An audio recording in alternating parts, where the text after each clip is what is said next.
It's a Cape Epic. It's like it can go so wrong. It's going to be a proper battle every day, that's for sure. Luck definitely plays a big role in this race. It's different racing what you're used to. It's much longer. This is a really unique style of racing, and I think the biggest thing is communication. I think it's in marathon the most important thing to do right after the World Championship. The race plays out over the full 8 days. The lessons are here about managing your bad spots and then not getting too carried away when you're having a good moment, because you're going to be humbled again at some point. All we can control is the now, how we race, where we end up, and I would say that's more than enough to think about. Every year cards are freshly shuffled, and you don't know really how good the other teams are. You can be the strongest team on paper and actually you don't win the race, or vice versa. Everything you've done up until this point now must continue. You are here, you have done all of the work. It became like the Tour de France of mountain biking.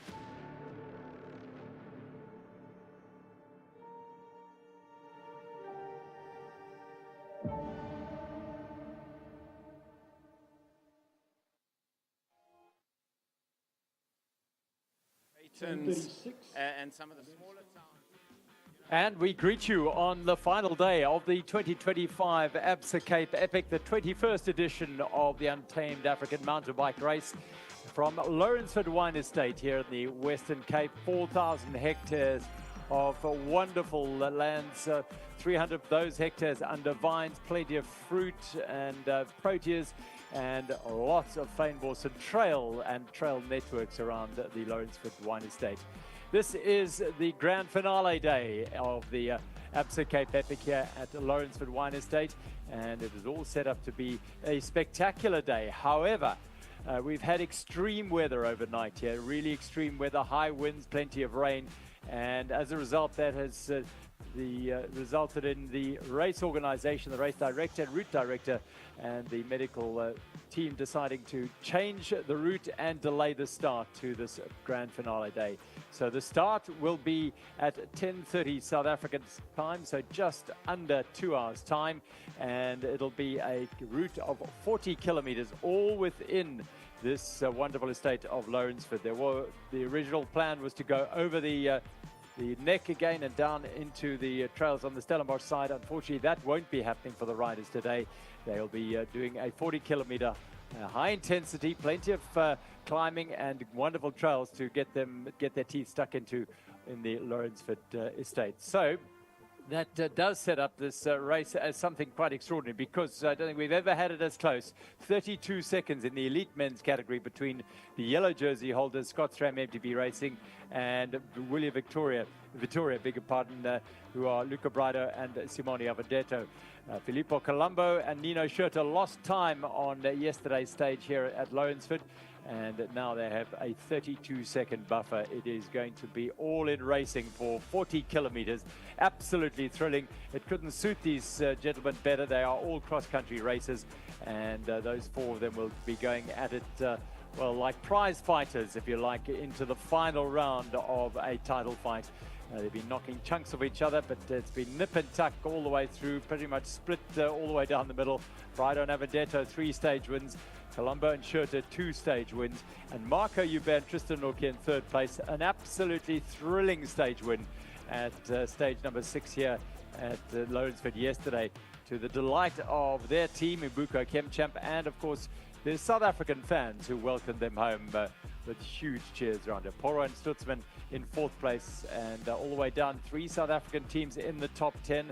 New Zealand's Craig Oliver and Ben Oliver, his brother, close out that top 10. But Van Zyl and Stedman vaulted up 3 places yesterday. Pritson and Buerta on a good ride, and knocking on the door, Anna de Troy and Keegan Bontekoning. That race between 7th and 11th is very intense. Yes, 40 kilometers isn't much time to make up 5 minutes, but in these sort of conditions, all manner of things are on the table in terms of accidents, incident mechanicals, so look out for it.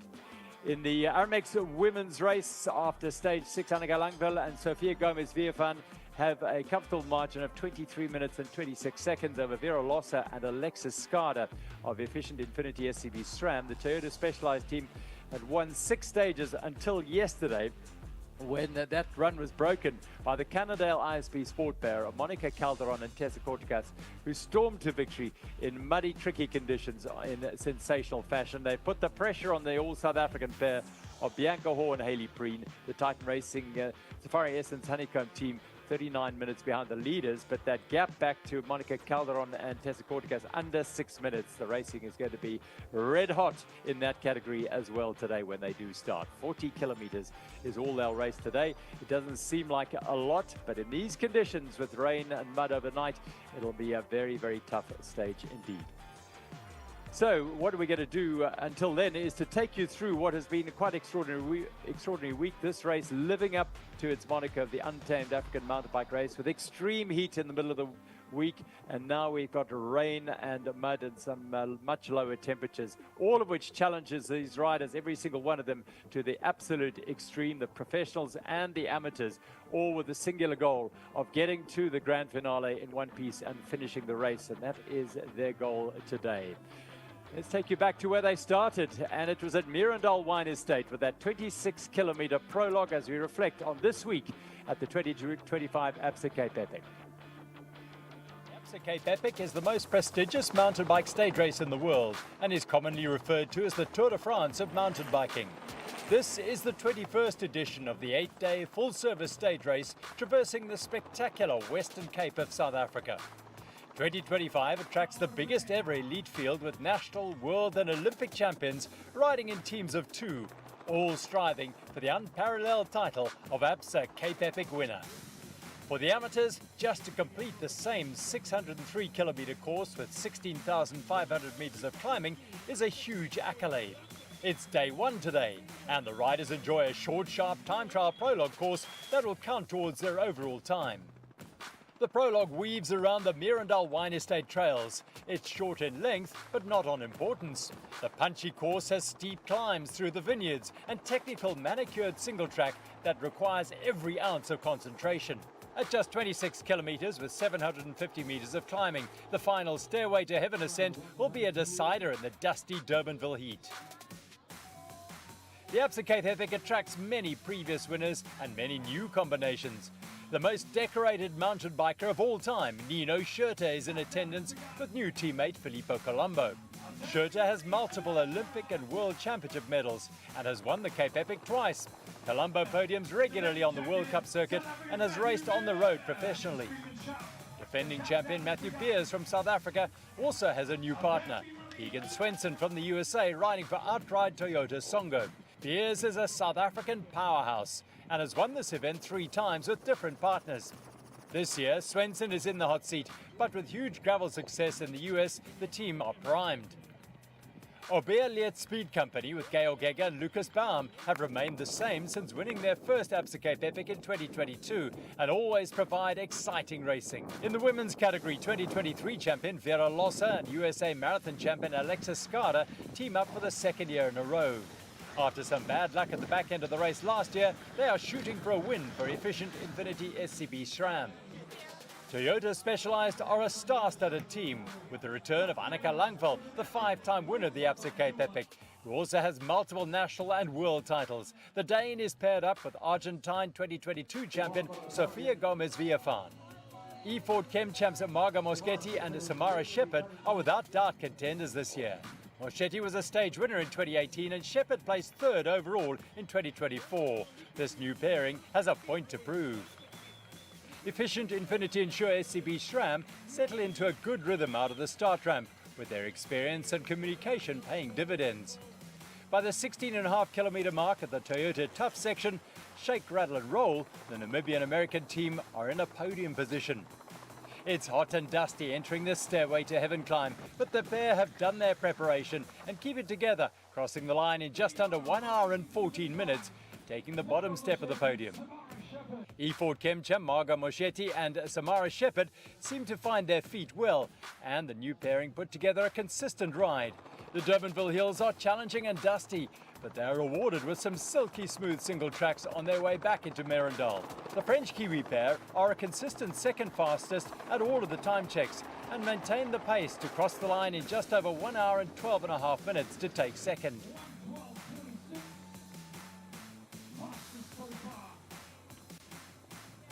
Toyota Specialized are the last women's team to leave the start at the Mirandal Wine Estate.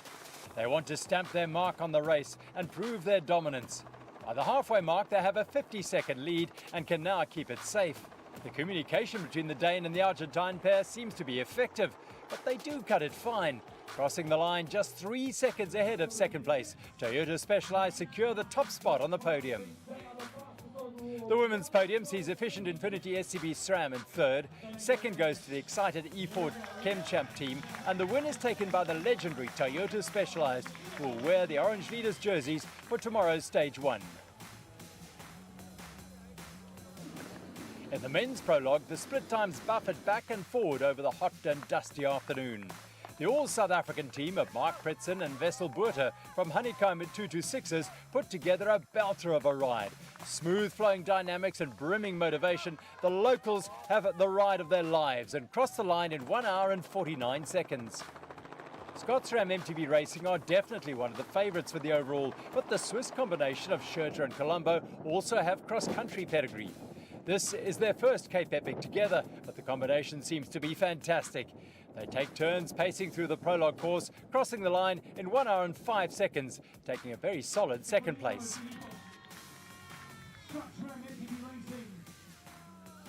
The Italian Willia Vittoria team of Luca Braido and Simone Avendetto leave the start ramp for their very first time.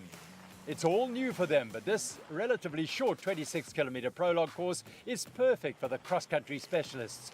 It takes them 10 kilometres to find their feel, but once they cross the floating bridge, they go from 5th in the split timings to 1st at the Toyota Tough section.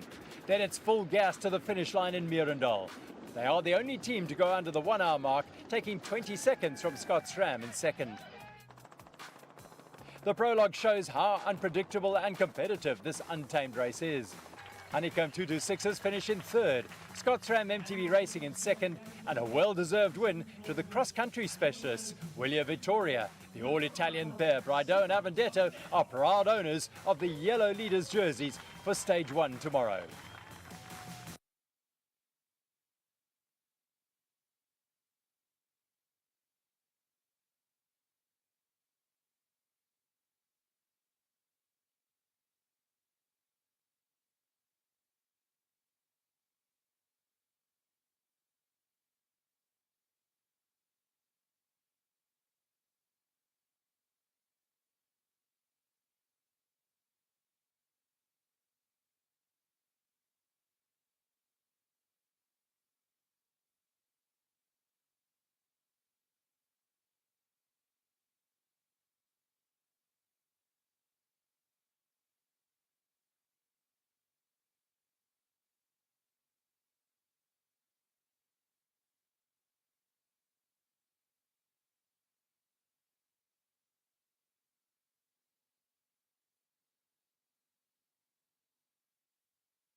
The Absa Cape Epic is often referred to as the Tour de France of mountain biking, and for good reason. This is the most prestigious off-road stage race in the world, attracting Olympic champions, world champions and national title holders. Hosted by the Western Cape of South Africa, this 21st edition features 8 days of racing for professionals and a challenging experience for amateurs. Today is day 3 and stage 2. It's the longest time trial in Cape Epic history. A rigorous test of teamwork and tactics with 66 kilometres and 950 metres of climbing from Mirandal Wine Estate, Durbanville to Fairview in Paarl. It features climbs at the start and end, connected by rolling roads, dual tracks and trails across the Malmesbury farms. Current overall leaders, Scots Ram MTB Racing of Nino Schurter and Filippo Colombo, are in the yellow leaders jersey. They will try and extend their lead on what will be a very hot day. Just 11 seconds behind in the general classification are Willia Vittoria's Luca Braido and Simone Avendetto. They were the winners of the Prologue, which is also a time trial race. The undisputed favourites in the Aramex UCI women's category are Toyota Specialized Annika Langval and Sofia Gomez Villafañe in orange. They have a clean sweep so far, winning the Prologue and first stage. Efficient Infinity SCV SRAM's Vera Lossa and Alexis Scara are putting together a good race so far and are sitting in second place. The Italian duo Braido and Avendetto are cross-country specialists, but still managed a second place on the long stage 1. The penultimate riders to depart aim to gain on third place, but face pressure from the leaders. They maintain fourth at each checkpoint and ultimately finish on the podium's bottom step.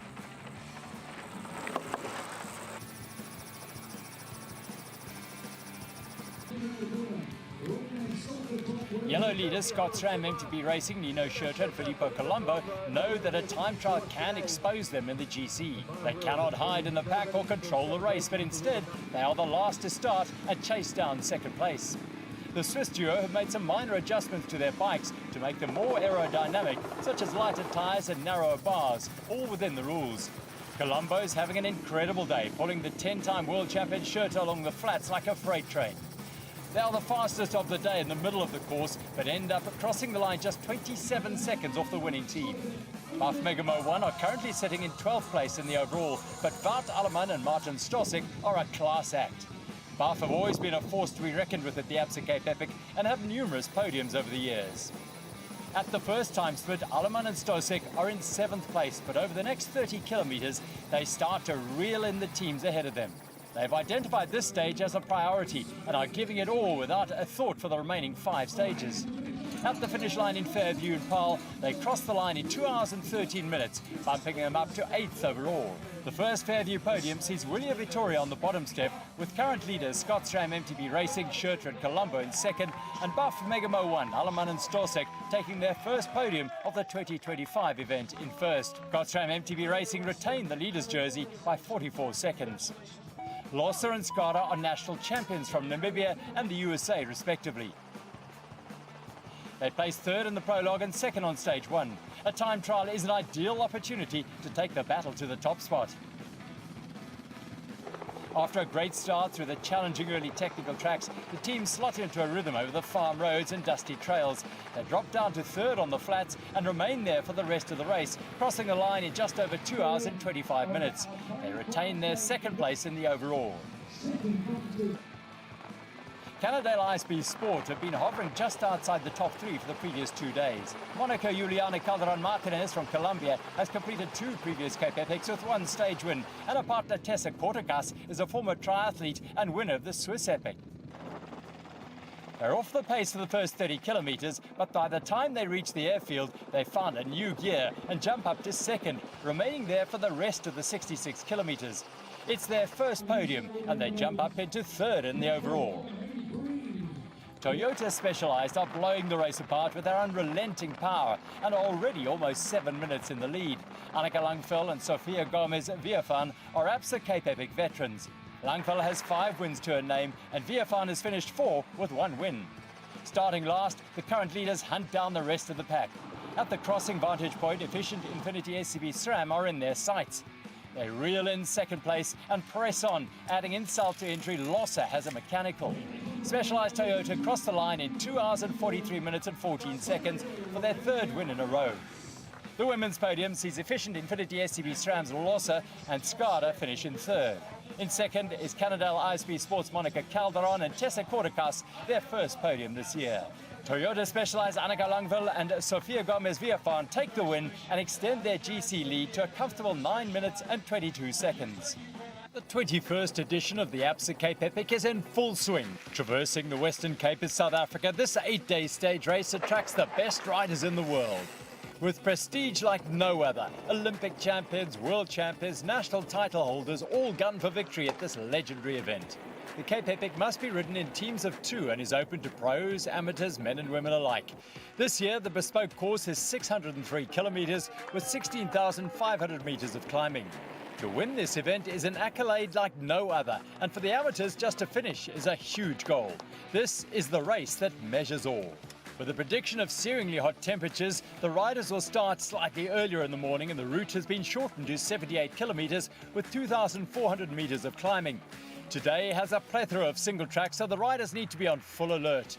We are not yet at the midpoint of the race, but today could make or break the teams. On the start line in the GC are the 2022 winners, Obeah Leert Speed Company with Georg Egger and Lucas Baum, currently in third. In second are the Italian duo of Luca Prado and Simone Avendetto from Willia Vittoria. And in the yellow leaders jersey are Scott SRAM MTB Racing, the GOAT Nino Schurter and his new teammate Filippo Colombo with 44 seconds in their back pocket. The gun goes for the first time in Fairview and the pro men's teams sprint out of the gate. It's 6:45 in the morning and the temperature is already pushing 28 degrees. It's going to be a scorcher. On the first climb, all the usual suspects are in the mix with the red African jersey Buko Kemchamp A setting the pace. These trails are their backyard. They train here year in and year out and are well conditioned for the heat. Hot on their heels are all the contenders in the GC, Scott, Willia, Buff, Megamo. Noticeable by their absence are Speed Company. They are struggling today. Victors in yesterday's time trial, Buff Megamo won, Alleman and Stolsek, the Belgian and Czech marathon champions respectively, start strongly. Alleman enjoys this style of climbing. It suits him perfectly. They sprint to the Dryland Summit for the King of the Mountain title and take the win. It's a cash prize and recognition, despite being unaware of the award beforehand.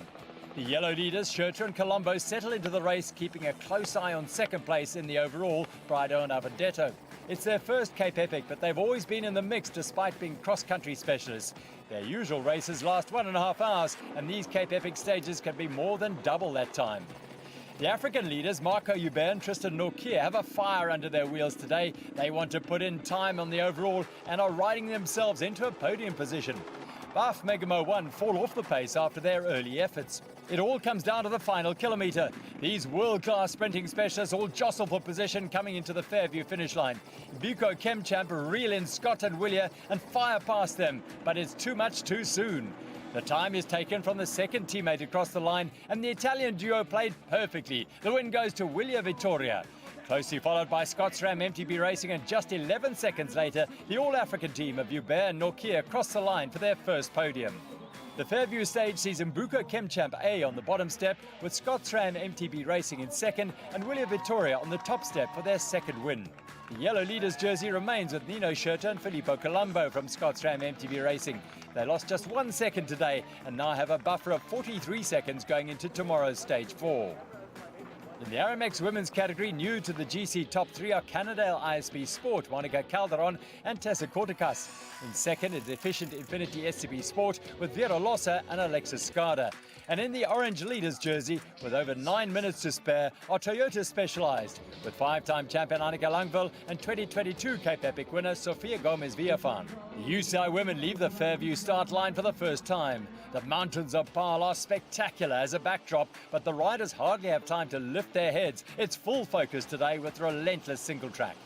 Just 21 minutes into the race and Annika Langville takes a fall. They have a comfortable lead, but need to avoid moments like this. The Cape Epic can throw anything at you at any time.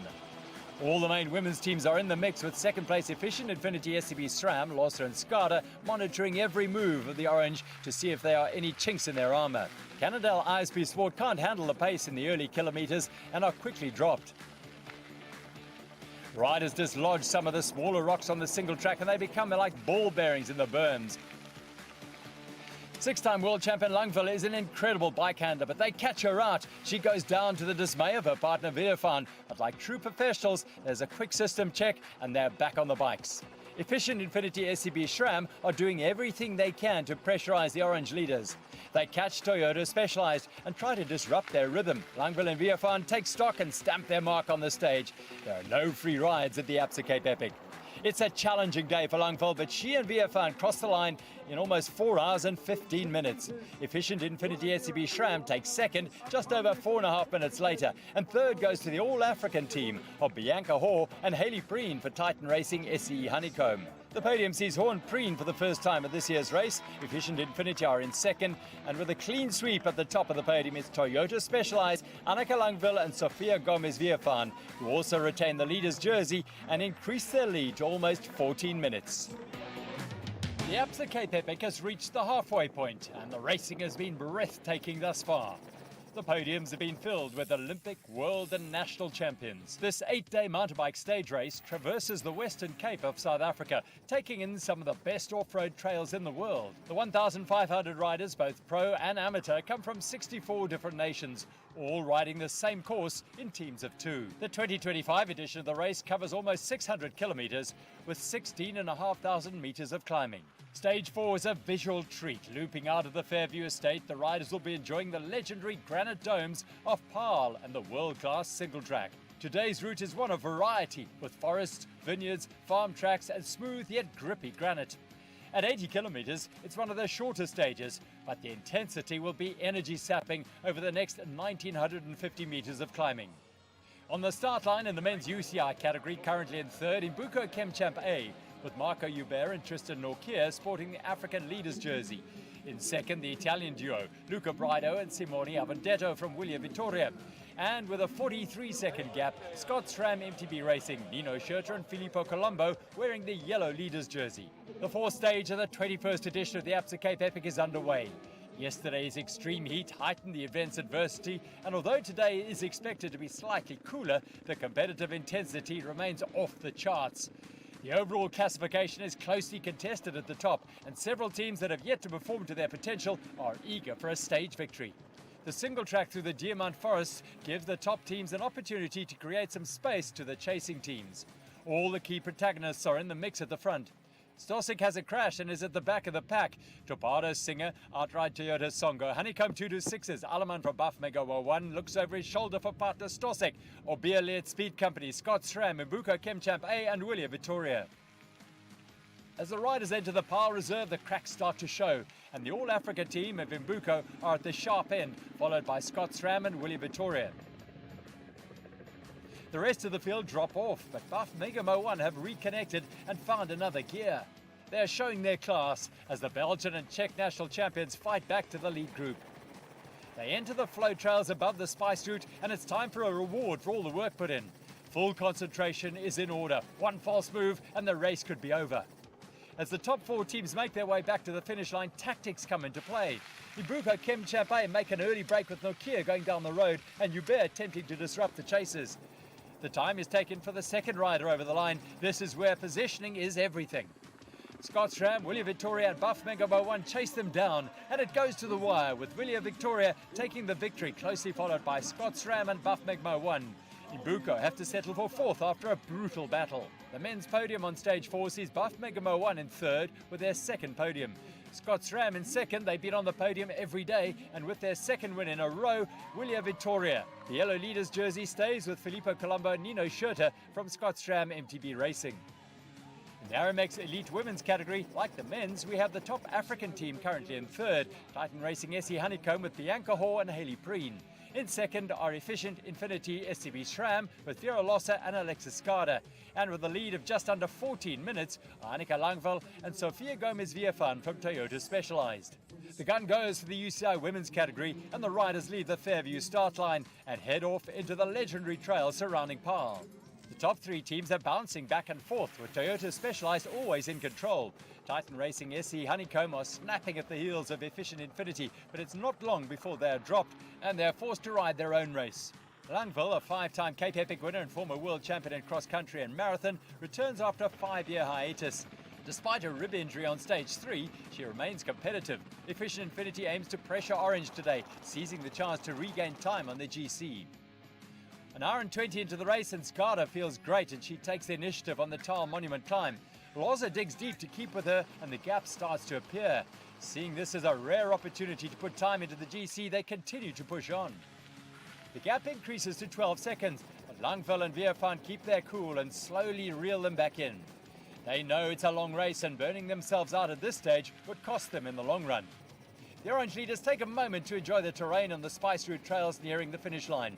Langveld and Gomez-Viervan secure the win after a challenging day. 50 seconds later, Loza and Skada cross the line and take second place. They've been on the podium every day, and taking third is Titan Racing SE Honeycomb. The podium for stage 4 sees Bianca Hoare and Hayley Preen in third. In second are Vera Loza and Alexis Skada. Annika Langveld and Sophia Gomez-Viervan take their 5th win in a row for Toyota Specialized and make it a clean sweep. They retain the overall leaders jersey and now have a buffer of almost 15 minutes. The 21st edition of the Absa Cape Epic is a race that levels all, and today is the toughest stage of the 8-day race. Hosted by South Africa's stunning Western Cape, the teams of 2, both pro and amateur, will endure hot, rugged, rocky trails, but are also rewarded with world-class single track and spectacular vistas. With riders from 64 nations and almost 750 teams, it is an event like no other. They will all ride the same bespoke route, and this year it's more than 600 kilometers long with 16,500 meters of climbing. Today is a beast. It's the Queen stage, which means the longest distance and the most climbing. The teams will transition from Paarl to Lourensford. There are 4 main climbs, which also come with serious downhills. There is a mix of long, fast vineyard trails and tactical single track over the 98 kilometers and 2,850 meters of climbing. The men's UCI category. In third, we have the All-African Imbuka Chemchamp A with Marco Hubert and Tristan Norquier. In second are the Italian duo of Luca Braido and Simone Avendetto. And currently in the yellow leaders jersey by just 42 seconds are Nino Schurter and Filippo Colombo for Scott's Ram MTB Racing. With 13.5 hours of intense racing in their legs, the start gun goes. They will have to follow the pace car for the first 3.5 kilometers as it's a neutral zone. This is to keep the riders safe before they let rip on the course. Over the previous stages, the riders have had a variety of weather from warm to extremely hot, but after some light rain overnight, the dust has settled and the temperature has cooled, suiting the riders from the Northern Hemisphere. It's Human Rights Day today, so it's a national holiday in South Africa. The trails are lined with fans encouraging their favourite riders, and they're putting on a show. The current African leaders, Team Imbuka Chemchamp A, are currently in third in the general classification and have targeted this stage for the win. Hubert and Norquier descend the Toyota Tough section known as the Doctor and position themselves to make a break in the Kutsenberg Trails. The move sticks through G-Spot and the Eden Forest. Scott Schramm in the leader's jersey have been battling it out every day with Willia Vittoria, each team reading the body language of the other, eyeing for weaknesses. The neck climb is looming in the distance. It's the biggest of the event and fills the riders with dread. Imbuka have almost 1.5 minutes on the chasing group. Marco Hubert is eventually caught by Scott and Willia. Tristan Norquier still powering up on the toughest climb of the day. Norquier is eventually absorbed by the chasing teams and Hubert is dropped off the back. Schurter and Colombo are suffering, but they can see Simone Avendetto has finally cracked. Schurter knows this is the time to strike, and with world-class tactics, Scott's Ram go full gas to the summit of the neck climb. Still, with a challenging 10 kilometers to go, Schurter and Colombo get their heads down and take advantage of the weakness. The goal is to put time in on the GC and gun for a stage win. Although they've had the jersey since stage 2, they only have 1 stage win. Crossing the line in almost 4 hours and 13.5 minutes, Scott's Ram take the win. Willia Vittoria follow another minute and 10 seconds behind. Just over 3 minutes off the pace are Imbuka Chemchamp A after a valiant ride to take third. The Queen's Stage 5 podium in Lourensford sees Imbuka Chemchamp A on the bottom step with Willia Vittoria in second and Scott's Ram MTB Racing with their second win of the event. Nino Schurter and Filippo Colombo increase their lead in the GC to almost 2 minutes and will wear the yellow leaders jersey once again tomorrow. In the Aramex UCI women's category, the all-African team of Hayley Preen and Bianca Hoare from Titan Racing SE Honeycomb sit in third. In second are Vera Loza and Alexis Skada from Efficient Infinity SCB SRAM. And with a lead of almost 15 minutes, we have Toyota Specialized, Sophia Gomez-Viervan and Annika Langveld. The lead car takes the UCI women out of the race village and onto the Fairview Vineyard Trails. This is going to be a brutal day for the teams, as there is a rainstorm predicted for the back end of the race. The undulating farm tracks start to divide the teams and show who has the early legs for the stage. It's the usual suspects in the front, with Efficient Infinity putting pressure on the orange leaders. It's imperative they try and disrupt the unfaltering rhythm of Langville and Villefan. In the mix are also Titan Racing SE Honeycomb in the red African leaders jersey, and having recovered from a crash on stage 3, Cannondale ISB Sport. At the 60-kilometre mark, the teams hit the toughest downhill of the day, known as the Doctor. They all make it through unscathed. And then it's on to the Kutsenberg Trails. And at 3.5 hours into the race, Toyota Specialized have a 30-second gap on Efficient Infinity and Cannondale, with Titan Racing almost 1 minute and 20 back. The Cape Epic is one of the most unpredictable races out there. Anything can happen. Heading from the Vineyard Trails to the single track, Spanish national champion Tessa Corticas is caught out by a slick route and goes down. At this point, the riders have raced for more than 80 kilometres and the rain has started to fall. The dust has become like glue, and Langville and Gomez Villefan are forced to push their bikes up the start of the next final brutal climb. Villefan picks up a stick to help remove the mud from her tyres. Orange are the first to appear on the finish line in Lawrenceford Wine Estate. They've been riding for 5 hours and 23.5 minutes, a well-deserved win for Toyota Specialized. Just 12 seconds later are Cannondale's Calderon and Corticas, and sprinting for the finish are Titan and Efficient Infinity. The African leaders pip them to the post to take their third podium in a row. Stage 5's podium in Lawrenceford sees Titan racing in third, with Cannondale on the podium for the second time. And with the clean sweep, Toyota Specialized, Gomez Villefan and Langville win the stage and put further time into the GC. They now have 22.5 minutes on second and wear the orange leaders jersey for stage 6 tomorrow. The Absa Cape Epic is one of the toughest mountain bike stage races in the world. Taking place in the Western Cape of South Africa, the routes traverse spectacular mountain ranges, picturesque vistas, rugged tracks and manicured bike trails. The route changes every year, and this, the 21st edition, covers almost 600 kilometres with 16,500 metres of climbing over the 8 days. The teams of two, both pro and amateur, must work together to conquer this challenging race. Today is the penultimate stage of the Absa Cape Epic, and the course is relentless. Yesterday was the Queen stage, but today is also incredibly tough. The overnight rain and the Helderberg mountain terrain is going to test the tired legs and minds of the pros and amateurs. It's 88 kilometres with 2,550 metres of climbing. The men's UCI category. In third, we have the All-African Imbuco Chemchamp A with Marco Hubert and Tristan Norkier. In second are the Italian duo of Simone Avendetto and Luca Braido for Willia Vittoria. And currently in the yellow leaders jersey by almost 2 minutes are Filippo Colombo and Nino Schurter for Scott Stram MTB Racing. The gun goes for the men's elite category. They have almost 450 kilometres of racing in their legs, and full focus is required because today will be decisive. There are many teams gunning for the win, and there are teams trying to cement their position on GC. Today's rain will add some spice to the racing, with the rocks becoming slippery and the mud making the surface unpredictable. It'll get into every nook and cranny of the riders and their bikes. Today will be brutal on body and bike. Outright Toyota Songo with reigning Cape Epic champion Nat Beers and US gravel racing star Keegan Swenson have had a challenging race so far, coming in as one of the favourite teams added to the pressure. Swenson has been suffering with back pain compounded by the intense heat on stages 3 and 4. They're currently in 16th in the GC, so are targeting this stage for the win. 2 hours into the race, Beers is at the front, showing his form and dragging Swenson along with him. But after 30 minutes, Swenson's compounded fatigue starts to show, and they're absorbed by Scott Stram and Willie Vittoria. At the 3-hour mark, cracks start to show in the yellow jersey.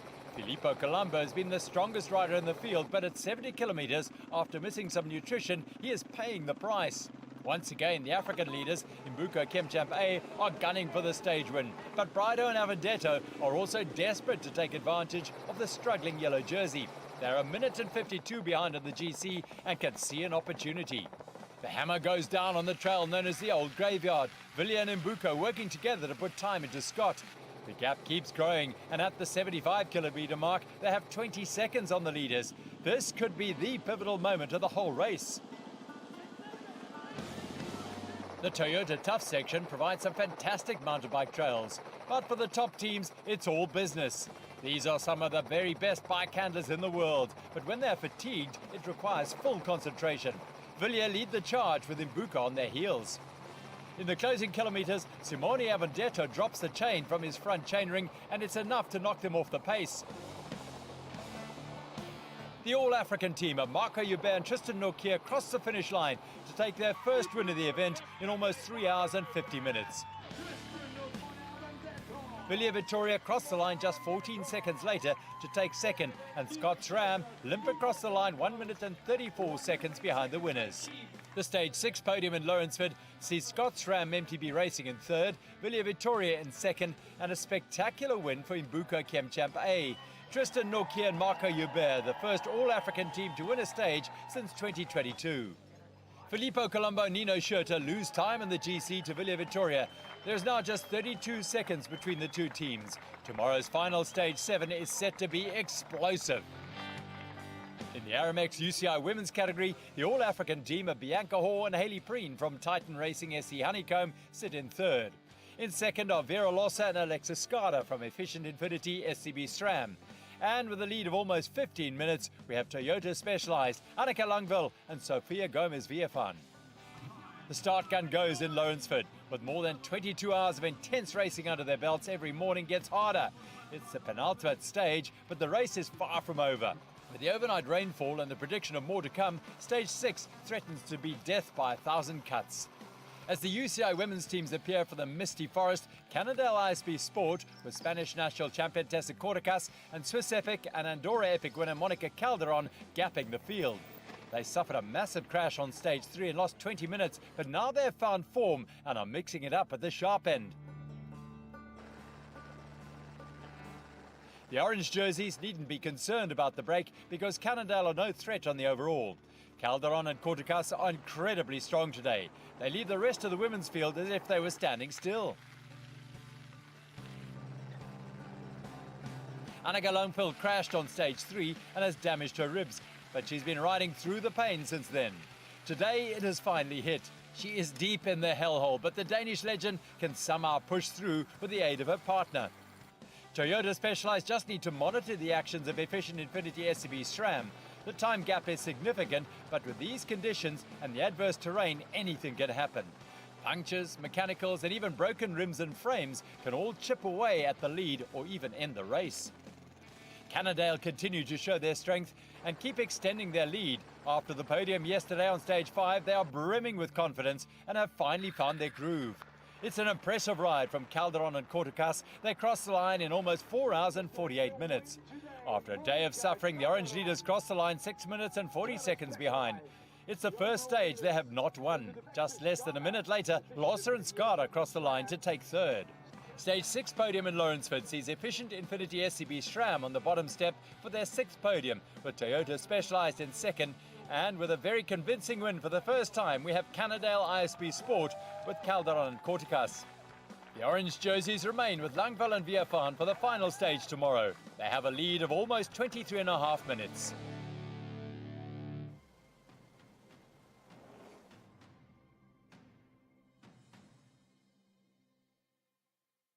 I mean, we kept on believing and the support's so great out there.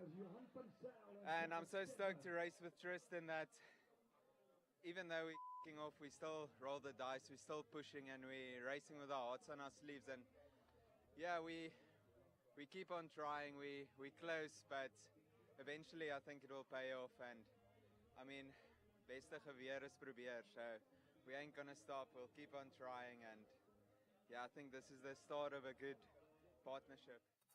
For the final time in the 2025 Absa Cape Epic, the sun rose over Fairview to reveal a race village dampened by overnight rain. After 5 dusty days, the moisture was welcomed, initially at least, though the humidity it brought was not equally appreciated. It would be a muggy day, but with grippy trails on the cards, the racing would be red hot, especially after a fiercely contested Stage 4. In dry heat, the midweek point of the race had seen the most closely contested stage play out on an 80-kilometre loop of the Paarl Mountain. A fast pace in the morning and a steep climb 20 kilometres in ensured that the UCI men's field splintered into an elite front group, a collection of strong chasers, and the riders contesting the minor places. At the sharp end, Scott Schramm, Willie Vittoria and Mbuko Kemchamp were ever present.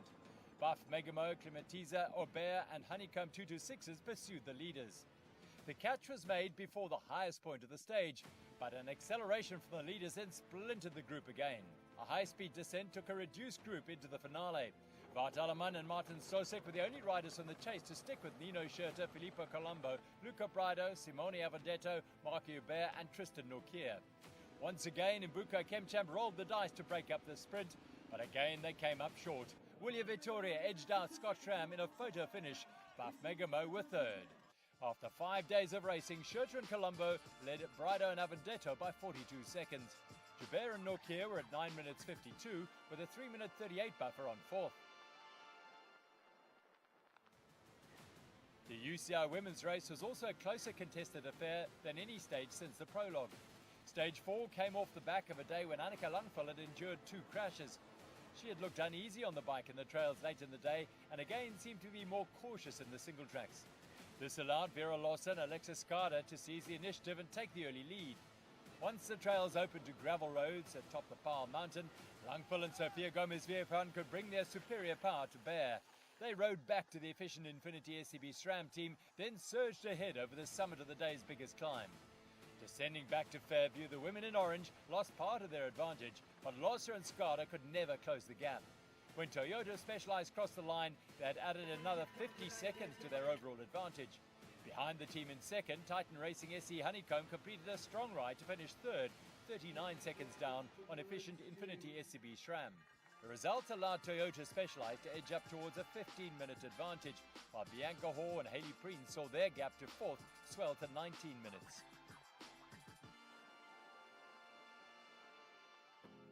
Stage 5 was the Queen stage and would kick off a big, long weekend of racing at the Absa Cape Epic. With 98 kilometres to cover on the route from Fairview to Lawrenceford Wine Estate, there were gravel roads, vineyard dual tracks, trails and imposing climbs. In total, there was 2,850 metres of climbing on the course, which included the biggest ascent of the race, the climb to the neck between Dornier and Lawrenceford.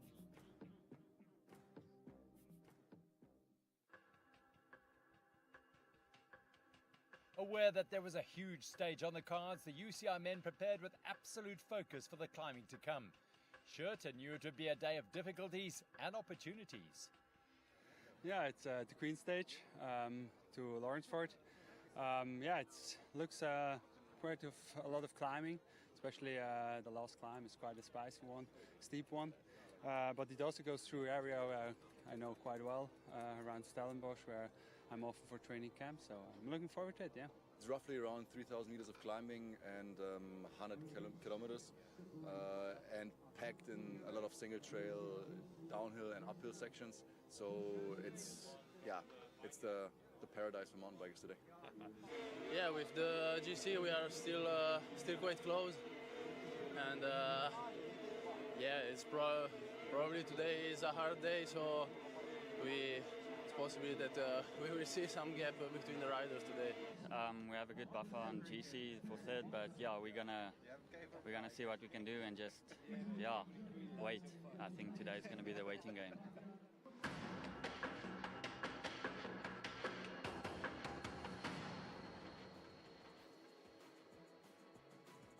The waiting game would be enforced off the start line as the groups are led out by the official route vehicle of the Absa Cape Epic, the new Toyota Land Cruiser Prado. After the leaders' jersey wearers were called up and the gun went, the teams were escorted through a lengthy neutral zone. The UCI women were also anticipating an epic battle on the Queen Stage's trails, but were unsure if the rain would be a net positive. After 2 days of looking vulnerable but still winning, Stage 5 would answer the question if Langfeld was truly ailing or if she was playing possum. I don't know what to expect from today. I think by now most people are feeling a little bit tired, so it's a matter of like who's the most tired. So I think that's going to be kind of the dynamic out there. It's going to be, until now we have prime conditions. I think a little bit of rain did the trails well, not so much dust, but it might still get really wet out there. We'll see.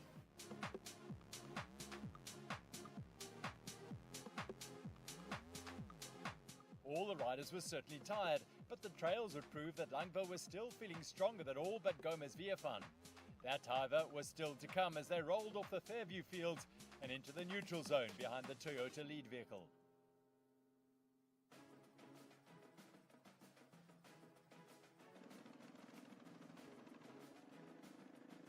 When the flag dropped and the racing got underway, the pace accelerated to near full speed right away. Like Mustangs let loose, the UCI men galloped across the vineyard roads, making short work of the first few kickers. For those without the firepower to force their way to the front, the first hour of racing is a gamble. At the mercy of those ahead, they feel the concertina effect of every change in speed.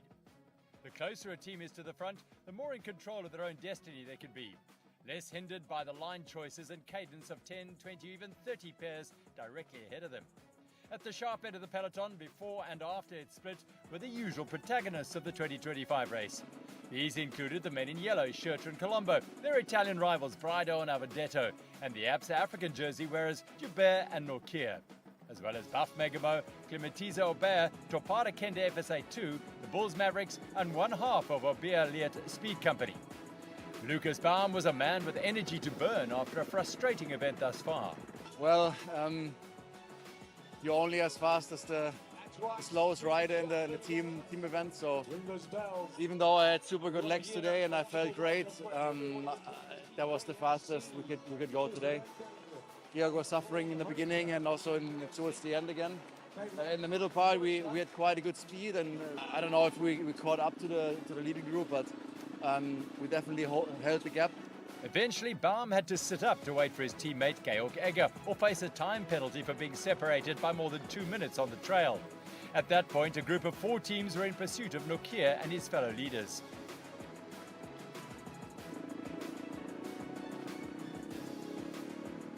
Yeah, today was definitely the queen stage. The pace was on from the start. I didn't feel too good in the beginning, but yeah, I knew I had to get through that first hour and a half, and yeah, I got through it. I've done 4 epics before this, and yeah, that 4 epics was, I think, just learning curves, knowing the epic, getting used to the long days, brutal days. And yeah, this year I teamed up with Marco, and yeah, now racing with the world's best in the front, learning from them, learning how to race, speed. Yeah, it's just unbelievable to race at the front of the world's biggest mountain bike race. Buco Chemchamp's nearest rivals, Samuel Poro and Mark Stutzman, regained contact but could not take advantage later in the stage. At least, yeah, we gained some seconds on Buff Megamo, but not that much. Honestly, we were looking for something else in the top 3 maybe or so, but this is what it is, and looking forward for tomorrow. Behind Clementiza Aubert and the leaders, Honeycomb 226s and Page Eurosteel 2 were chasing.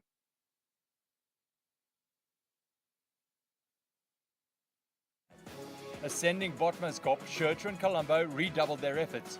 This shelled Poro and Stutzman, Alemann and Stosek, and Simon Schneller and Axel Rudel-Kortenab. Scott SRAM's speed on the climb earned Schurter the honour of leading into the Toyota Tough segment, the Doctor. Descending on a trail he knows well from his Stellenbosch training camps, the 10-time world champion put on a clinic of speed and flow.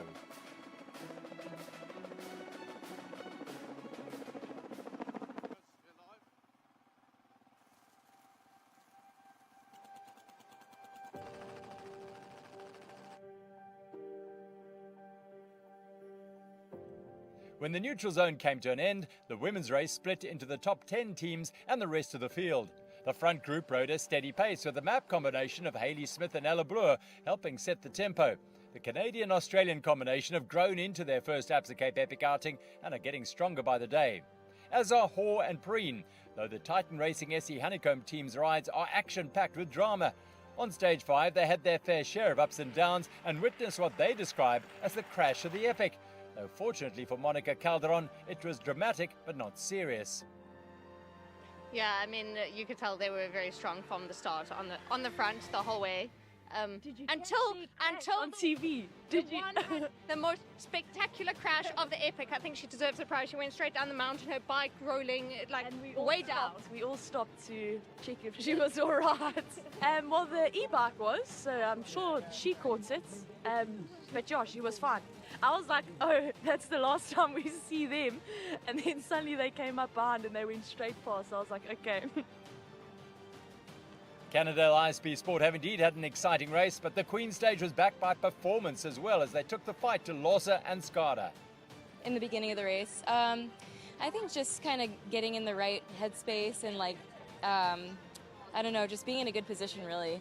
It's a long day, but you know, it's kind of nice to make your own lines and pace it, you know, once in a while and race our own race. And once it's spread out, we kind of did that. But we were in a group for a long time, actually longer than I expected. Cannondale was super strong, and we rode with them for a while. And yeah, on the climbs we just paced it on our own, and yeah, kind of played out from there. Yeah, I mean, we had a good day out. We were fighting with Annika Sophia till Stellenbosch, and then they got a little gap on us. And then we worked well with the Cannondale girls. But yeah, on the climb we had some issues, so we lost some time there. The Infinity SCB SRAM team scaled Botman's Kop with Toyota Specialized. But when the UCI women reached the single track section, it was the end of the line for Preen and Hoare at the very front of the race. Yeah, I think the cracks started to show between the pro chicks and the wannabe pro chicks today, which is me. Yeah, I suffered today properly. Haley was power, but it was cool riding with the front chicks. Specialized were so strong. I think they were literally riding in zone 2 when I was on the front, but when they went, and just like massive gap. I was suffering at Botman's Kop just looking down, and the next time I looked up, the chopper was like so far away. Titan Racing SE Honeycomb endured as best they could to the summit of the climb, while Langfell and Gomez Viafan seized control for the first time. Lorsa, Skada, Calderon and Tessa Corticus could follow the women in orange to the summit of the climb and into the Toyota Tough descent towards Stellenbosch far below. But by then it was a case of when Toyota Specialized would distance the rest of their rivals. In the time-honoured tradition of this storied race, Stage 5 truly lived up to its billing as the Queen Stage of the 21st Absa Cape Epic. Today was fantastic.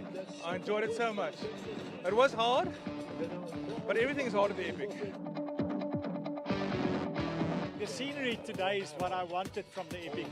The trails are beautiful, the weather with the climate was nice. The rain actually packed down the dust a little bit, so the trails were awesome. So it was very enjoyable, everything is fantastic. I can't complain at all. Most difficult mountain bike race in the world. I had to try. Yo, it was brutal, eh? Guys had us up and down that mountain, as you would know, but it is epic. So, yeah, muddy, rain, muggy, heat, was all good. Everything an epic stage should have, eh? That was big and hard, yeah, lovely. Oh, God, yeah, that's a lot of climbing, and that last climb is big. But, you know, if you slow down a bit, you'll survive it.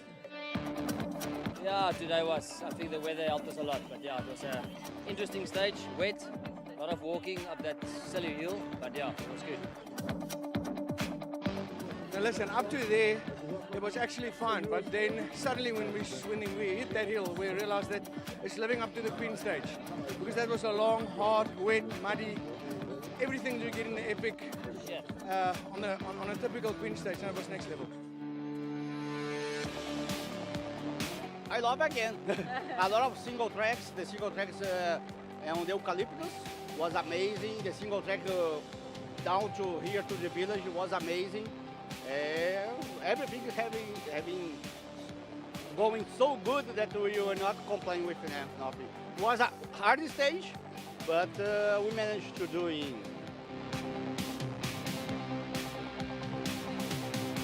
Great.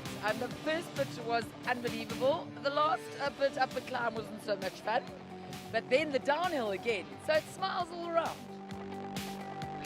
Today I think was the best stage thus far. It was super lovely. Climbs tough, very tough, and you had to dig, but the rest was so much fun. It was like playing.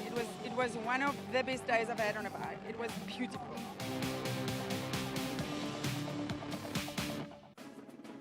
On the climb on the Bergpad in Kutzenberg, Nokia and Hubert attacked, while Scott SRAM and Willie Vittoria looked at each other to see who would close it down. Imbuko Kemcham built a lead with support of the South African fans screaming their lungs out in the Chivita cheer zone.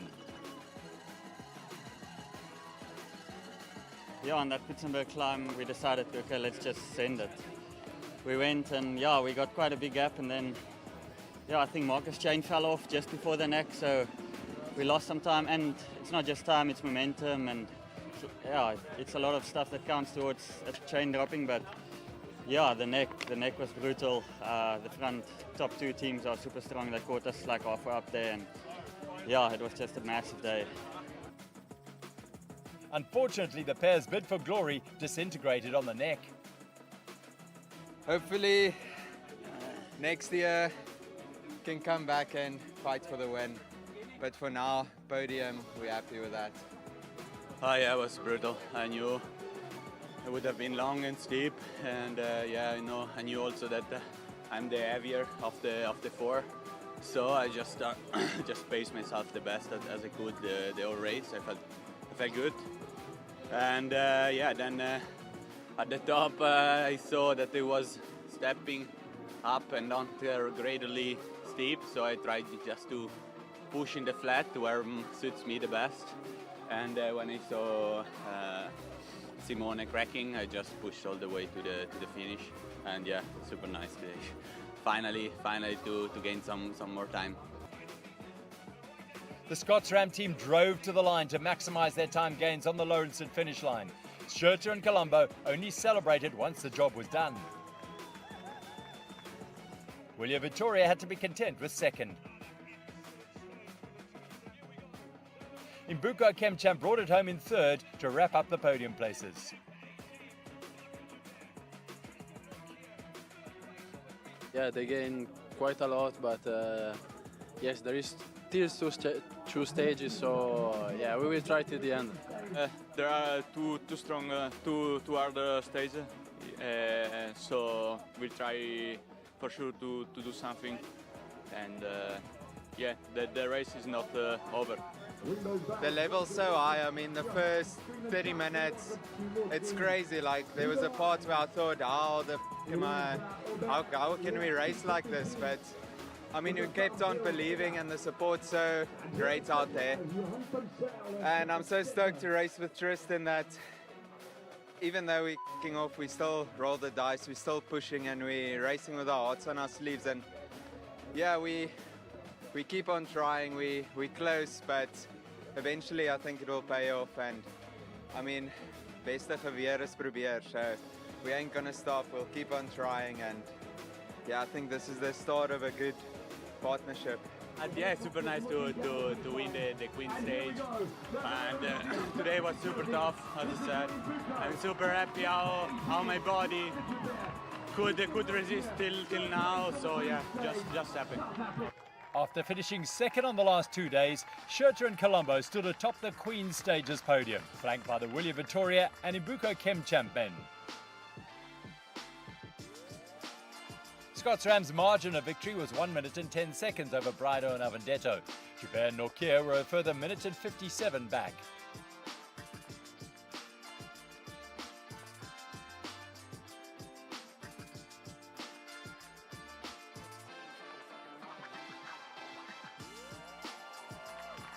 For the fifth time since they took yellow after stage one, Schurter and Colombo received fresh Chivita leaders' jerseys. Their victory on stage 5 more than doubled their general classification lead to 1 minute and 52 seconds. Further down the standings, Insect Science broke into the top 10 for the first time in the race.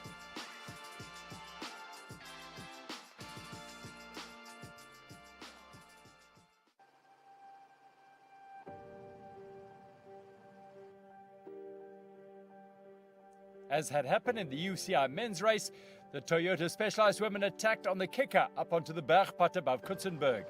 Langville and Gomez-Viefan rapidly established an advantage on the steep gravel climb and claimed the Queen of the Mountain hotspot as well as the applause of the Chivita cheer zone. They did, however, know that their work was nowhere near done.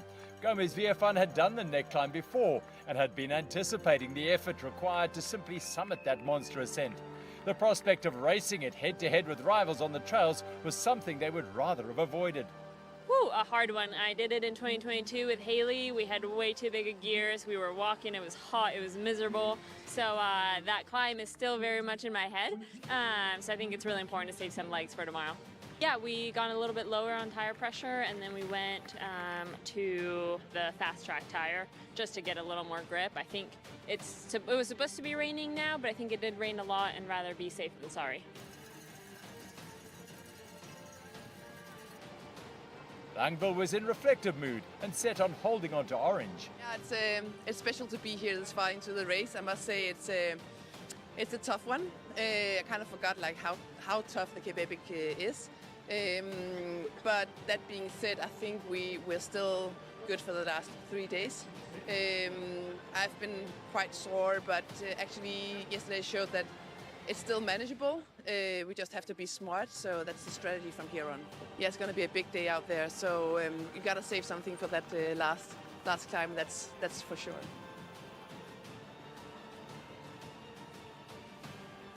Near the summit, Cannondale ISB Sport caught the power hiking Toyota Specialized combination as they pushed their bikes through the mud up the dreaded climb. It was just unrideable. It was so muddy and like you didn't know what to do with your bike. The wheels didn't turn anymore. If you carried it, it was like 20 kgs. And then, yeah, we lost some time there. We had a technical issue. We had quite a good gap on Bianca and them. Yeah, I think it's a lot of trying to decide if you need to stop and clean off your bike or just try to keep moving. And I tried to get back on my bike a couple times and the chain kept falling off and the chain guide kept getting in the way. And so I was kind of futzing with it, I think, more than I should have been. And then I got thrown off rhythm after that from that section. And yeah, and that was the day, I think. For the 6th day in a row, Langville and Gomez Viefan charged towards an Absa Cape Epic finish line with victory assured. The pair eased up as they hit the Lawrenceford lawns and crossed the finish line arms aloft.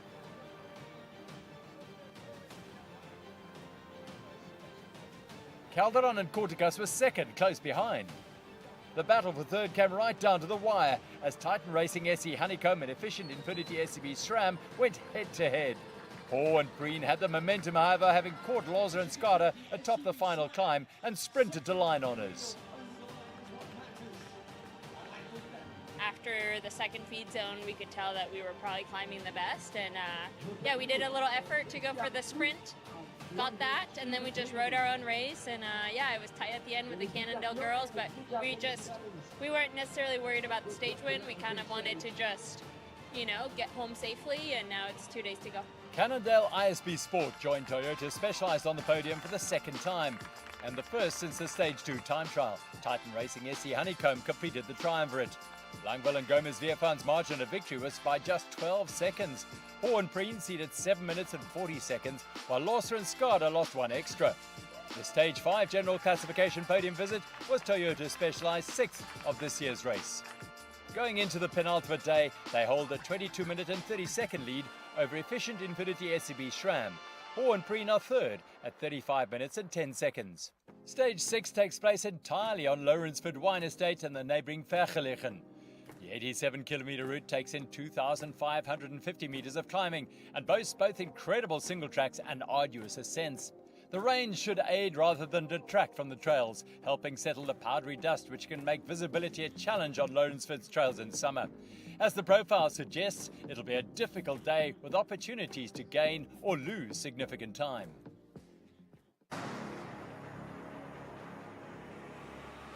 Big day today. The Queen Stage.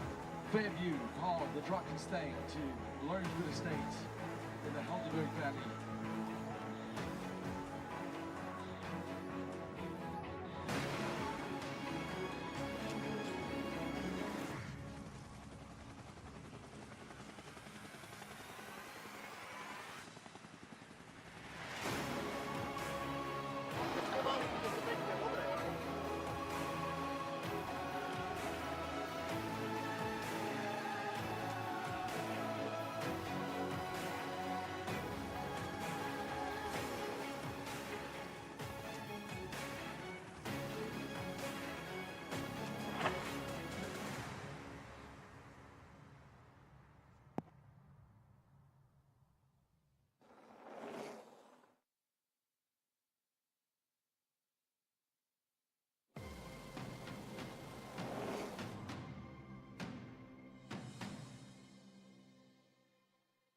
I mean, we kept on believing and the support's so great out there. And I'm so stoked to race with Tristan that even though we're kicking off, we still roll the dice, we're still pushing and we're racing with our hearts on our sleeves. And yeah, we keep on trying, we're close, but eventually I think it will pay off. And I mean, beste geweer is probeer, so we ain't gonna stop, we'll keep on trying. And yeah, I think this is the start of a good partnership. For the final time in the 2025 Absa Cape Epic, the sun rose over Fairview to reveal a race village dampened by overnight rain. After 5 dusty days, the moisture was welcomed, initially at least, though the humidity it brought was not equally appreciated. It would be a muggy day, but with grippy trails on the cards, the racing would be red hot, especially after a fiercely contested Stage 4. In dry heat, the midweek point of the race had seen the most closely contested stage play out on an 80-kilometre loop of the Paarl Mountain. A fast pace in the morning and a steep climb 20 kilometres in ensured that the UCI men's field splintered into an elite front group, a collection of strong chasers and the riders contesting the minor places. At the sharp end, Scott Sram, Willie Vittoria and Mbuko Kemchamp were ever present. Buff, Megamo, Clementiza, Aubert and Honeycomb 226s pursued the leaders. The catch was made before the highest point of the stage, but an acceleration from the leaders then splintered the group again. A high-speed descent took a reduced group into the finale. Bart Alleman and Martin Sosek were the only riders from the chase to stick with Nino Schurter, Filippo Colombo, Luca Braido, Simone Avendetto, Mark Hubert and Tristan Norkier.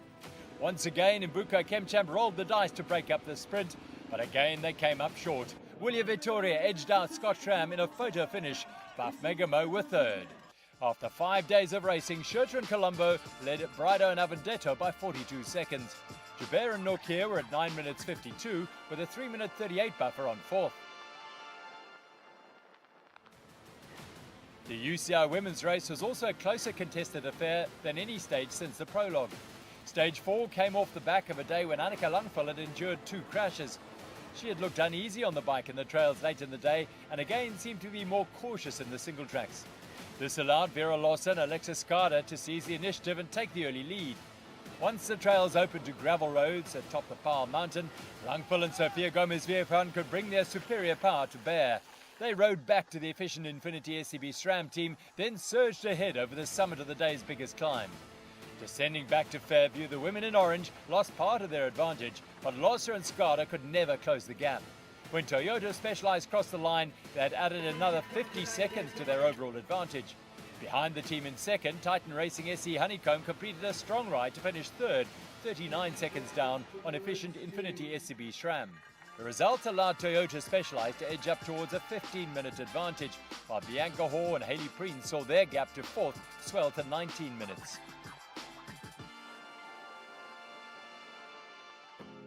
Stage 5 was the Queen stage and would kick off a big, long weekend of racing at the Absa Cape Epic. With 98 kilometres to cover on the route from Fairview to Lawrenceford Wine Estate, there were gravel roads, vineyard dual tracks, trails and imposing climbs. In total, there was 2,850 metres of climbing on the course, which included the biggest ascent of the race, the climb to the neck between Dornier and Lawrenceford.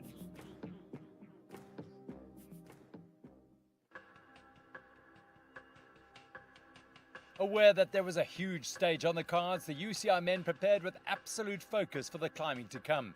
Schurter knew it would be a day of difficulties and opportunities. Yeah, it's the Queen stage to Lawrenceford. It looks quite a lot of climbing, especially the last climb is quite a spicy one, steep one. But it also goes through an area where I know quite well, around Stellenbosch, where I'm often for training camp, so I'm looking forward to it, yeah. It's roughly around 3,000 meters of climbing and 100 kilometers, and packed in a lot of single trail, downhill and uphill sections. So it's the paradise for mountain bikers today. Yeah, with the GC we are still quite close, and it's probably today is a hard day, so it's possible that we will see some gap between the riders today. We have a good buffer on GC for third, but yeah, we're gonna see what we can do and just wait. I think today is gonna be the waiting game.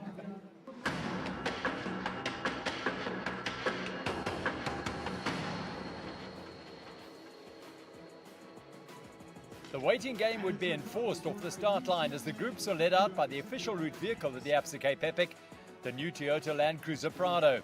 After the leaders' jersey wearers were called up and the gun went, the teams were escorted through a lengthy neutral zone. The UCI women were also anticipating an epic battle on the Queen Stage's trails, but were unsure if the rain would be a net positive. After 2 days of looking vulnerable but still winning, Stage 5 would answer the question if Langville was truly ailing or if she was playing possum. Yeah, I don't know what to expect from today.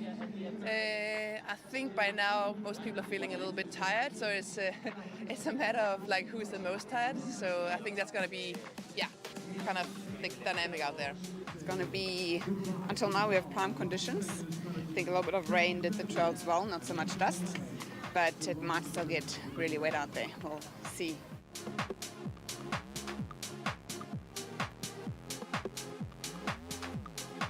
All the riders were certainly tired, but the trails would prove that Langville was still feeling stronger than all but Gomez Viafan. That, however, was still to come as they rolled off the Fairview fields and into the neutral zone behind the Toyota lead vehicle.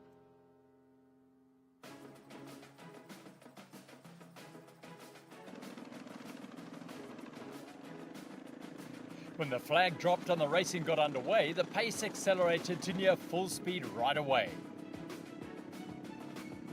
Like Mustangs let loose, the UCI men galloped across the vineyard roads, making short work of the first few kickers. For those without the firepower to force their way to the front, the first hour of racing is a gamble. At the mercy of those ahead, they feel the concertina effect of every change in speed. The closer a team is to the front, the more in control of their own destiny they can be. Less hindered by the line choices and cadence of 10, 20, even 30 pairs directly ahead of them.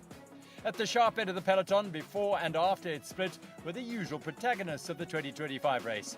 These included the men in yellow, Schurter and Colombo, their Italian rivals Brido and Avendetto, and the Absa African jersey wearers Joubert and Dornier, as well as Buff Megamo, Clementiza Aubert, Topara Kende FSA2, the Bulls Mavericks, and one half of Aubert Liet Speed Company. Lucas Baum was a man with energy to burn after a frustrating event thus far. Well, you're only as fast as the slowest rider in the team event, so even though I had super good legs today and I felt great, that was the fastest we could go today. Georg was suffering in the beginning and also towards the end again. In the middle part, we had quite a good speed, and I don't know if we caught up to the leading group, but we definitely held the gap. Eventually, Baum had to sit up to wait for his teammate Georg Egger or face a time penalty for being separated by more than 2 minutes on the trail. At that point, a group of 4 teams were in pursuit of Dornier and his fellow leaders.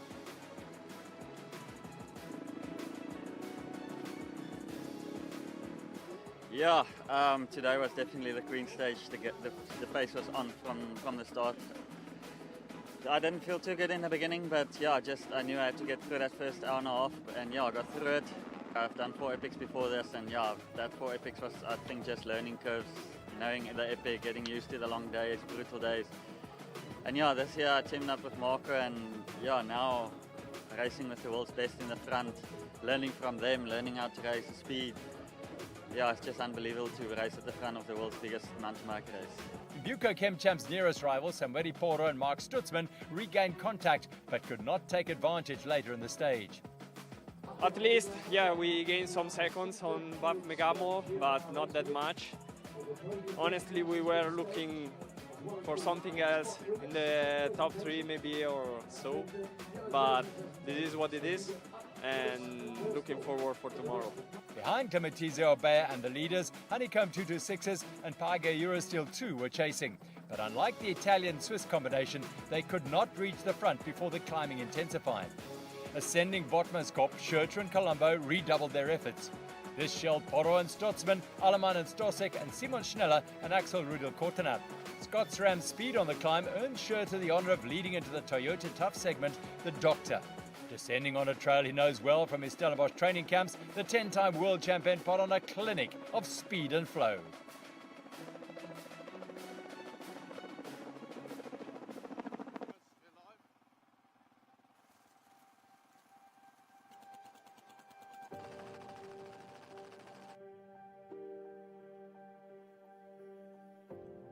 When the neutral zone came to an end, the women's race split into the top 10 teams and the rest of the field.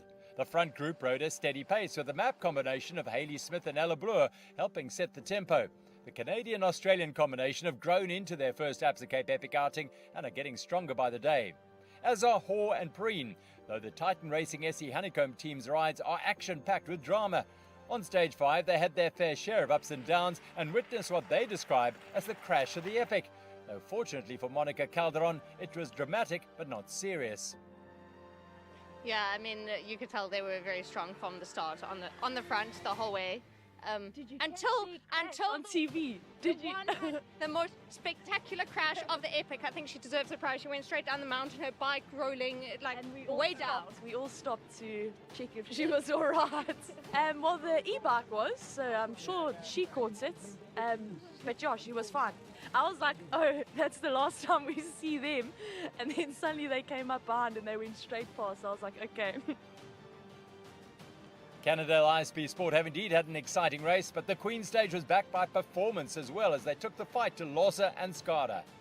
In the beginning of the race, I think just kind of getting in the right headspace and I don't know, just being in a good position really. It's a long day, but it's kind of nice to make your own lines and pace it, once in a while and race our own race. And once it's spread out, we kind of did that. But we were in a group for a long time, actually longer than I expected. Cannondale was super strong, and we rode with them for a while. And yeah, on the climbs we just paced it on our own, and kind of played out from there. Yeah, I mean, we had a good day out. We were fighting with Annika Sophia till Stellenbosch, and then they got a little gap on us, and then we worked well with the Cannondale girls. But yeah, on the climb we had some issues, so we lost some time there. The Infinity SCB SRAM team scaled Botman's Corporate Toyota Specialized, but when the UCI women reached the single track section, it was the end of the line for Preen and Hoare at the very front of the race. Yeah, I think the cracks started to show between the pro chicks and the wannabe pro chicks today, which is me. Yeah, I suffered today properly. Hayley was power, but it was cool riding with the front chicks. Specialized were so strong. I think they were literally riding in zone 2 when I was on the front, but when they went, and just like massive gap. I was suffering at Portmanscoop just looking down, and the next time I looked up, the chopper was like so far away. Titan Racing SE Honeycomb endured as best they could to the summit of the climb, while Langfell and Gomez Viafan seized control for the first time. Lorsa, Skada, Calderon and Tessa Corticas could follow the women in orange to the summit of the climb and into the Toyota Tough descent towards Stellenbosch far below. But by then it was a case of when Toyota Specialized would distance the rest of their rivals. In the time-honoured tradition of this storied race, Stage 5 truly lived up to its billing as the Queen Stage of the 21st Absa Cape Epic. Today was fantastic. I enjoyed it so much. It was hard, but everything is hard at the Epic. The scenery today is what I wanted from the Epic. The trails are beautiful, the weather with the climate was nice. The rain actually packed down the dust a little bit, so the trails were awesome. So it was very enjoyable, everything is fantastic. I can't complain at all. Most difficult mountain bike race in the world. Had to try. Yo, it was brutal, eh? Guys had us up and down that mountain, as you would know, but it is epic. So, yeah, muddy, rain, muggy, heat, was all good.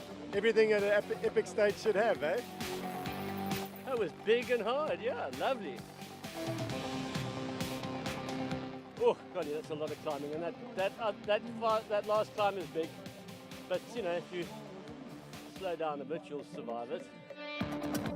Yeah, today I think the weather helped us a lot, but yeah, it was an interesting stage, wet, a lot of walking up that silly hill, but yeah, it was good.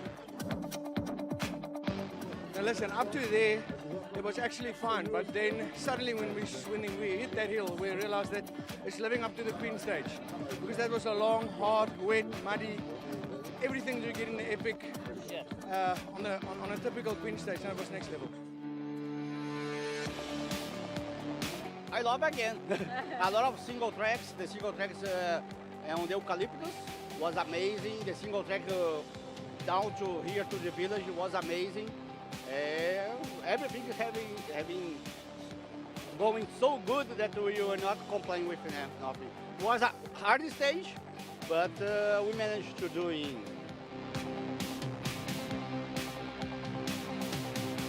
Great. And the first bit was unbelievable. The last bit up the climb wasn't so much fun. But then the downhill again. So it smiles all around. Today, I think, was the best stage thus far. It was super lovely.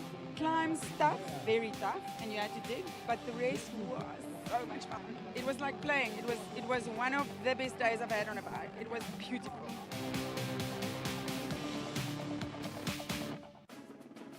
On the climb on the Bergpad in Kutzenberg, Nokia and Hubert attacked. While Scott Schramm and Willie Vittoria looked at each other to see who would close it down, Imbuko Kemcham built a lead with support of the South African fans screaming their lungs out in the Chivita cheer zone.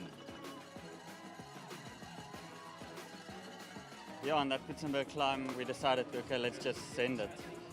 We went and yeah, we got quite a big gap, and then yeah, I think Marcus' chain fell off just before the neck, so we lost some time. And it's not just time, it's momentum, and yeah, it's a lot of stuff that counts towards a chain dropping. But yeah, the neck was brutal. The front top two teams are super strong. They caught us like halfway up there, and yeah, it was just a massive day.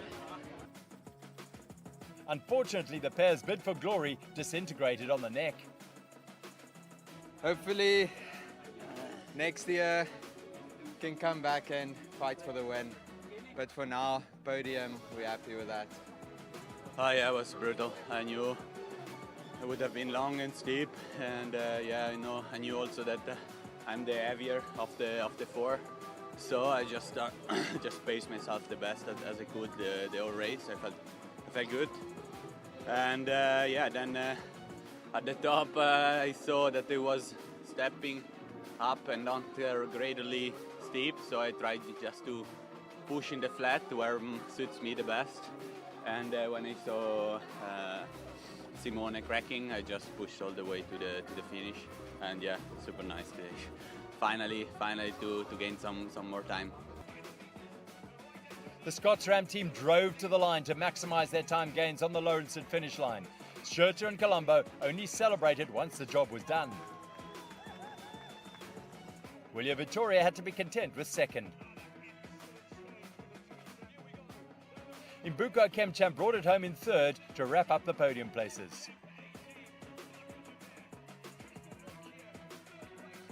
Yeah, they gained quite a lot, but yes, there is still two stages, so yeah, we will try till the end.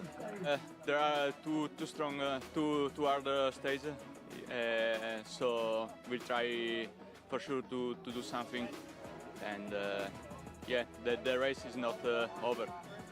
The level's so high. I mean, the first 30 minutes, it's crazy. Like, there was a part where I thought, how can we race like this? But I mean, we kept on believing, and the support's so great out there. And I'm so stoked to race with Tristan that even though we're kicking off, we still roll the dice, we're still pushing, and we're racing with our hearts on our sleeves. And yeah, we keep on trying, we're close, but eventually I think it will pay off. And I mean, beste geweer is probeer, so we ain't gonna stop, we'll keep on trying. And yeah, I think this is the start of a good partnership. And yeah, it's super nice to win the Queen stage, and today was super tough, as I said. I'm super happy how my body could resist till now, so yeah, just happy. After finishing second on the last 2 days, Schurter and Colombo stood atop the Queen Stage's podium, flanked by the William Vittoria and Imbuko Kemcham men. Scots Ram's margin of victory was 1 minute and 10 seconds over Brido and Avendetto. Joubert and Nokia were a further minute and 57 back.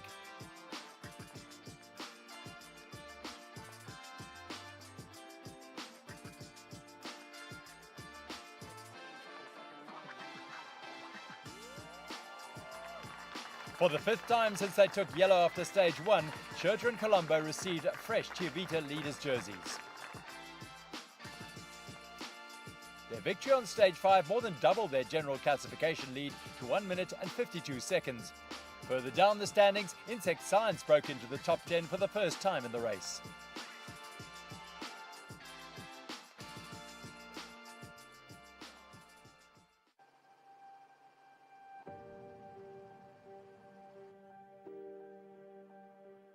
As had happened in the UCI men's race, the Toyota Specialized women attacked on the kicker up onto the Bergpad above Kutzenberg. Langville and Gomez-Viefan rapidly established an advantage on the steep gravel climb and claimed the Queen of the Mountain hotspot as well as the applause of the Chivita cheer zone. They did, however, know that their work was nowhere near done. Gomez-Viefan had done the neck climb before and had been anticipating the effort required to simply summit that monster ascent. The prospect of racing it head-to-head with rivals on the trails was something they would rather have avoided. Woo, a hard one. I did it in 2022 with Haley. We had way too big of gears. We were walking. It was hot. It was miserable. So that climb is still very much in my head. So I think it's really important to save some legs for tomorrow. Yeah, we got a little bit lower on tire pressure, and then we went to the fast track tire just to get a little more grip. I think it was supposed to be raining now, but I think it did rain a lot, and rather be safe than sorry. Langville was in reflective mood and set on holding on to orange. Yeah, it's special to be here this far into the race. I must say it's a tough one. I kind of forgot like how tough the Cape Epic is. But that being said, I think we're still good for the last 3 days. I've been quite sore, but actually yesterday showed that it's still manageable. We just have to be smart, so that's the strategy from here on. Yeah, it's going to be a big day out there, so you got to save something for that last climb. That's for sure.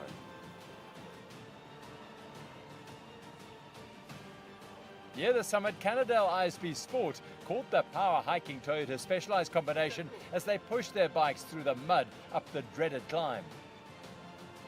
It was just unrideable. It was so muddy and like you didn't know what to do with your bike. The wheels didn't turn anymore. If you carried it, it was like 20 kgs. And then, yeah, we lost some time there, quite a technical issue.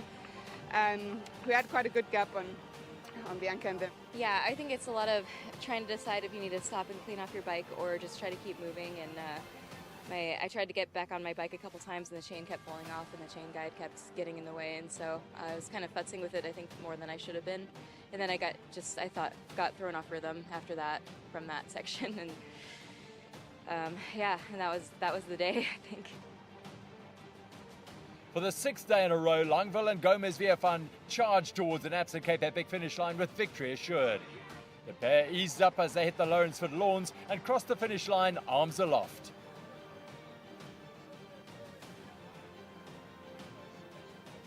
Calderon and Corticus were second, close behind. The battle for third came right down to the wire as Titan Racing SE Honeycomb and Efficient Infinity SCB SRAM went head-to-head. Paul and Preen had the momentum, however, having caught Loza and Skada atop the final climb and sprinted to line honours. After the second feed zone, we could tell that we were probably climbing the best. And yeah, we did a little effort to go for the sprint. Got that, and then we just rode our own race. And yeah, it was tight at the end with the Cannondale girls, but we weren't necessarily worried about the stage win. We kind of wanted to just, get home safely, and now it's 2 days to go. Cannondale ISB Sport joined Toyota Specialized on the podium for the second time, and the first since the Stage 2 time trial. Titan Racing SE Honeycomb completed the triumvirate. Langville and Gomez-Viefan's margin of victory was by just 12 seconds. Hoare and Preen ceded 7 minutes and 40 seconds, while Losa and Skada lost 1 extra. The Stage 5 general classification podium visit was Toyota Specialized 6th of this year's race. Going into the penultimate day, they hold a 22-minute and 30-second lead over Efficient Infinity SCB SRAM. Hoare and Preen are third at 35 minutes and 10 seconds. Stage 6 takes place entirely on Lawrenceford Wine Estate and the neighbouring Vergelegen. The 87-kilometre route takes in 2,550 metres of climbing and boasts both incredible single tracks and arduous ascents. The rain should aid rather than detract from the trails, helping settle the powdery dust which can make visibility a challenge on Lawrenceford's trails in summer. As the profile suggests, it'll be a difficult day with opportunities to gain or lose significant time.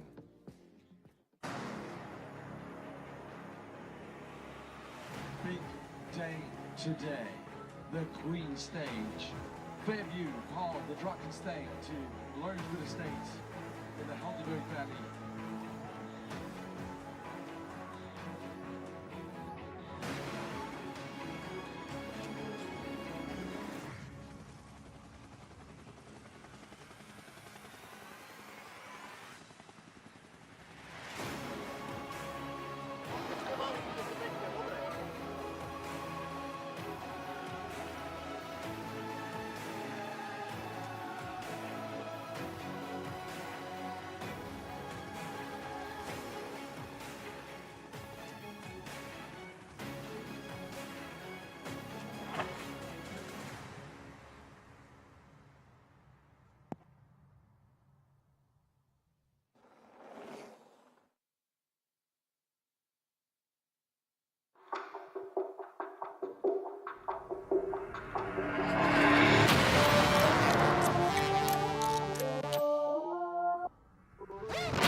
It's a Cape Epic, it's like it can go so wrong.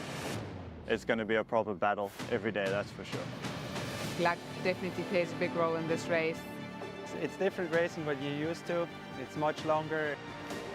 This is a really unique style of racing, and I think the biggest thing is communication. I think it's in marathon the most important thing to do right after the World Championship. The race plays out over the full 8 days. The lessons are here about managing your bad spots and then not getting too carried away when you're having a good moment, because you're going to be humbled again at some point. All we can control is the now, how we race, where we end up, and I would say that's more than enough to think about. Every year cards are freshly shuffled, and you don't know really how good the other teams are. You can be the strongest team on paper and actually you don't win the race, or vice versa. Everything you've done up until this point now must continue. You are here, you have done all of the work.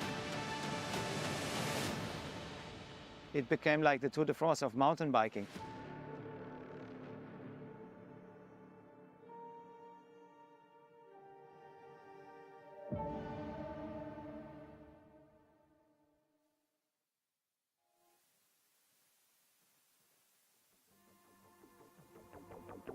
Hello and welcome to Lawrenceford Wine Estate in Somerset West and the grand finale of the 2025 Absa Cape Epic, the 8th and final day of the 21st edition of this untamed African mountain bike race. It has lived up to that billing in no uncertain measure. It really has been incredible this last week, and we come down to the final day of racing as these riders, amateurs and professionals, are challenged one final time to complete this journey. The journey that in many ways defines them as athletes and really gives them a sense of enormous satisfaction and pride at their achievement. We've had a week of world-class mountain bike racing.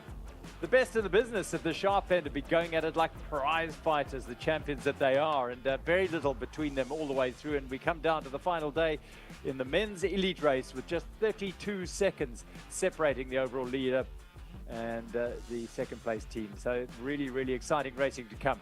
We have had changes. This is Africa at its untamed best, and some extreme weather conditions overnight have resulted in a change to the route, also obviously a change to the start time, and our elite men will be heading off at 10:30 in about 15 minutes time from Lawrenceford Wine Estate on a route that'll measure 41 kilometers and challenge the riders with 1,100 meters of climbing. And they will head up to some parts of the course that they were on stage number 6, but they will do so in a different direction, heading out of Lawrenceford Wine Estate on a long drag down, fairly flat down the middle of the valley, and then they'll turn right and head up to the biggest climb of the day, just before 20 kilometers, down the descent, and then another couple of sharp climbs, the first and only water point at around 28 kilometers into the stage. A couple more kilometers before they charge back to the finish. 41 kilometers, 3.5 chain rings, a hard day for sure, and the most significant factor around that is the conditions of the trail.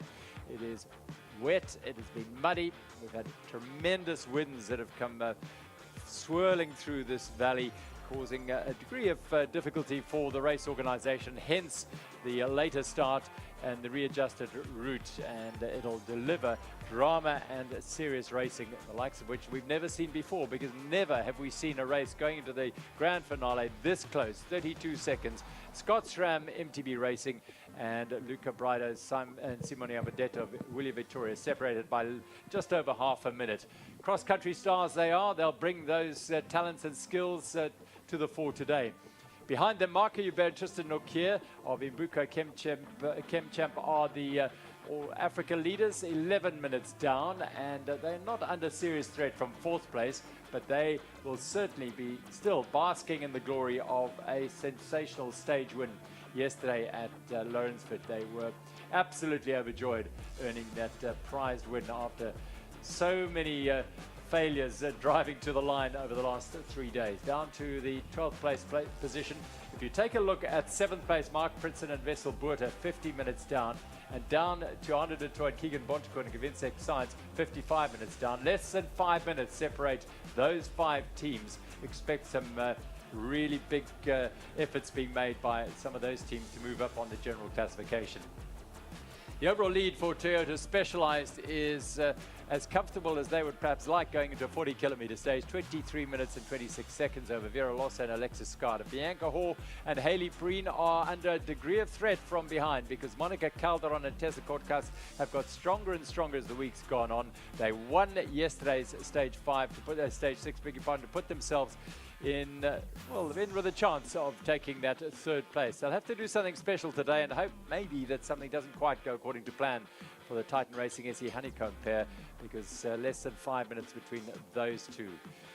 So these are the other categories as we look down through the Toyota mix. Teresa Riedler-Bachel and Philippe Bachel are leading that by just 1 minute and 49 seconds. Samantha Sanders and Rian Weideman went into stage 6 with the green jerseys. They lost it yesterday. Race on today over the 40 kilometers. In the open men, this is for amateur men without racing like UCI racing licenses. Manuel Fashionat and Stefan Spielman lead this now. There was a change yesterday. Marcus Nicolai and Lucas Koller had all manner of problems on stage 6. Hence they're slipping off for that podium position and out of the white jerseys. And they will be chasing as hard as they can to regain those jerseys. 10 minutes is a lot to make up on a short stage like today. 43 minutes is what Ruda Grobler and Michaela Hageman have in the open women. As I said, 19 to 39 is the age group.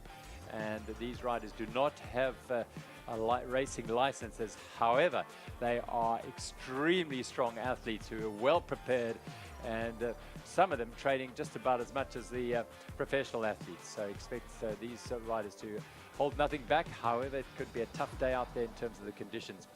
Well, look how it stands after Stage 6 in the NTT Data Masters. This race has gone back and forth all the way through, and now Carl Platt and Kalle Freiberg lead by 5 minutes. Craig Uriah and Charlie McFall have worn that jersey in the NTT Masters category this week.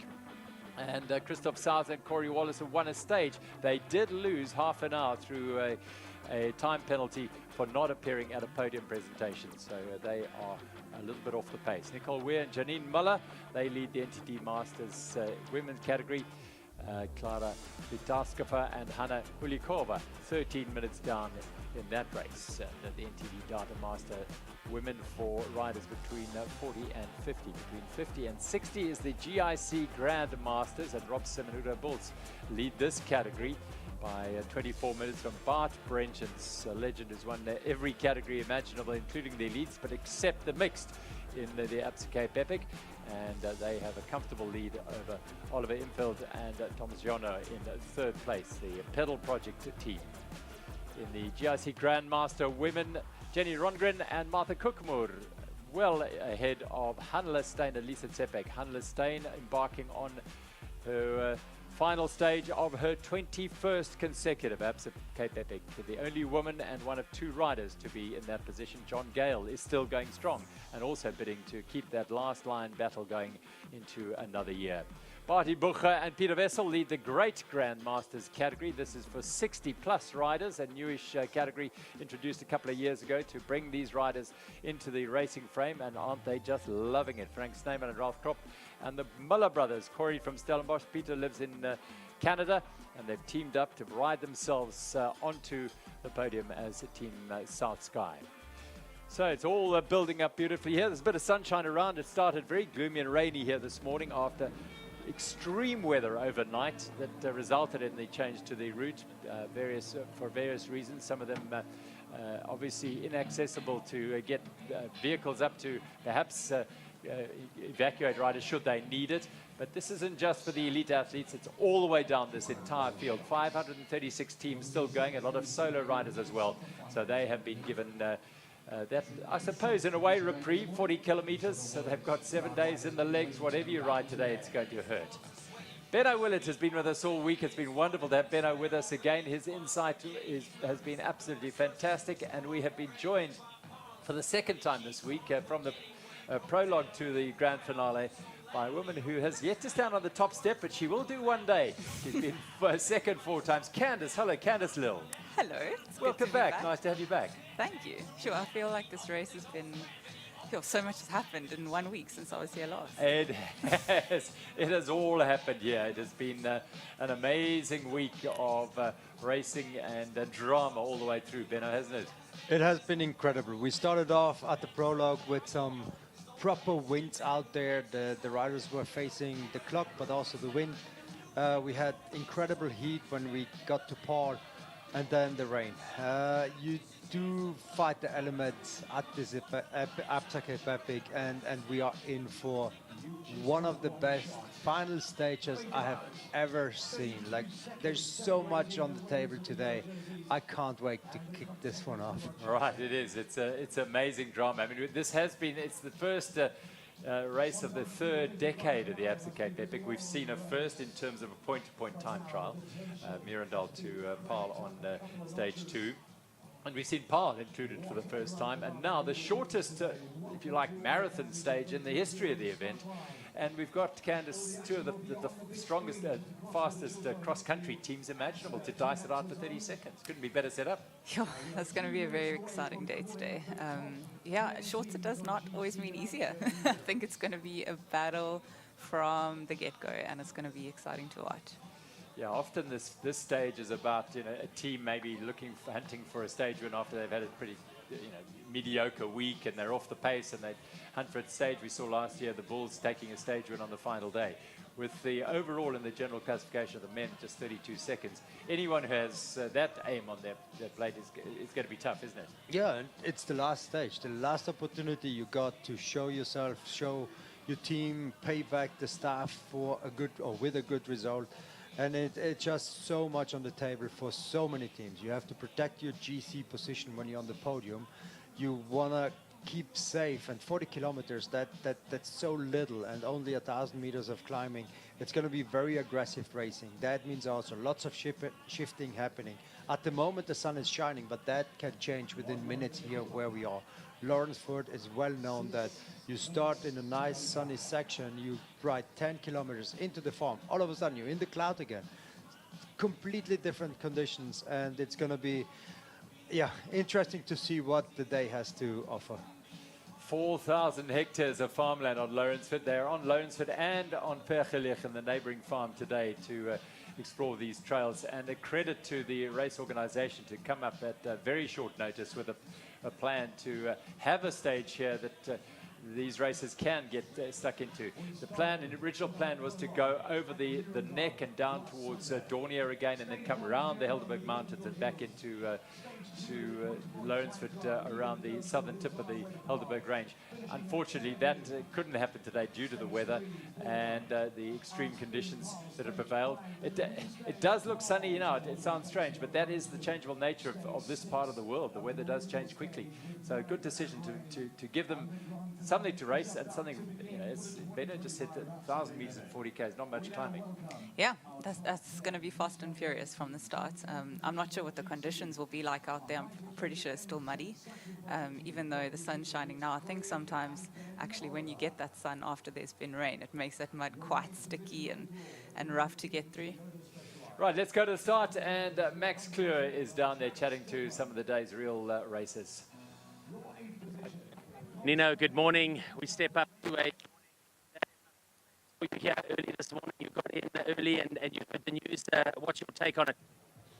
Yeah, it was a bit of a surprise. We went already for a warm-up, but yeah, it was quite severe weather over the night, so now it looks much better. I actually prefer sunshine, so... We're looking at a proper cross-country battle today, aren't we? The time is going to be similar to a World Cup cross-country race, and it's going to be full gas, knowing that this is the stage where everyone is going to be vying to get that stage win. Yeah, it's for sure going to be a fast one, but it's also, it's a lot on gravel roads and not too much climbing, so it's going to be an interesting one, yeah. Good luck out there today. Thank you. Let's get across straight to Philippa when you're ready. Fairly cagey Nino Schurter, who's defending that 32-second lead over the William Vittoria men. I mean, yeah, he wants this desperately. Yeah, he wants it. He wants it. He has been so many times so close, and today you really don't know what to expect. Like we said, like everyone wants to win a stage. It's the final stage.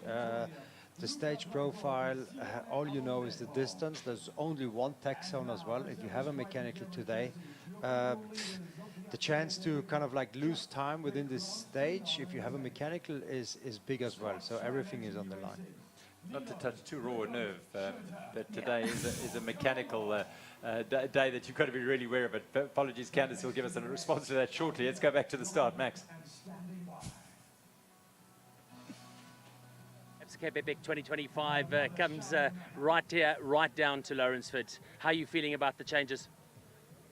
Yeah, I mean, I don't know, if the legs feels good, then it doesn't matter.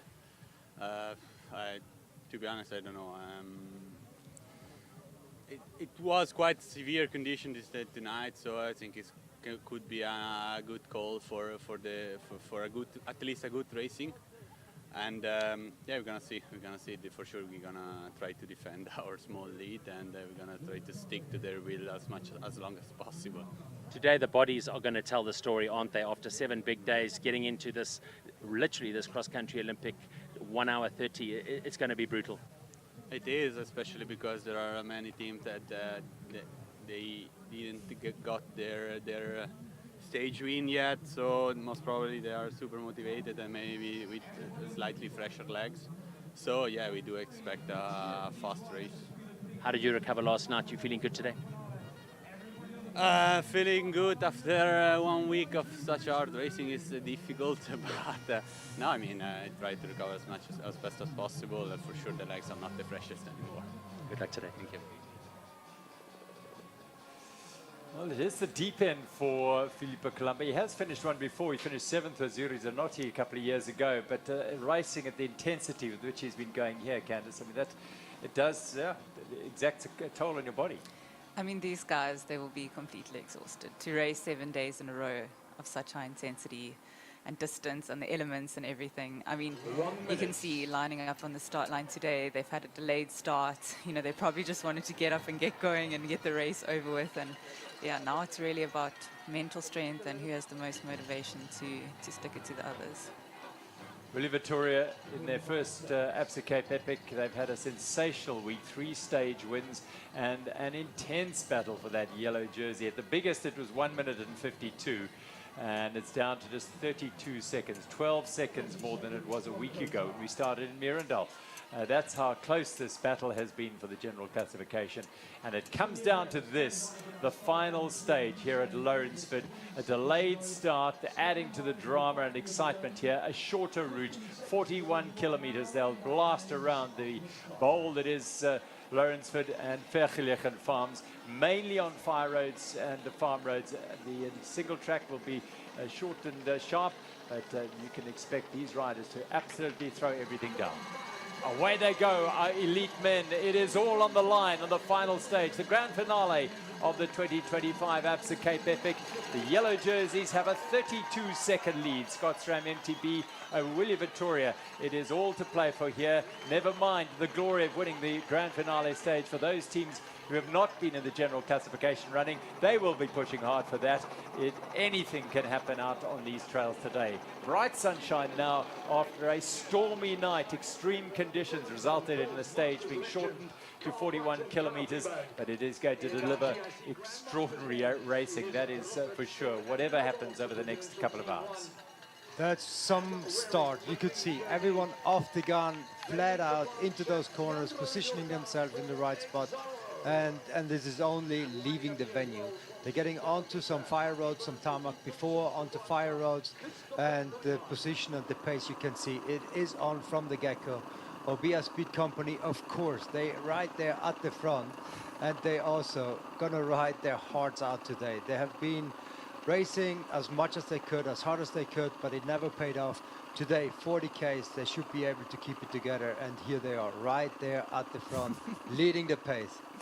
Yeah, you've got to love the way that these guys race. I mean, they don't care. They just, every day, they just want to go to the front and make the racing. No matter what happens that day, they get up and do it again the next day. So I think that's just wonderful for the sport. So yeah, it's at 42 minutes down on general classification. They haven't had a stage win, and you know they've got such great support in this country. They've got obviously a big name as former winners, so they want to just show that there are still, you know, maybe not this week, but they're coming back again in the future. They are a force to be reckoned with. How, Candice, do we go? How do you assess a 32-second lead in a stage like this when there's so much at stake for these two teams? How, what do you think might be the sort of the tipping points? Yeah, it's so nerve-wracking going into a race with a 32-second lead or having a 32-second deficit to chase. I think number one is staying safe. I mean, today you might see quite a lot of bunch riding with how the route is. You might bring a different element, so looking after your partner, staying in a good position, more towards the front, avoiding all mechanicals at all costs, if possible. And then, yeah, I mean, for the yellow jerseys to basically just defend. I mean, if Villiers are going to be going up the road, they have to follow. We heard interviews with both the yellow jersey riders a little bit earlier, both Nino and Filippo. Filippo was the one who suffered yesterday. They lost a minute and a half, and that was apparently due to missing his feeding, his gels. Yeah, missing some gels, running out of steam because didn't get enough nutrition in, and it was maybe just a small little mistake, but the effect of it was huge towards the end. When you grab your nutrition bag, sometimes stuff can fall out. It's hectic. They don't even slow down, and now you're trying to put the thing on. And Ariane, she mentioned it, like you attach those things to the bag and maybe it just fell out, and only afterwards he realized that, hey, there's something missing. And we saw on the TV that he was trying to find where the gels are, couldn't find them, but there's also no way you could go back just to fill it up. And if Nino ran out, he didn't have anything, then yeah, there's not much you can do. And you could definitely see he ran out of fuel. But also, Nino mentioned it, at least they know what the issue was. It wasn't like anything they couldn't control. So today, if they're on point, they will have what they need on board. Only one water point. I doubt that anyone is going to stop there. Actually, the teams are not allowed to be there. So it's actually all up to the riders today to take on board what they need for the stage. Georg Egger and Lucas Baum are on the front together. It's not something we've said a great deal this week. Because we've seen Lucas on the front for prolonged periods without Georg at times, particularly on the Queen stage. But they're driving the pace on this drag up through the valley. It's a sort of false flat as they go straight up the base of the valley here on Lawrenceford Farm. And they'll hit almost like a T-junction and turn right and head out onto the Hottentots Holland mountain side. If you know this valley, looking from the ocean side, on the left-hand side, the Helderberg Mountains, and the Hottentots Holland on the right-hand side, and they'll be heading to the right, and then doing some of the serious climbing. The big climbing, the big climb of the day comes on that side of the mountains, which is perhaps a launch pad. Yeah, I see. Most of the climbing comes in the middle of the stage. So for sure, if it's going to be gravel race or gravel riding up until that point on open roads, a climb is definitely the place to make a difference. For Luca Brido and Simone Avadetto, this is really a voyage of discovery. We'll pause there. We'll watch our Aramex UCI women head off in the orange jerseys. Anneke Langveld and Sophia Gomez-Villafan have been imperious in those jerseys. 6 stages. Sophia getting the crowd to cheer them on this final stage. And don't they deserve it? It's been such a journey, this. Wow, yeah. I mean, I think Sophia also at this point is needing all the motivation she can get for herself. I know how it feels standing on that last day. Everyone, you're just exhausted and you still have to race. You can't think it's over yet, you know? Like, even if you're in the leader's jersey by a certain amount, you can't. It's not over till it's over. You've been there. 100%. Yeah, I mean, they're away they go. The Aramex UCI women. The leader's jerseys, 22, 23 minutes in hand. In the red of Bianca Horn, Hayley Preen riding proudly the South African jersey wearers. And in between those two teams in second place, Alexis Skada, the United States champion, marathon champion, and Vera Lossa. They're riding Proficient Infinity SCB SRAM.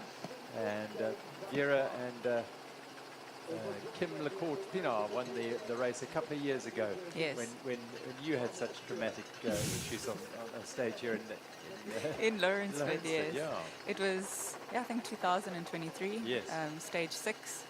So second to last day, and yeah, my partner just there was a massive rock actually that flicked up, which actually often happens in the Cape Epic.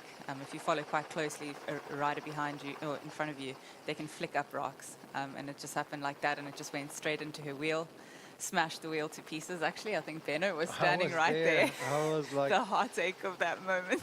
I was up in the mountain giving splits to the teams, and then I come around the corner and here they are trying to fix it, and I saw that this is not going to be an easy fix. Like the way the rim looked, very little you can do. Yeah. And the way you guys managed it, and yeah, again, like you have to stay calm, you have to analyze what just happened, and then also realizing second by second that the race is going away. Yeah. Is going through your hands. No, that was devastating to see you guys there. I mean, we can laugh about it. We can laugh about it now. I can't, because I can't imagine how awful that would be. And it's all well and good us saying they look calm and look at how they're dealing with it. Yeah. Were you?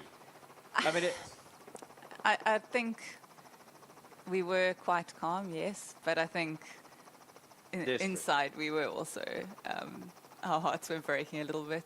And I think we just realized that it was basically unfixable and that we would have to run to the next take point. And that at that point, you have to just deal with it moment by moment. I mean, you can't get emotional about it. You can't think too far ahead. You got to do what you can in the moment. Are these these are not things you're born with when you start racing? You learn to deal with this. You learn that coping mechanism. Yeah, I think so. And that's one thing that can be said, like, as you've been in the sport more years and you're like a more mature rider, you deal with these things a lot better. I think if I was 20 years old and that happened, I probably would have just cried and stopped the race. But you develop persistence, and you push on no matter what. So they cross the red bridge, significant. That's close to where the tick zone, feed zone will be today. So the pace is on. Why? Because a certain Mr. Beers has put himself on the front of the race here. We saw him yesterday for the first time go to the front and put the hammer down, and suddenly it was strung out. And look where he is now. Keegan Swenson on his wheel, and then the yellow jerseys, and look how strung out it is. Yeah, pretty crazy for just an open road that it's strung out so much already. Just shows the power of Matt pushing his massive watts on the front there. Yeah, he and Keegan Swenson have not had the best of weeks, unfortunately, for that pair. And the defending champion is not going to defend that title today. They start the day 61 minutes down on the leaders in 12th place, the outright Toyota Songo team. But looking for something out of today, perhaps something, redeeming themselves today. Yeah, again, maybe today's their day. Matt knows it's flat, he can push at the front, and hopefully Keegan can hold his wheel. And you don't give up at all. Those two guys are keeping it well together over the entire week, handling the situation they found themselves in. But today with the last stage, maybe Keegan's back is not sore right away from the beginning. Managed to keep the pain down and just follow Matt's wheel. That's the best place he can be today. Yeah, I also think it shows from the two of them just the power of a great friendship and a great partnership, because I mean, to come in as one of the favorites and then to have problems along the way or figure out that it's not working the way you wanted to, and to still remain good friends and be willing to push for the last stage win and everything together, it's impressive. So they are heading out, as I say, onto the Vergelegen side. They've crossed the river, and a long line of riders being driven by Matt Beers on the front there. You talk about those partnerships and obviously the issues that can happen out on the trails. So far, both Scott Schramm and William Vittoria have had a very sound week in senses of mechanical issues there, Benno. Yeah, we did not see too many big mechanicals happening. Yes, here and there flat tires, but that all could be fixed by plugging it. But there was none bigger issues than that. So that's good to know. That means that all the teams were very well prepared, and also the trails that they rode kept them safe. There were very little transition areas where it sometimes can be very rough, high speed, and so on. And again, the technology is evolving every year. The teams have their own little tricks. We know that Scott Schramm are using some special grease apparently that they extract from animals. Anyway, wildebeest grease. Yes. But they all very well prepared, and between different tires, different wheels, tire inserts, they know all the little tricks it takes to stay safe. And weight within this race on the equipment is very low down the priority list. It's all about keeping the rider safe, the equipment running, and you can see the teams are learning more and more. The industry is coming up with equipment specifically strong enough for this event. Look at that injection of pace on the front there. We saw Paga Eurostel as well there. So, this is the race. There are a couple of races going on here. Obviously, the general classification is where we're going to be keenly focused on the yellow jersey and the chase from Villa Vittoria as well. They're 32 seconds down. But, of course, the glory of winning the grand finale stage is significant for any team, particularly if they've had a disappointing week. The Beers and Swenson, by their standards, a bit disappointing, that's for sure. And so also Pygo Eurosteel have had a pretty disappointing by their high standards. Regulars on the Absa African jersey categories. So Peter de Troy, Michael Foster, Philip Bass and Jaden Turler looking to drag something out of this, squeeze something out of this final day. So our elite Amex women are rolling away here. Not quite that intensity in terms of the general classification here at the very sharp end. However, the battle for the third place position here could be a factor. Calderon and Corticas have grown into the race as they've gone along here. Yeah. Got stronger and stronger. Yeah, yesterday's ride from them was really, really impressive. I think it's their second Cape Epic. So they've obviously learned, and you know how it feels when you get to the later stages in the race, and they've obviously saved something for a stage win yesterday. Yeah, success at the Andorra Pyrenees Epic, the Swiss Epic as well. I think Tessa's in her first, but Calderon's won a stage at the in Val de Vie, the grand finale stage. She knows with Greta Steinbeck. Let's go to Max at the start. Sophia, a change to the schedule today, a change to the distance. You're ahead on the GC. Today was all about just consolidating, but it's going to be shorter today for sure. Oh, 100%. You know, they took out the big climb to the neck, that crazy descent that we probably would have had. So yeah, we definitely celebrated the shorter stage. I think, yeah, we're really ready to have this over and looking forward to the 41Ks we have left. Your earrings have created a bit of a following over the last couple of days. What do they say today? Yes, today they say boss.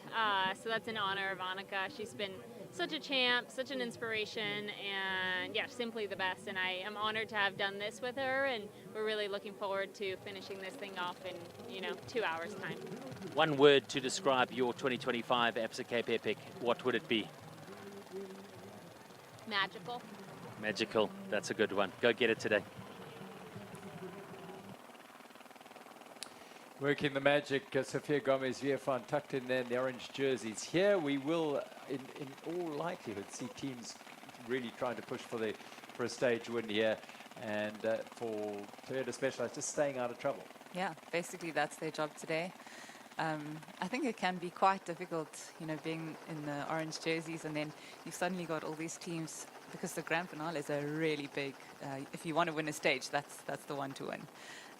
So you've suddenly got all these teams, and people have legs that you haven't seen the whole week, and it can be a bit unsettling, but I'm sure they will keep their calm and keep their heads. Yeah, at the front there we saw Rosa van Duren of the Buff Mega Mode team, they made a good start to the week, but she and Janine Verst have had a tough week following that, and have slipped quite far down on the general classification. So for them, maybe an option as well. Calderon and Corticas ought to consolidate their good form and perhaps try and capitalize and take advantage of that by moving into third place. In order to do that, they'll have to get nearly 5 minutes ahead of Hayley Preen and Bianca Hoare, who've really had an excellent week, haven't they, Candice? They really have. Yeah, they were a late partnership. And I think they've just matched each other so well. Bianca specifically has been a delight to follow, actually, with her interviews and just her raw honesty about the way that she's feeling and the dynamic of the partnership. I think that's also one special thing that the women's racing brings, like the emotions of it and like expressing themselves about how things are going. Yes, some of the men are less inclined to it does seem that way. But yeah, putting it out there is wonderful, wonderful to see. Here's a familiar sight. This man, Tristan Norkier, I mean, if there was a sort of MVP for the week in terms of form, he has shown such good, consistent form throughout the week. Yeah, incredible how he managed to keep it all together for the entire week. Like, it's one thing performing at 1 or 2 stages, but the way they rode from the prologue onwards, every single stage, they were right there at the front. It was mainly the 3 teams kind of like coming to the end. And even now, like in the GC, getting farther up, it's going to be hard for them within this stage, short stage. They kind of like save on the 3rd place, but not enough. After winning the stage yesterday, they're still going to give it a go. And as you mentioned, the last stage is the most prestige. And if you have the legs, you're not going to just sit back, right? So they're trying from the beginning. I don't see Marco now, but yeah, hopefully he's also there. And Tristan, yeah, hopefully they can fight each other and yeah, try another tactic, maybe another new one that we haven't seen yet. I think this has been a really big breakthrough ride for both of them this whole week. I think both of them have grown up in South Africa, watching Cape Epic, obviously having big dreams and chasing after them for years. And the way that they've been able to ride this week, they will come out with a lot of confidence, racing the best riders in the world and sticking it to them, actually. Yeah, I think that's one of the themes that's come out from their comments after the stages is that, yes, they've both been in and around. Marco's won the red jersey with Peter before, has won a stage before, but they've not been in that GC battle, the heat of that battle. Now they've been in it, and the learning that they've gained. There's Marco, about 5 riders back from the front of that group, and Peter de Toy behind him, bearing himself, and all Georg Gega. Mark Pritsen also had an excellent week. He and Vesselboerter Pritsen looked very strong. And then the yellow jerseys. So the games are starting. We've got teams are looking for a stage win. Maybe this team in particular, Mbuko Kemcham, and he's just toddling along. Tristan, it looks like just doing his Sunday morning circuit of Lawrenceford. He's looking so good. And then that little battle between yellow and white. The yellow is Schurter and Colombo, and the white is Willie Vittoria. And they're not going to leave each other for 1 second on today's stage, you feel? Well, if they can help it, anyway. No, definitely not. Like they need to stick together. They're gonna follow every attack. They will definitely know and keep an eye on the Villiers team. There's too much on the line today. Like you cannot miss an attack or any mistake. The pressure that's on them, and again, you can only control what you're in control of. But knowing what's going on next to you, where they are, who's leading at the front, it's super important. I think it makes it interesting with the way the racing's happening today, you know, with more people possibly towards the front at the point where the main part of the race will go. And I mean, it makes it that it's not just like up to Villiers or up to Scott to make an attack and to make the racing. Like somebody else might, and they have to follow that. So the dynamic is quite interesting with this 40-kilometer shorter stage. Absolutely, the flick of the elbow there from Tristan Norkier. Lucas Baum, who's also had very good legs this week, unlike his partner, perhaps for some of the week. Georg has tried desperately hard to hang with him, but it just hasn't happened. Roland Dam, they're going around the dam now. They're going to start climbing. There he is, Georg Gega, and he is a couple of riders behind his partner in the European Champions jersey, Lucas Baum, and Tristan Norkier. A look across, an invitation perhaps. Get on the front. Yeah. Fascinating battles that are going to be going off here at Lawrenceford. Really wonderful to see as they start climbing, and this is where they will start sort of little undulations, kickers, and then they get to the big climb. Not quite towards the Hanse Kop climb, which is a familiar climb here in this part of the world, in the valley, but they'll be going close there. Yeah, it looks like there's actually 2 fairly big climbs in the middle of the stage, 2 opportunities to make it count. Top of your picture on the right is the neck, which is where they would have been visiting had the stage unfolded as originally planned, but yeah, extreme weather here as our elite youth Aramex women head down the valley. Extreme weather overnight, gale force winds that really made a very, very difficult evening for everyone involved at the race village.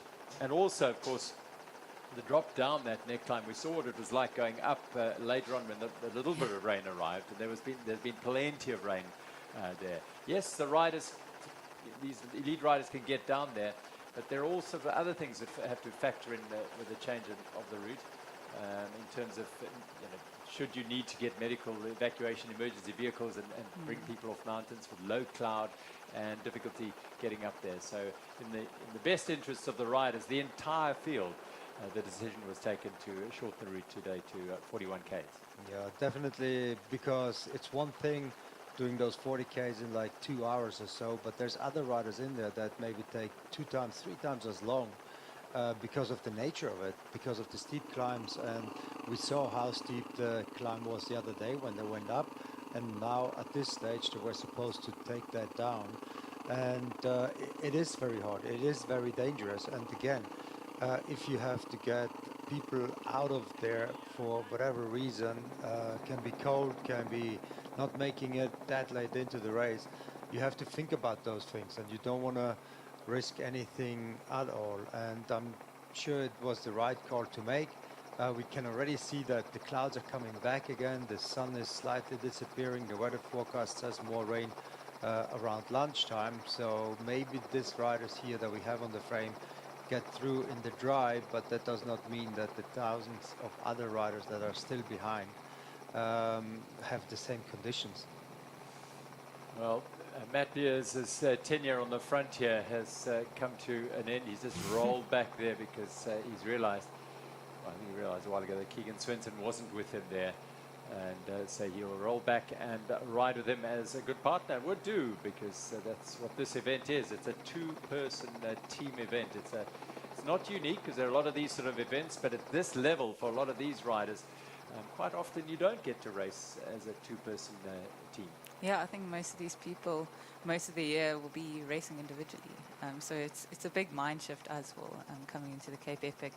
You're only as strong as your partner. You have to look after your partner from day one. No matter if you're the stronger or the weaker one, the stronger that partnership is, the better you'll be able to get the best out of each other.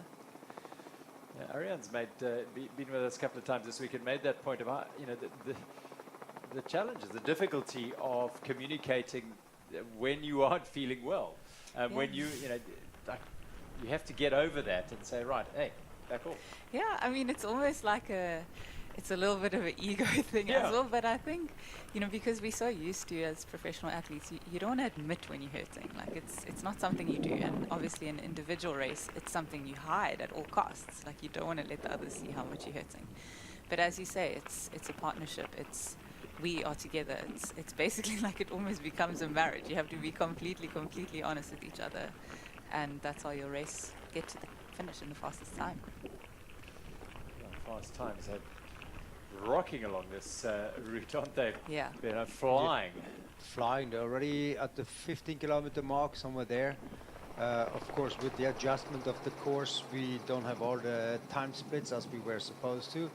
It's just, if you have to change a stage pretty much 2 hours, 3 hours before it actually takes off, the logistics behind it, it's also insane. We had to move a complete water point. The water point that we have now has not been there before, so meaning that the one that was done in Dornier, other side of the mountain, other side of the valley, had to come over to this side all of a sudden. Again, when the extremes hit the Cape Epic, everyone comes together. We saw it the other day in the heat. Everyone got together, brought the people down. This morning, the opposite. The people from the one side of the valley came over with the water point.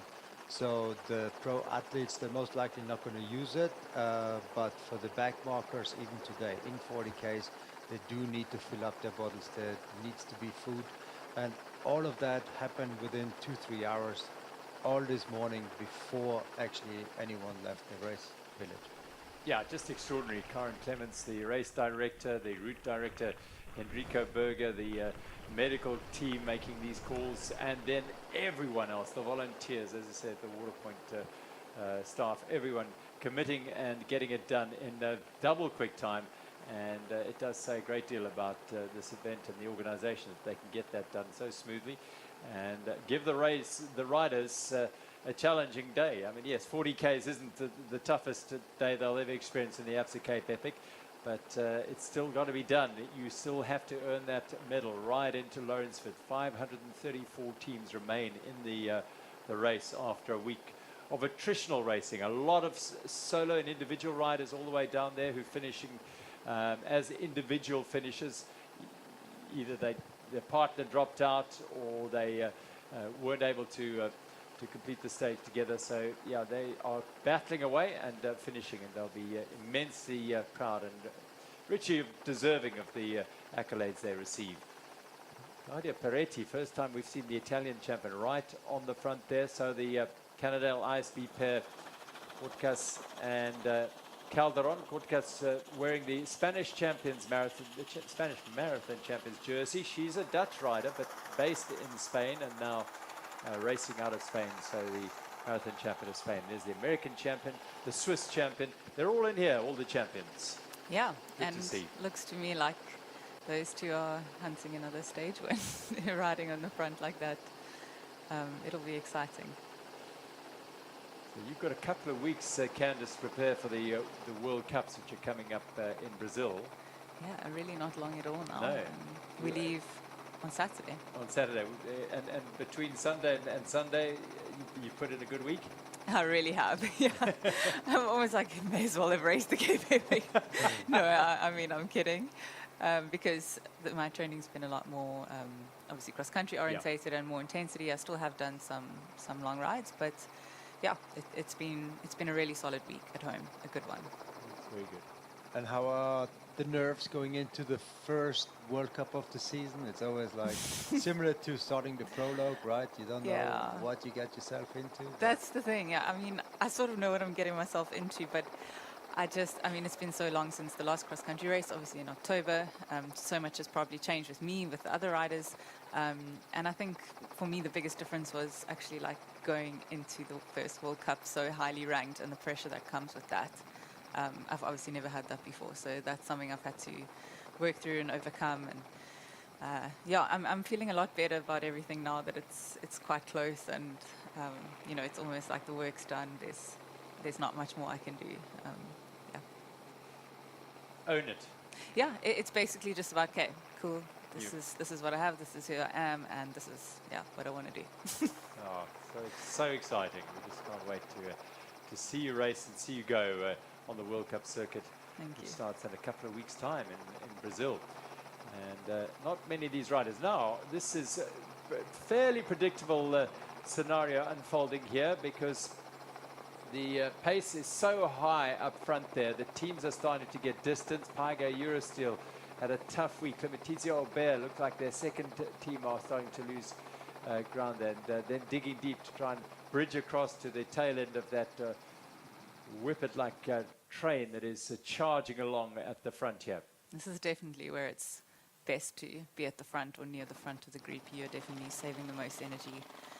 As we saw those gaps opening up, you don't realize, like, when you have to be the person closing those gaps every time, you're doing way over efforts and then back and then over efforts again, so it's a lot more energy spend to be further back in that. There's a Cortcas and Monica Calderon. You would have got just a brief glimpse of the front of Cortcas's bike and the fork, or not fork, the lefty on the Canadale bikes, and that will give you a clue as to perhaps why they found it a little bit easier to ride up that neck climb, where the mud was just sticking like toffee to everyone else as well, and obviously getting stuck in the traditional fork. So they were, well, certainly Cortcas was able to ride up whilst the orange jerseys were pushing their bikes up there. But she's certainly an extremely strong athlete, an Ironman. Full Ironman race winner at elite level in Malaysia in 2019. She was a full-time Ironman athlete or triathlete for a couple of years, and turning her attention now to mountain biking. And yeah, very, very strong indeed as the week has gone on. Yeah, it's amazing to be showing such strength towards the end of a 7-day stage race. I'm sure her Ironman training and racing has definitely paid off for this sort of thing. Roland Dam is moving into view on the left-hand side, and then they will begin that climb that we've seen the men on. But strung out a bit here, the Canada ISB sport team, just putting a bit of pace on it. Yeah, definitely. When you see riders in a line instead of like in a group formation, you know that the pressure's a bit more on at the front. Makes it string out like that. Swiss Bulls at the back there, also there, Team Map. They've had a good week. Ella Bloor and Hayley Smith, the Canadian racer. And Peretti and Sosna. Peretti just behind this pair, the Italian champion, and Katarzyna Sosna, who've also just Torpedo got stronger and stronger as the weeks progressed. Yeah, it's really cool to see. And also, I think for some of these riders, it's their first time doing the Cape Epic. And I think just it's really cool from the women's racing perspective to see people coming for the first time. Now they can gain that experience to get to the next one. And you learn so much from race to race. Like I mean, I know some people have done it to come in and win the first time, but I think it's more about building that experience over the years and then coming in to win it. How hard is it to go from like a partner race, right? Like some of the riders in this bunch, they go back to single racing again. So now here you work together as a team, and then all of a sudden next race is going to be against each other again. Yeah. What's the dynamic there? It does make an interesting dynamic because, yeah, you now know the person's strengths and weaknesses like inside out. So you can almost use that against each other to win an individual race or to play it against each other. When I raced with Mariska, actually, for a few years, the first time we raced together was really great because we had been racing since we were 13, 14 against each other. And we've used all those years to find out what each other's strengths and weaknesses are, where we can press that and take advantage. And I think when it came to racing in a pair, we already knew all that from using it against each other. We just had to use it for the good of the team. But were you able to use anything new when you raced with the cross-country scene in South Africa against her? Yeah. There were new things. Then it was back to the same dynamic, but yeah, as I say, against each other. And I'm sure we learned more in the Cape Epic to then use against each other in cross-country. It's really interesting because, I mean, it's one thing to watch here. You can see the riders are kind of looking at each other and they're close together, but when you're riding there, you can feel all the dynamics around you, especially if you're like a more experienced rider and an in-tune rider. You can feel, okay, this person's breathing a bit harder, or they took like a laboured pedal stroke there, or their cadence is slowed down, and you were aware of all these things. And then you should be even more hyper-aware with your own partner, obviously.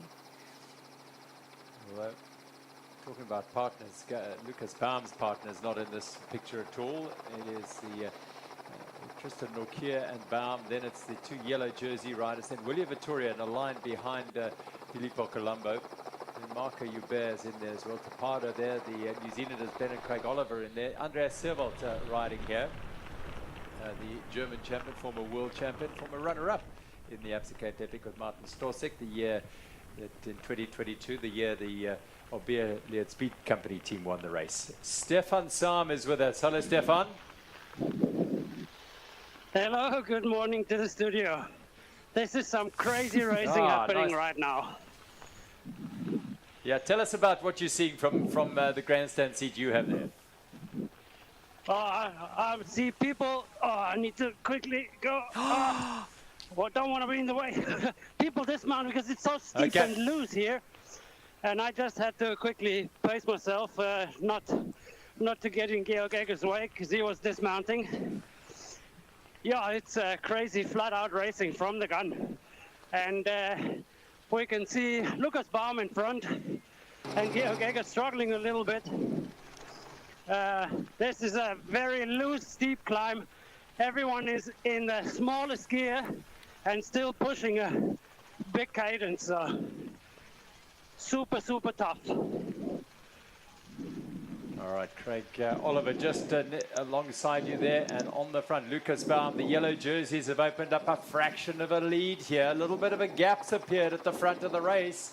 That little climb, that little pitch has taken a toll on the race at the moment as Craig Oliver tries to get past and does get past Marco Hubert here. Well, I think that's Tristan. Tristan there. Struggling a little bit. He's hanging off the back of the first couple of teams. I think Tristan is attacked. Not sure what's happening there. Got away. Tristan Nokia has gone up the road, and Marco now trying to make space to get past riders on that steep technical climb.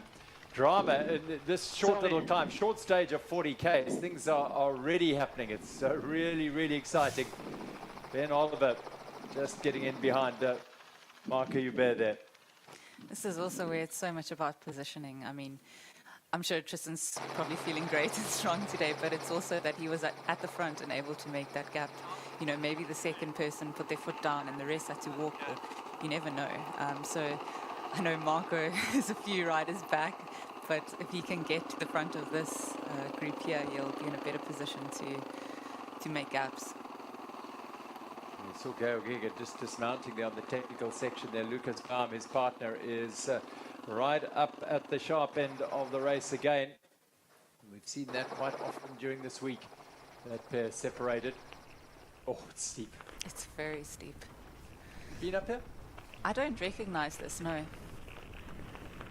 But something like this at this point in the race, I mean, everybody's legs are almost falling off, and now you have to give a maximum effort up this thing. It's a huge effort, mentally, physically.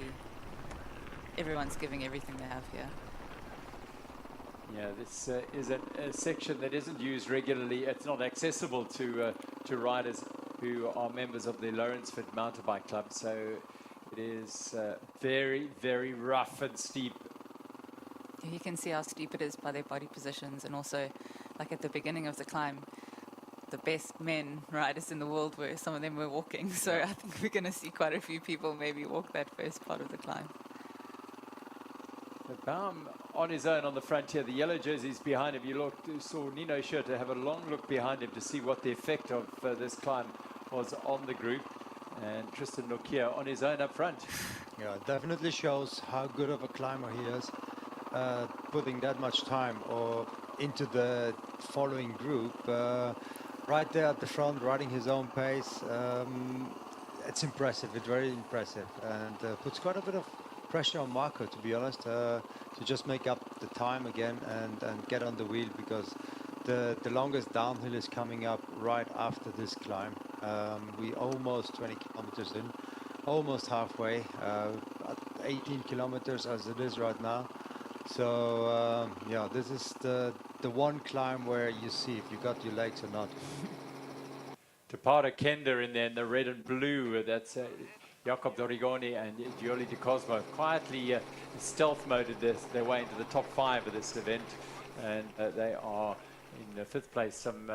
Well, they're 14 minutes behind 4th place Letizia Orbea, Samuel Pora and Mark Stutzman, who are not in this group here at all that we can see. The two New Zealanders, Ben Oliver and Craig, his brother, have done really well this week. They've been in their first Absa Cape Epic, top 10 at the moment, and getting stronger and stronger. We've seen them with a bit of firepower earlier in the week as well, so they had a good prologue. Climb over and flying down the descent. Baum leads the train down with the yellow jerseys, and the 2nd place William Vittoria. What can they do when you're up against Nino Schurter, Filippo Colombo, who's been strong for all the race except for about an hour yesterday when he ran out of fuel? Yeah, that was the only time that they really lost time. Otherwise, they always looked under control. But yeah, you can't do much when you run out of steam because of the nutrition. Today, looking at this, it's gonna be very hard. Like Nino, Filippo, they both look like they got their legs back. We're almost halfway through the race. They almost have to hope for mechanical. Otherwise, again, like being that much stronger on those two guys to get those 32 seconds back, it's impossible. It's almost impossible if there's nothing else happening. I wouldn't say it's impossible just yet. The racer. I think, I mean, 32 seconds, yeah. I mean, it obviously has been very tight racing between those two teams. And I mean, if you start seeing like small parts where another person is maybe suffering a bit and you get a bit of motivation and you can step on the pedals, who knows? Roll the dice and go. Now, they rolled the dice all week of Ibuko Kemchamp, and boing, it's gone now, I'm afraid, for Marco Hubert and Tristan Nokia. Marco off the back, Tristan's the good teammate, rolled back now to join him, having been on the front of this group, clearly feeling strong again. But Marco has gone so deep this week, as they all have, and they won the stage yesterday. That was a massive achievement for the South African pair, and so now it's starting to take a toll. They just want to manage their efforts now over the remainder of the stage. Meanwhile, in the Aramex UCI women's race, Monica Calderon and Tessa Corticas have gone up the road. Now, they do have something to gain out of this move here on general classification. The red jerseys are sitting in that chase group there, the 2nd group, Bianca Hall and Hayley Preen. That third place position that they hold is under, will come under, at the moment it's fairly safe, but if that lead starts going 1 minute, 2 minute, 3 minute, then that pressure will start coming to bear on Hayley Preen and Bianca Hall. Yeah, I mean, this is not just about the stage win for the Cannondale team up front. I think they're also trying to, as you said, trying to gain that podium spot in the overall. And yeah, thinking about Bianca Hall and Hayley Preen, Hayley is more of a road racer, so she will play these tactics. She'll think, okay, maybe I can stay back a bit and save energy in the group, and we'll close them. But yeah, this is a threatening move from these two teams. So what's the competition, or what's the harder competition, for Villiers to make up the 32 seconds or for them to make up the 5 minutes? It's well, yeah, I mean, I think what Villiers and Scott have shown is just like how equal the two teams are, like throughout the week, through every condition, all the different trails, rain, sun, everything. They've hardly been able to make or to split hairs over it. And in this women's race, this team, the Cannondale team, has basically had an exponential curve of getting faster and faster throughout the race. They won yesterday's stage by quite a few minutes, so who knows?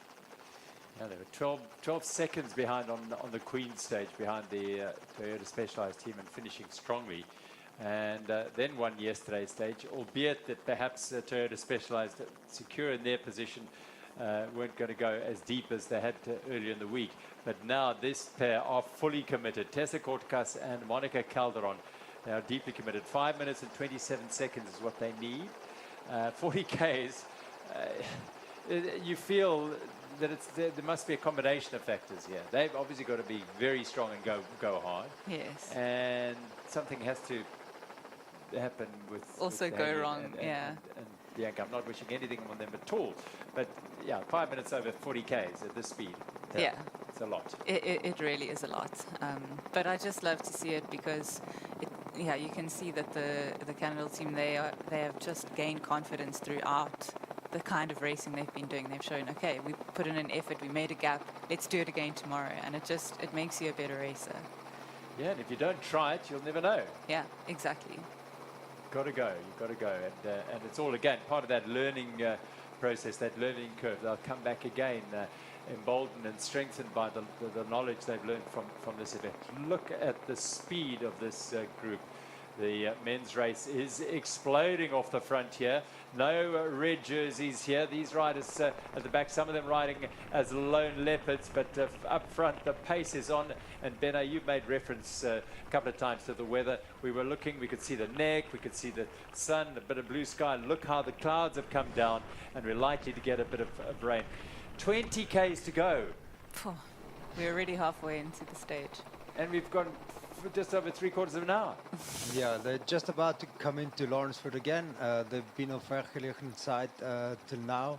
They're coming back to the Red Bridge. So we saw the Red Bridge earlier. That's pretty much halfway today, and it's stretching out. As you can see, the pace is super high. There's a bit more single track coming up, but it's fearless there at the front. I can only imagine how difficult it is to do such an intense effort after 7 days of racing. I mean, it's almost a different kind of race today. You have to bring a different set of legs for that intensity. It's a standalone race, isn't it? Yeah, it's really hard.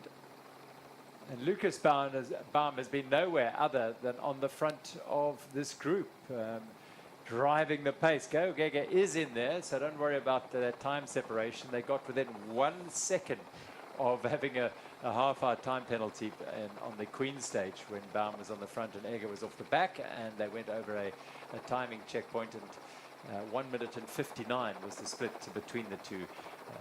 2 minutes is the limit, and if you go over that, you pick up a half an hour time penalty. That group in the front is quite small already. Yeah. They've definitely shrunk. Fragmented behind, and amongst them are the red jerseys of Mbuko Kemchamp. They really are digging deep today after their massive efforts. And Clementisia Aubert, Samueli Poro, and Mark Stutzman. They've yo-yoed up and down, but they are currently in 4th place on the general classification and not in any way a threat at this stage to Buko, because it's an 11-minute lead there. So they'll probably keep an eye on each other here, no problem at all. But it's been a good week for the Clementizia Aubert team, so Millipore and Mark Stutzman. No sign of the Torpedo KTM team of Simon Stevjan and Fabian Ravensteiner. He was a familiar figure in his Italian champions jersey, but he's not starting, and Stevie's riding as a lone rider today out of his C batch. Yeah, I spoke to Fabian this morning, and unfortunately the crash he had a couple of days ago, it was just not getting any better. It just got worse. Not much you can do. It's a big bruise on his leg, and you just have to rest it. And at this stage, there's not much to win or gain. And there's bigger goals or other goals coming up later in the season. So that's also the reason why he did not start today. Kept it easy, or takes it easy, and it's focusing on recovery to get back for the next race. Recovery. That's the story here now. There's a rider missing here. Where is he? Willie Vittoria. Just looking. There's the tail end of this group. The Oliver brothers are on there. There's Georg Egger and one Willie Vittoria rider just jumping out. One's gone up the road. So here's a little bit of a move. Oof. So this is the first bit of animation from the general classification contenders as Willie Vittoria and Simone Avendetto and Luca Braido roll the dice and take on the yellow jerseys. They need to claim back 32 seconds on the general classification on today's stage, and they've got to try something, and that was their first move. Yeah, that was the first time we saw them really trying to make a gap. Another small little climb coming up, and there's not too many of them today, so they really have to go hard at every single climb. And now, yeah, it's wheel to wheel next to each other. This is on. This is on, and I don't want to know what those legs must feel right now. Exploding. Yeah, and I think it's also interesting, like for someone sitting more at the back, you can see, okay, this partner's gone up the road, this one's not able to follow, so you can check out the situation, and there's a lot of those dynamics unfolding right now. No, this is such a mind thing as well. Like, they know what's on the line. Like you have one strong partner at the front, and now it's all up to the second person to kind of like close the gaps, stay in the range, but then also, yeah, what can you do when you're tired? You're tired, right? Like, there's nothing you can do. It's all down to the legs now. Yeah, and the mind. It's, yeah, I mean, you just have to hope also that, you know, you might be suffering, but someone else is suffering more, or at least equal. So you got to push hard. And Marco Hubert is now leading the second group with Tristan Nokia on his wheel. Nokia early in the stage gone ahead and attacked up the early parts of the previous climb. But Hubert was the man suffering, so he rolled back, and they're now riding together in the second group, managing their efforts today. Their position in third on the general classification is not under threat from any of the riders up the road, so they are secure in that, just getting through. But you can see Joubert is really suffering. Yeah, it's good from Tristan letting Marco lead up the climbs if he's the one suffering a bit more. It's always best to let that rider set their pace. Yeah, but still, I mean, defending third place in a race like this, fantastic for them. Now a little bit of a chink and a gap has appeared here. This is very steep, straight up the mountain here. And Willie Vittoria up the road there with a bit of a gap, a couple of seconds back to Filippo Colombo and Nino Schurter. Yeah, that's that second peak we see on the profile here. Yeah, the second steep climb that there is. After that, there's not too much anymore. It's a lot of downhill again. Once they reach the top, they go down almost all the way into the one and only water point for today. Inching their way back onto the wheels of Willie Vittoria are the yellow jerseys. Luca Braido and Simone Avendetto have thrown down the gauntlet once today. The time and the kilometers are ticking away. 18 left. 32 seconds is all they need. Well, we saw rolling and racing into the finish yesterday. Avondetto dropped his chain and whipped the seconds just down the drain right there. So it can happen. Absolutely it can happen. Benno, you were with the specialized team when Jaroslav Kulhavi had a crash coming into this venue on the grand finale some years ago when they were leading. It happens. It happens because you're so tired at this stage. Everything hurts. You're tired. You're mental. Yeah, you just want to get it over and done with. And Jaroslav made the small little mistake and cut the corner, got caught in a wire and went straight over the bar. Almost could not finish the stage because, we weren't sure if he broke his collarbone or not.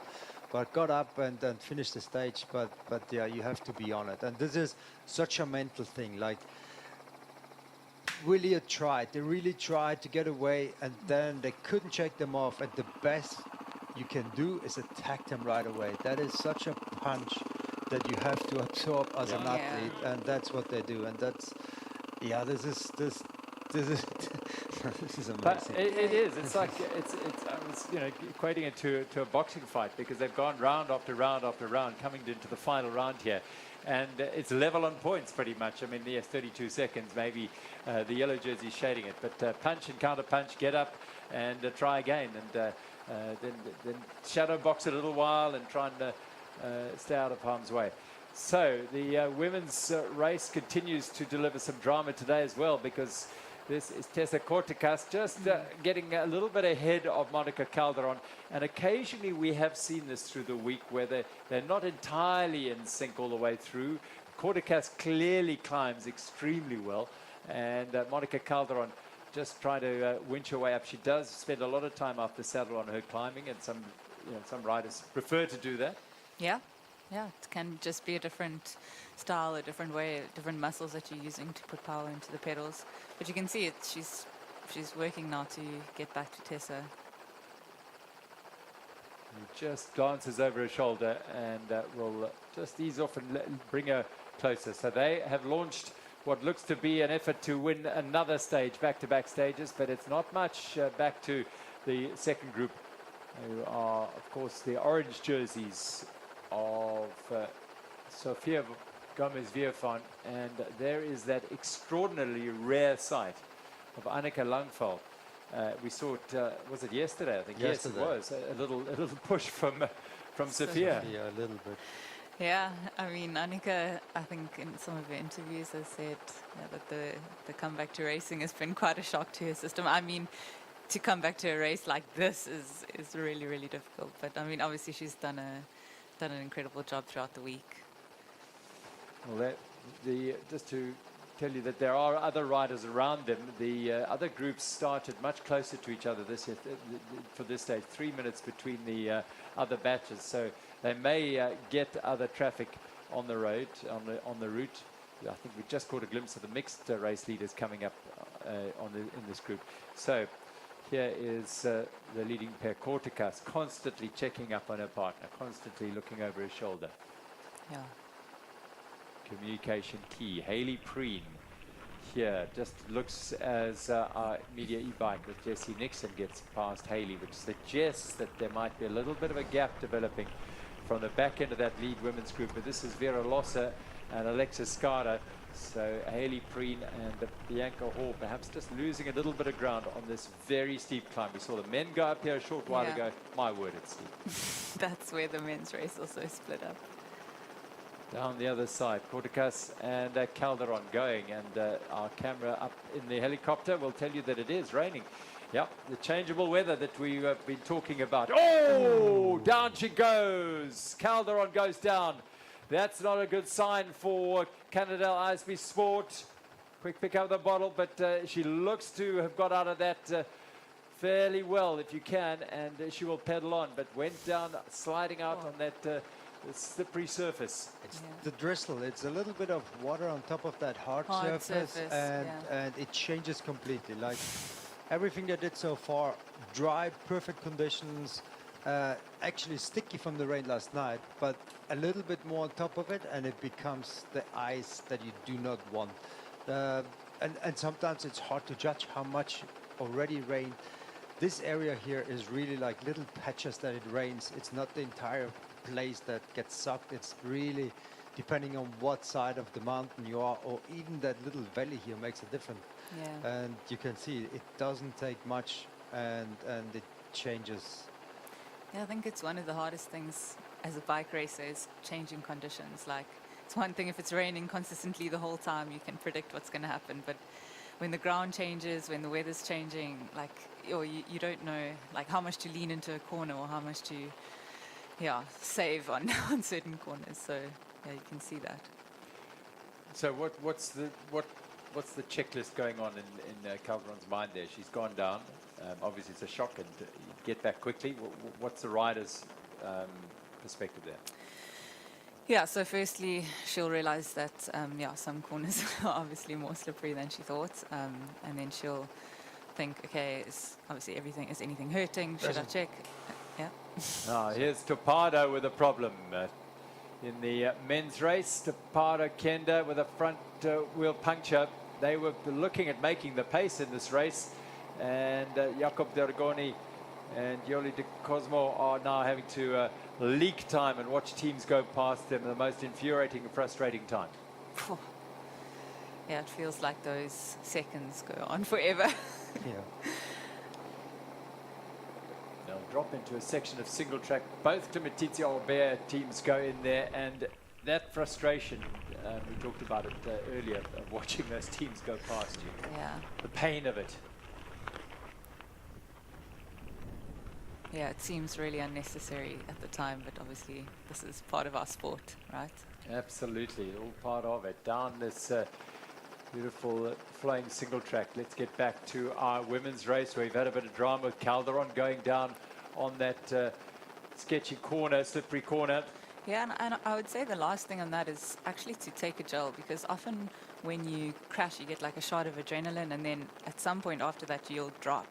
And then you definitely feel that in your energy levels and your performance. So I've learned and taught myself that every time I have a crash or something that happens as a shock, I try to get some sugar in as soon as possible straight after that to avoid that drop. Well, it seemingly hasn't impeded their mission on the front here. Calderon goes to the front. Corticas clearly goes up the yep, it certainly hasn't impeded her at all. No problem there. No. Love it. Absolutely flying over those bumps and jumps. They're not really built as jumps. They just comes to divert water from flowing all the way down this road. But fast and furious the descent, and fast and furious the day. 5 minutes away from the first hour of racing in the this very shortened final stage of the Absa Cape Epic. If you are joining us now, expecting to see the conclusion of the grand finale, we had a late start, 2.5 hours delayed start because of extreme weather that swept through the valley here in the Somerset West Helderberg Bowl. And yeah, it's very scattered, and some incredibly high winds caused a degree of havoc in the race village, it must be said. And not only that, heavy rain in the patches up on the higher slopes of the mountains made for very difficult areas to access with both bicycle and, more importantly, with vehicles, and with the heavy cloud cover, helicopters as well. So evacuations would have been a problem if they'd headed up onto the big slopes of Helderberg Mountain. So the decision was taken to shorten the stage, 41 kilometers, later start. And well, there's no reason why it shouldn't be just as dramatic. Turning our attention to the men's race, and there's a dynamic here. This is the yellow jerseys. In that group behind there, I don't think, are the William Victoria. There may be. This is Schurter and Colombo. I think they are there. They are there. But there's someone else chasing down, it looks like to me. Schurter, yep. There we go. The yellow jerseys. They have a 32-second lead in this. This is the Bulls team, Bulls Mavericks, Axel Rudy Kortnat. There they are, William Victoria. So Luca Brido and Simone Avendetto tried on the last of the two mid-stage climbs to have a go. And now Schurter and Colombo said, we will show you who the bosses are of this race. But it's always an interesting situation if you one team that's broken away and you're in front, and then there's a group behind that's chasing. You know, like Villiers might not be having to do all the work, and they might be saving a bit of energy. So still keeping it interesting. Fascinating tussle here going through the three at 22 kilometers, all pretty much together. Buko, though, had lost half a minute at that stage. But it's all about that race for the general classification. So they've rolled the dice once, Brido and Avendetto, and it hasn't worked. Lucas Baum and Georg Egger. Well, Baum's time on the front, setting the tempo and the pace early on has come to an end, and he and Georg Egger will regroup and reset and maybe have a charge over the last, well, already 14 kilometers. It's whittling by. Yeah. They're coming back over the red bridge here. That's also the water point we mentioned earlier, the one water point that he got for today's stage. And after this, there's the pretty much last climb coming up soonish. They go up, not all the way up where they were yesterday, but halfway up the mountain that we can see here now. And that's all in front of them. Well, look at this, the yellow jerseys, Filippo Colombo and Nino Schurter. They lost 1 minute and 30 seconds yesterday as Filippo Colombo missed out on his gels and ran out of energy in the last hour.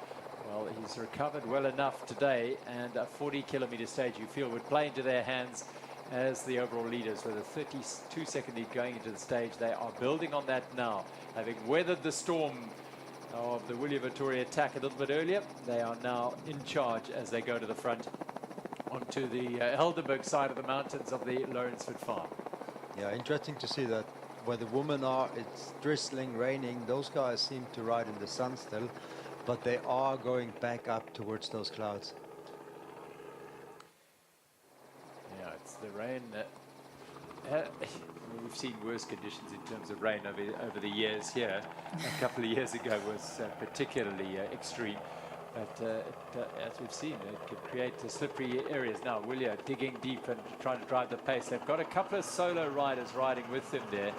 In fact, I think the only team in there is Lucas Baum and Georg Egger. The others are lonely leopards with riders who've lost their partners. So they're not in the general classification at that stage, but they can race in amongst them there. They can ride in amongst them.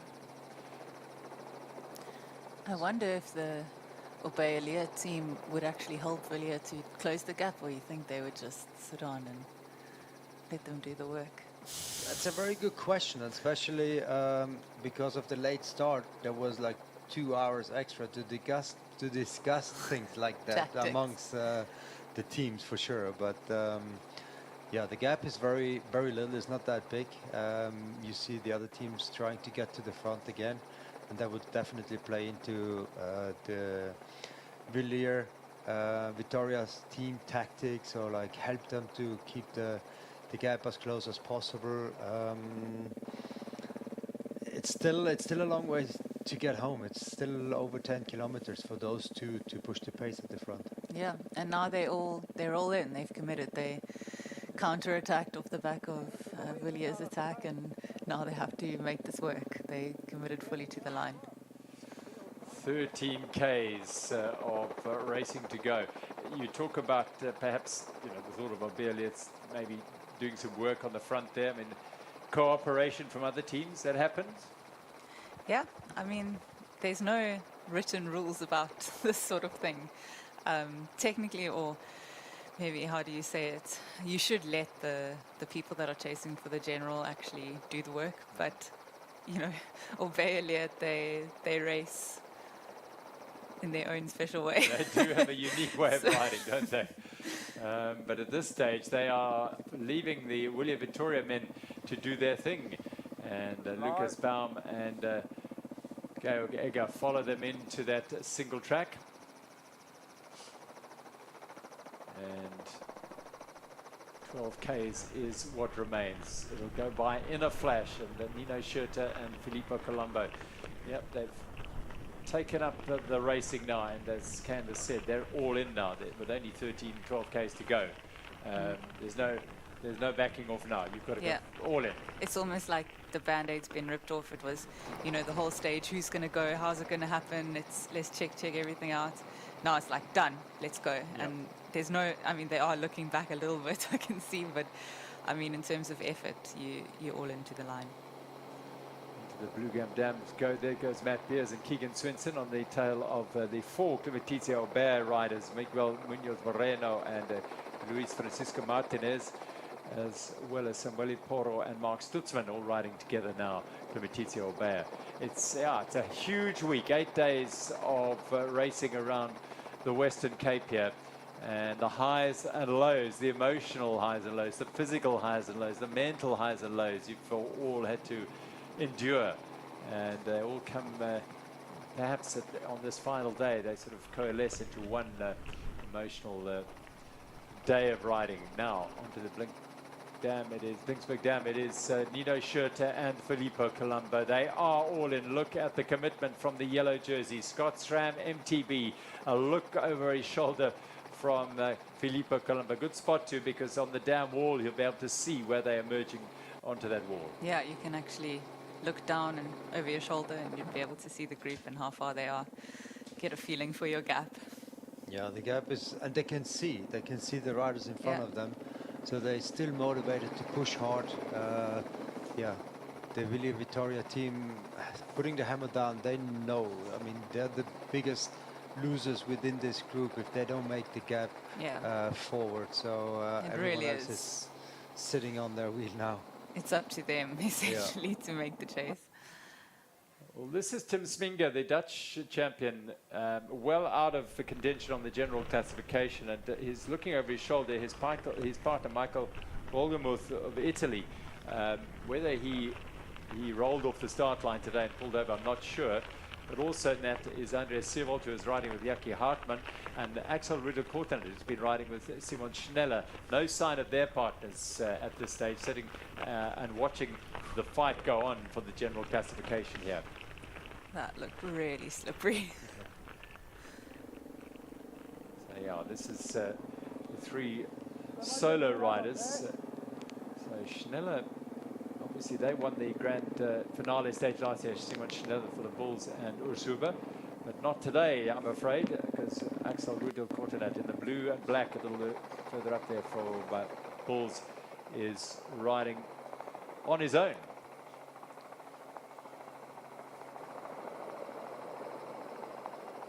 Little go now, here we go. There's no question they're in it now. William Vittoria now 48 seconds back on the virtual leaderboard as it stands right now. So the race stop now, it's Nino Schurter and Filippo Colombo who would put their names in light as the champions of this year's event. And Nguko Kemcha managing their efforts, doing well enough. They are staying out of trouble in terms of their general classification position. They're not going to make any inroads into the top two though. These two are making inroads into their lead, that's for sure. Yeah, it's impressive because, yeah, I guess they could have, as a team, just followed Villiers, everything, and to stick it to them and to say, okay, you know what, actually, we're going to make this race happen and we're going to go. It shows their strength. You know, Schurter has made no secret of the fact this is his 10th Absa Cape Epic, that he wants to win this race a third time. And it's taken some doing. He's not done yet, but I mean, he's found a partner who is capable, who's willing, who's strong enough, who's digging deep, who's suffering every bit as much as he is. Schurter suggested at the start of the week that Filippo Colombo is probably the strongest rider in the field. Nino's got pretty strong as well as the week has gone on, but they have formed a formidable combination. They really have, and also the way they look after each other, and like you never see massive gaps opening up between the two of them. They're always communicating. And I think also at this point, it's like you've been through so much with a partner. Like Nino here, he's just like, I'm going to hold this wheel no matter what. Like, I'm committed to this partner and everything we've been through, and it just gives you that extra motivation. But also very impressive from Luca and Simone how they kept it together for coming here for the first time. And you don't know what you get yourself into it until you have done it at least once, right? So you come here with like your game plan, and you don't know if it's going to work out or not. So really hats off to those two to give it to the more experienced riders within the Epic. Knowing that you're against Nino and Filippo is a big task, and sticking it out there and riding so well. It's incredible to see how they managed themselves so far. Yeah, in 20 years to date, only Lucas Baum and Gael Gego pitched up in their first race and managed to win it straight off the bat. Obviously, the inaugural race was won by Manny Heymans and Carl Platt. Everyone was first times there, but this is a really, really impressive debut event from Luca Braido and Simone Avendetta. Willia Vittoria. Yeah, many people said, oh, they'll win the Prologue, which they did. Yeah. And they've just stayed within seconds of this powerhouse duo throughout the week. As I said, not even 2 minutes at best was the gap out to. So great credit to Luca Braido and Simone Avendetta. And I did find out they have a power meter on the bike. Oh, they have. Because I could not believe that they wouldn't have that technology on their bike. So they are in the pedals. That's where their power meter is. So they have the power meter pedals on their bikes, and that's why you couldn't see anything on the crank itself. But it's incredible, to see. Oh. Well, there's the evidence of the fall that Monica Calderon had, and they've have backed, well, not backed off, but they've been caught by Katarzyna Sosna and her partner Claudia Peretti, who are also another team on the rise through the back end of this stage race, and find themselves now in the hunt for a stage win here. Yeah, and they seem to be slightly ahead of the GC riders. So there's a whole separate battle unfolding there today. We'll be in amongst the other category riders as they make their way up these climbs. As I said, the start batch is much closer than on previous stages, 5 and 10 minutes on some of the days. Today, well, they're all very, very close together.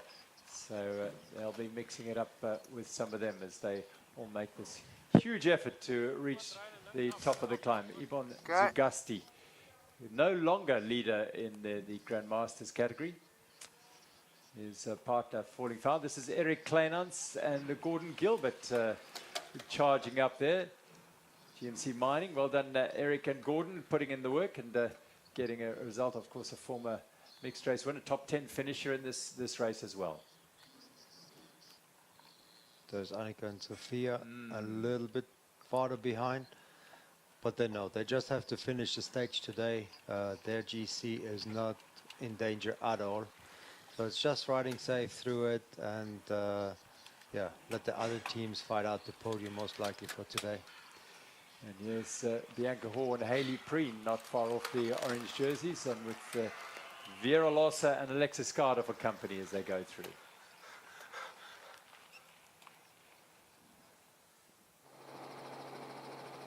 Back with our leading teams, and that is Andreas Servold. He's not in the mix for the general classification. 9 Ks to go in this race, 41 kilometers. He's rode up onto the wheels of the yellow jerseys here. On the canal path now, so they know how close they are. They know where they are here, just to clean of the glasses. It's been muddy there. Stefan Sam, it's been unbelievable racing there, Stefan. A searing attack from the yellow jerseys.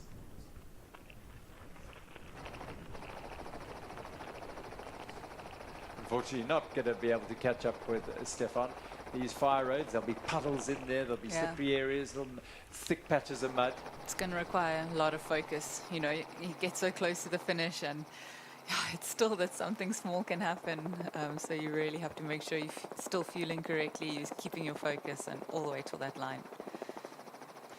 Well, yesterday, Nino Schurter had to help Filippo Colombo through the day. Now, fueling up now, Colombo. You can see him taking a gel there. As you suggested, this is still a vital important. A short stage, you need to keep fueling, particularly if you've had a bad day the previous day in that sense. Yeah, and also with the late change. They all had breakfast at 5 o'clock this morning, right? So you get up, you're prepared, and then you get to the start, and all of a sudden, you're not starting. So even that can throw in a little bit of a spanner. So how you adapt to that? Like, are you going back to the accommodation? Are you going to have a second breakfast? And all those kind of things. Like, you really have to think of it when something like that happens before the race.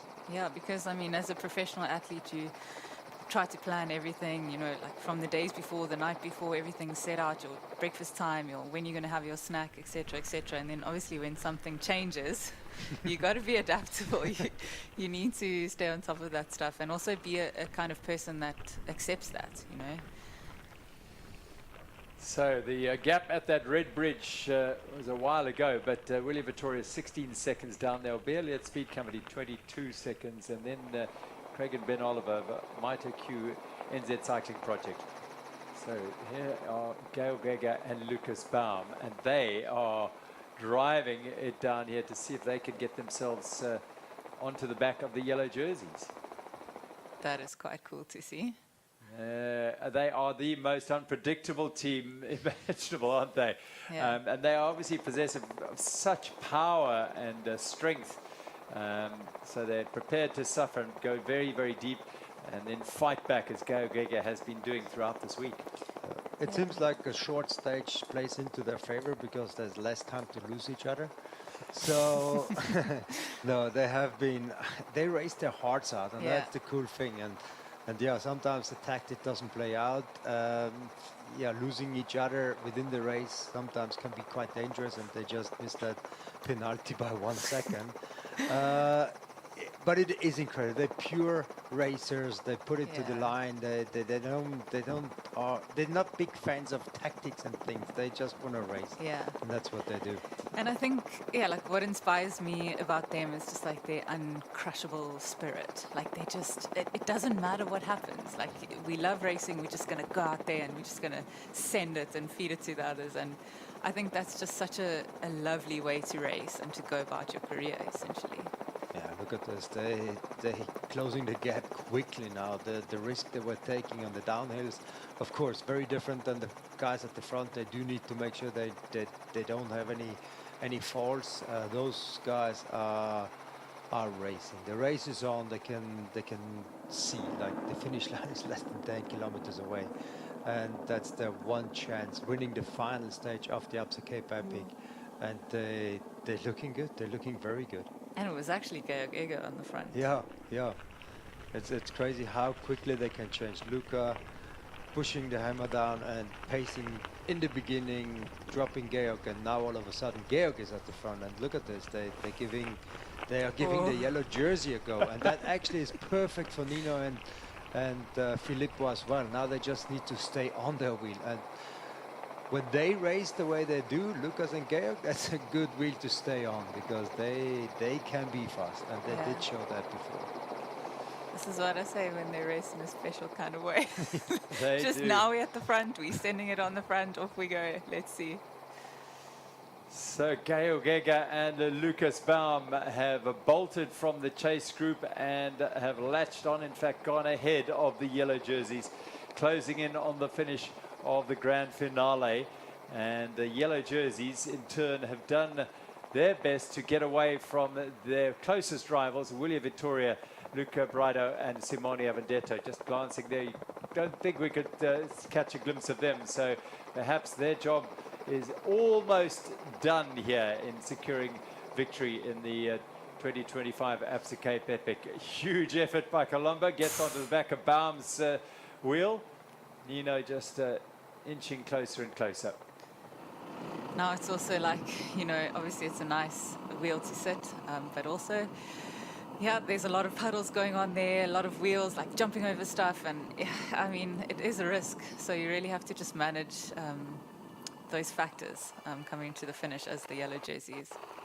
Oh, Matt Beers and Keegan Swenson, then Ben and Craig Oliver and Willie Vittoria in the next group, chasing for all they're worth. Again, I mean, you've got Egger and Baum on the front of this group and Beers on the front of the other group. We're in for something, some exciting dicing for the stage honours here, because there can't be much in it. Yeah, maybe we should have a race day tomorrow and we do everything backwards again. And we see each other in Merendal 7 days Oh, time. lovely. Go reverse. I've turned the furnace off in the cauldron of Paarl, I hope.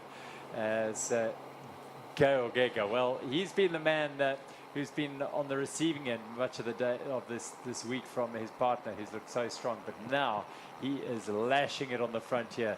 Georg Egger, determined if they can snap the elastic, and Schurt is the one who's having to dig deep every while to drag onto the back of his partner's wheel. Yeah, there's going to be a good fight for third place on the podium. If they can bring it to the finish as it is, there's a good fight happening for third place on the podium today. And it's awesome to see Matt Pierce and Keegan Swigan in there. Finally at the last stage, being able to be part of this front edge. Well, Bay Elliott Speed Company have won 2 stage 7s in their time here, 22 and 23, obviously memorably when they won the race on their debut in 22, and they had to wait to see if they'd done enough to take the win over Stosik and the man Andy Seevold. So there's a little bit of a temper here from the yellow jerseys, and they've maybe said, well, yeah. Okay. This is what I was wondering, whether they're going to risk it all for a stage win, which I don't think is the most important to them at this time, as much as it's nice.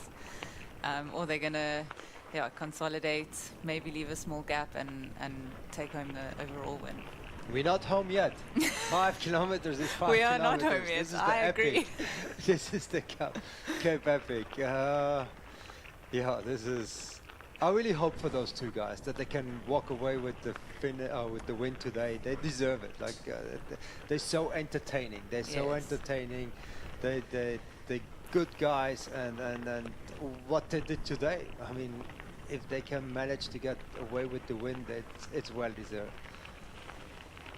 Looking over their shoulder and just checking to see who's behind them. It's only Stefan Sam, guys. Don't worry. He's on an e-bike and he's not racing you. And look, they have just got away from the yellow jerseys now. Nino Schurter and Filippo Colombo, who just need to keep it safe. Every time you go around a corner in these sort of conditions, you say, draw in a breath, because it can be tricky.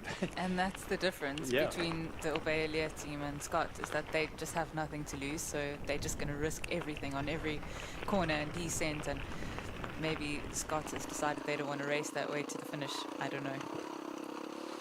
Yes, and Svensson and Ben and Craig Oliver in that group, and William Vittoria were in that group. They were. Yeah, I think that they dropped back a little bit. Yeah, they might have dropped a little bit back. Yeah. So Georg Egger, it's taken him 8 days to find his legs, but my word, they're firing now, aren't they? It really is going hard. Lucas Baum is the man who's been doing most of the pace making on a lot of the days up front. And Egger said, no, my turn now, and I'm going to show you that I'm still here as they try and drive towards the victory here on this grand finale day, on a cloudy and cool, damp day in Somerset West and Lawrenceford, as the curtain comes down on this 21st edition of the Absa Cape Epic, which has served up such drama, such excitement all the way through, and all the way through the race and the field for all these riders. Flat out for the finish. 4 kilometers to go for Georg Egger and Lucas Baum. They throw caution to the wind on this final day and go all in for the stage victory. They didn't finish last year's event, so this is already an achievement on that. As Braido and Avendetto. As Avendetto on the front. Well, they've brought everything to the party for this year's Absa Cape Epic, and they've really been in a vital part in what has been a huge drama and thrillingly exciting week. But on the final stage here, the superiority of the yellow jerseys prevailing, it seems, at this stage. Yeah, at this stage. 4 kilometers to go. Not much between Schurter and Colombo and Egger and Baum, but you feel that the yellow jerseys will be playing a little bit more of a conservative game at this stage. Yeah, it would make sense. Yeah, and also for William Vittoria, I guess they they know now that the 32 seconds it's too much today. So they also want to make sure they get safe home, save their second in GC. The last thing you want is now a mechanical or a crash or anything like that. So maybe settled for the race today and let the third place. Yeah, it's still down to the New Zealand brothers and Ultra Toyota Songa to kind of like fight for the last spot on the podium for today. So cool here at Lawrenceford Wine Estate. The farm managers having the riders ride through the netting, the shaded orchard there, and that's just one small example of how embracing the landowners and the farmers of the Western Cape have been for this event this year and indeed through all the years. Incredible generosity in allowing the riders to take it on. So, men at the sharp end with Gail Gega and Lucas Baum of Elliott Speed Company. Developed a massive following in this country, and that'll please their supporters at the finish. Quick look here at Monica Calderon and Tessa Corticas. Now they were being challenged, it seemed, by Sosna and Peretti, and they are right on their wheels. Claudia Peretti and Katarzyna Sosna, and they are very much in the fight for a stage win today. Good to see. Yeah, this is going to be a good battle to the line, looks like. There is the race leaders, Toyota Specialized. Started the day very, very comfortably in the lead by 23 minutes. And this is back to our men's race. They're constantly looking over their shoulders. You never know. You never know if they're going to come back at you. Yeah. Yeah, it's those last 3 kilometers or 2 kilometers. It's just, you're giving everything and you're just hoping no one comes and that you've done enough to make enough of a gap. And Georg pushing so hard there at the front. They're almost home. 2 kilometers to go. His head bobbling around. You can see the effort that's gone in here. They know they're very, very close to home. 2 kilometers to go. It's a slightly different run to the line than their last couple of days here at Lawrenceford, but they are doing it in time-honored Elation Speed Company style, their way.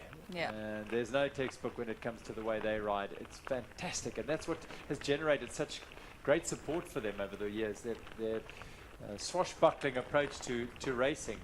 Get out there, go until you blow almost. Yeah. They honey badgers. Yeah. They honey badgers. Yeah. They really, yeah. They can adapt. They have their own game plan. No one can kind of like read what their minds are thinking. And again today, here they are, right there at the front, pushing so hard. 1 kilometer or 1.5 kilometers to the finish. Clouds come over. It's again going to look as it may rain on the back end of the field. Not so this pair. The sun is shining for Gail Gregor and Lucas Baum. Absolutely hammering it down towards the finish at Lawrenceford on this grand finale stage. A shortened stage, but it has delivered some exciting racing for this pair, snatching the opportunity to put themselves on the top step of the podium. Don't look back at this speed. Don't. Only Lucas Baum. Yes. Because they are the unusual pairs. They swing down towards the finish at high speed. And they will enter very shortly onto the road that will lead. They came out on. Massive effort from Gaio Gega to take it away from William Vittoria firstly, and then get to and past. Yeah. Ooh. And they're okay. It was around about there, Yaroslav's story, wasn't it? As they're onto the tar road now. Elation Speed Company. They've had a tough week, this pair. Lucas Baum, the European champion, on the left-hand side, and his partner and good friend Gail Gega, winners of this race in 2022 when they famously stormed to a stage 7 victory at Val de Vie. They weren't in the yellow jerseys at any stage, and they put them on on the top step of that race. They then won the final stage in 2023. 2024, Gail Geiger took ill and they weren't able to finish as a combination.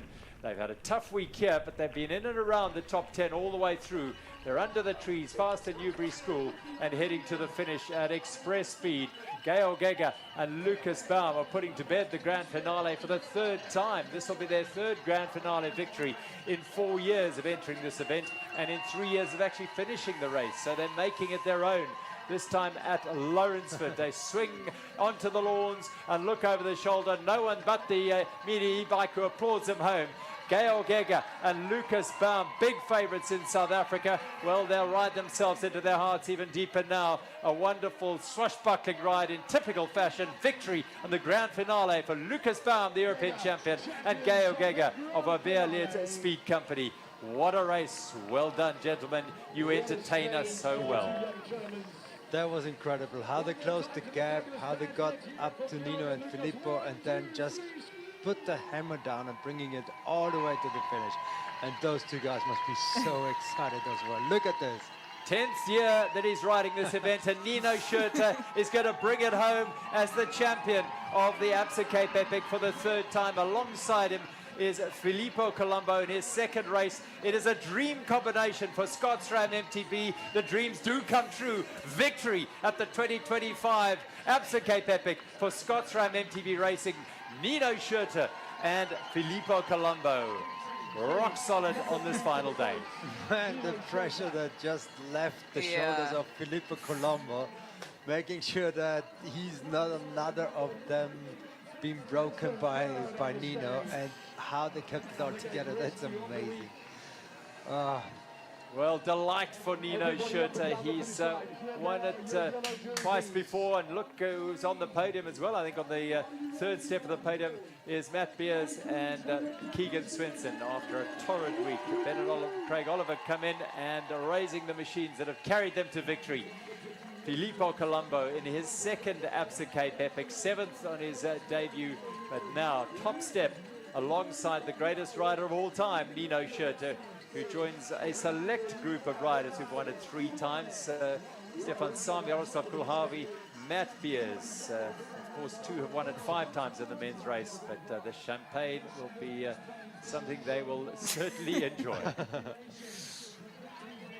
It's a big relief. That last stage must have been such pressure for them, and to finish like that. And also for the team around. I mean, you can see how much work must have gone in the whole week for everybody. I mean, all the teams. But it's amazing when you can finish it off with a win for the team too. And a really big occasion for Marco Hubert and Tristan Nokia. Buko Kemchamp raise their arms. They're the South African jersey wearers, but they are 3rd on the general classification for the first time since 2012. We have an all South African combination on the general classification podium in these 2 bright young stars of the sport. How incredibly they have entertained us and how bold they've been throughout the week. And finally a reward on the top step alongside the greats of the sport. It's absolutely incredible. I mean, it's also to come 3rd on a podium behind these 2 teams. That is a massive, massive result. Definitely didn't come easily. As for people in the crowd from Nino Schurter, just on that, I mean, these are 2 of these 2 teams are outright cross-country races, but they've dominated this marathon race from start to finish. These 2 teams, Willie Vittoria and Scotsram MTB Racing. But the marathon stars, the marathon teams, were here en masse, world champions, European champions and the like. And this pair, this young pair, is going to be so proud. Tinus van Zyl, the team principal, the owner of the Buko team here. What a delight for them all as they find themselves on the podium. And really fantastic, and a stage win to add to it as well. No, it's incredible. And also Tinus standing there.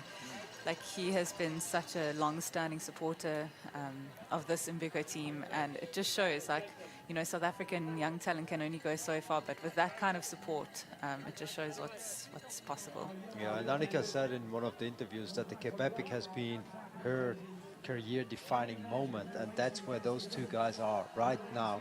They put themselves up with the world best cross-country riders. The world is well aware of what South Africa has to offer, what those two boys have to offer, and it's incredible. They can be so proud, and everyone involved can be so proud to be a part of it. High five for the race founder down there as well from Nino Schurter. What a moment for Scott's-Ram MTB Racing for Nino Schurter as he joins that band of three-time winners here, and he's worked so hard for it. At times mechanical issues, illness, and perhaps a partner not quite matched. This year he brought a partner who was absolutely on fire, Filippo Colombo, a seriously strong racer who was every bit a match, if not at times better than Nino Schurter, bar, as I said, about an hour on stage 6. But isn't he just enjoying it? He's just loving it. Absolutely fantastic to see. It's amazing all of a sudden where all the energy comes from. This man has won everything there is to win in the sport, and he's celebrating like he's never won anything except this race. Wonderful, wonderful to see. A great tribute to him and to this wonderful event. Let's go to the finish. The vibe is on there. Let's hear it from Max. Lucas and Georg, incredible day. We knew it was going to be flat box. You guys lived up to expectation. The pundits were cheering all the way. Yeah, so we didn't really know what to expect today. We kept the pace high from the beginning on, which maybe was not the cleverest for the finale, because I didn't think I will have the legs for the final. But then after the climb, somehow the legs came around, and then we just jumped team by team, and then just a few kilometers before the finish we catch Scott's back, and then we knew we were going to go for a safe win today. Yeah. Lucas, we saw you go really hard off the start. I mean, everyone was going hard, but you let it out. Yeah, I mean, it was the last chance. I had good legs the last days, but of course we had to fight our own battle further down the field. Yeah, and today I just left it all out there, tried to keep the pace high. Select or make a selection early on, and then let's see what the final brings. Couldn't ask for a better way to finish your Absa Cape Epic in 2025, taking the win here in the grand finale for your team. Yeah, thank you so much, and once again to all spectators out there who cheered for us. It's such an honor riding in front of you, hearing the name Lucas or Georg speak company, just as much as Nino out there. It's unbelievable. So thank you so much to make me, or you guys make me feel like it's worth the pain and training and all the suffering we have. Yeah, we'll see you next year. Definitely, yeah. See you next year. Amazing, guys. Well done. Yeah, they're wonderful entertainers as Paul Hauser and Tess Reuter come home, the KMC team here. Everyone driving for home. I mean, after that whole week of racing, the effort is still full on as they complete their journey here. So what a day of short, sharp racing we've had here at Lawrenceford. It delivered drama, it delivered exciting racing, and a bold move initially by William Vittoria. Didn't quite come off, and then the counter-attack from the yellow jerseys as they thrust home their advantage and built on that 32-second lead that they started the day with. And here's a little dice for places further down the field, and Jan Vittar and Alan Gordon of Insect Science giving it their all here. Nice to see every team emptying their tanks for a position on the podium. Let's go and hear from the race overall winners. For sure, after yesterday, after the struggle of yesterday, I was way less sure of my legs, but yeah, then when they tried to attack, I just paced myself, and yeah, the uphill was not done, and I saw them struggling, and yeah, I could just push through it, and we made a small gap, and from there on we knew that it was easier for us, and yeah, just amazing to win this race. You've won the Absa Cape Epic, the untamed African mountain bike race, the biggest mountain bike stage race in the world, with the GOAT of mountain biking, Nino Schurter. How are you feeling right now? Yeah, no, couldn't imagine a better way to start my season. Doing it with my idol, Nino, the best teammate. it's just been an amazing week, an amazing journey, and I'm super glad. An incredible battle. Thank you. We look forward to seeing you next year. Thank you. A tinge of emotion there, I think, from Filippo Colombo riding alongside his idol. Yeah, I mean, and the way his idol was celebrating and the joy with which he embraced this victory was so cool to see. Very, very cool. Peter du Toit and Michael Foster of Tiger Eurosteel are rolling here for South Africa. Du Toit knows what it's like to win a stage here at the Absa Cape Epic. He did so alongside Marco Hubert in 2022. Very, very powerful rider and two wonderful young men. Let's go back to Max at the finish. Dino Schroeder, what a day, what a day. It couldn't have unfolded any better for you, but you had to work for it. Yeah, it was proper racing, and makes it even nicer when you had to battle to the finish line, and it was so cool the video together. It was a tough battle, but a good one. We saw Georg and Lucas putting the pressure on early for Lea Torbea Speed Company, and at the end, when they caught up to you, how were the legs? What were you feeling? And nice to see them get a stage win. They've had a tough week. Yeah, it's really cool to see them winning. And for us, it was perfect that Lucas made it hard from the beginning. Made it difficult for Vilja to really attack when the pace is already high. And it's so cool to see them winning. When we saw them coming, we were like, yeah, they should get it today, and it was nice. You've been there many times. Second place for the Willia Vittoria team. Haven't they raced incredibly well this week? Yeah, it was impressive to see them. First epic for both of them. It's incredible how well they did, and it's big respect for them. A message for all the Scotchram fans out there listening and watching and just loving your third win here at the Absa Cape Epic. Yeah, I'm super stoked about all the support. It's amazing. I love this race, and it's so cool I was able to win it again for the third time. I don't know how many more I can do, but this is a really sweet one. Will for sure be a highlight. Good luck for the rest of your season. Thank you.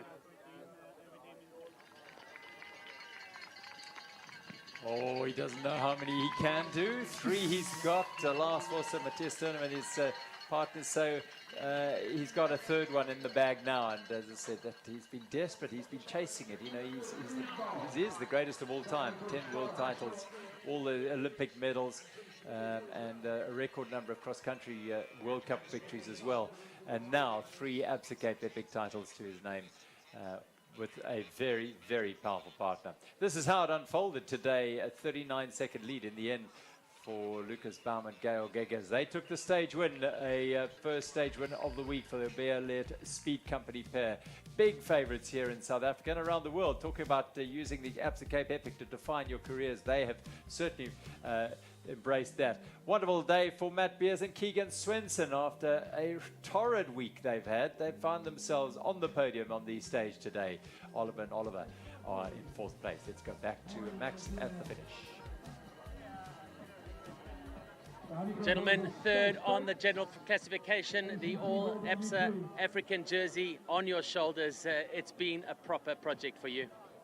Yeah, I know. Started this event and started the event a bit slow with some mechanicals and whatnot, and just getting into the flow of the race. And then, yeah, towards the end of Epic, we were just sending it every day. And yeah, I'm stoked. Like, Tristan's so strong and we work well together, and being 2 South Africans, geez, making history. Like, it's not often that you get to put your name next to a historic like first. So it's absolutely crazy, and yeah, thanks to everyone in the team for being lekker. Being lekker is what it's all about. Tristan, it's been a crazy journey for you at the Absa Cape Epic, and what a way to finish your 5th one. Yeah, like Marcus said, we came to the Epic with big goals. We knew we did the work from early this season, last year, November. So yeah, this was our big goal for the year. And I think we achieved some big goals. We can be glad, we can be happy. Yeah, I don't know what to say, but I'm just glad we did it. Marco, some massive respect out there in the front. We've heard how fondly both Nino and Filippo and obviously Simone and Luca have talked about you guys and the way that you race and the way that you never give up and the way that you're tenacious and that you just go full gas. I mean, getting compliments like that, I mean, that's just got to take it to the next level for the two of you.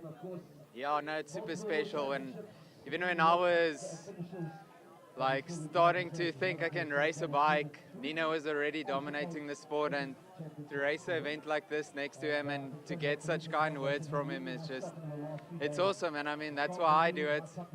We all want to win, but there's a lot more than just winning. It's just racing bikes. We like doing it, and might as well get to each day completely spent and absolutely smashed. You've learned how to race at speed. We've spoken about it before. It's a whole new level. The bodies are tired, but there's definitely going to be some celebration in the Mbuco Chemchamp camp tonight. Yeah, the Epic, yeah, it pushes your body and your mind to the absolute limit. Just waking up every morning at 4 o'clock, knowing you have to do 4 hours again, full gas from the start, literally XCO starts for hour and a half, for 8 days, weather. Yeah, it's just a lot in on the body, on the mind, but yeah, we won't be able to do it without a team behind us. Yeah, everyone did their job 200% behind the scenes, so we're just the two racing our bikes full gas, and there's a lot more people behind the scenes. So yeah, I just want to say thank you to them, because it literally won't be possible without them. Take a bow, guys. Enjoy the moment. We'll see you later.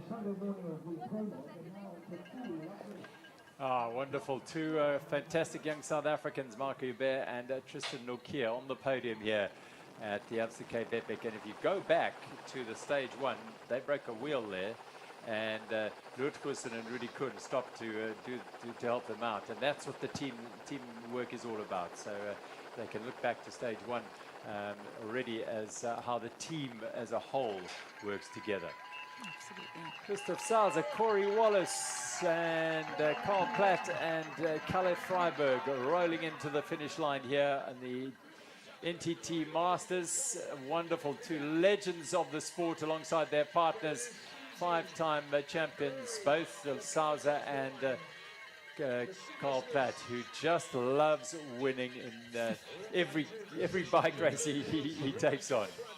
Yeah, he's insatiable. I think he just loves racing his bike and, yeah, as you say, winning even more.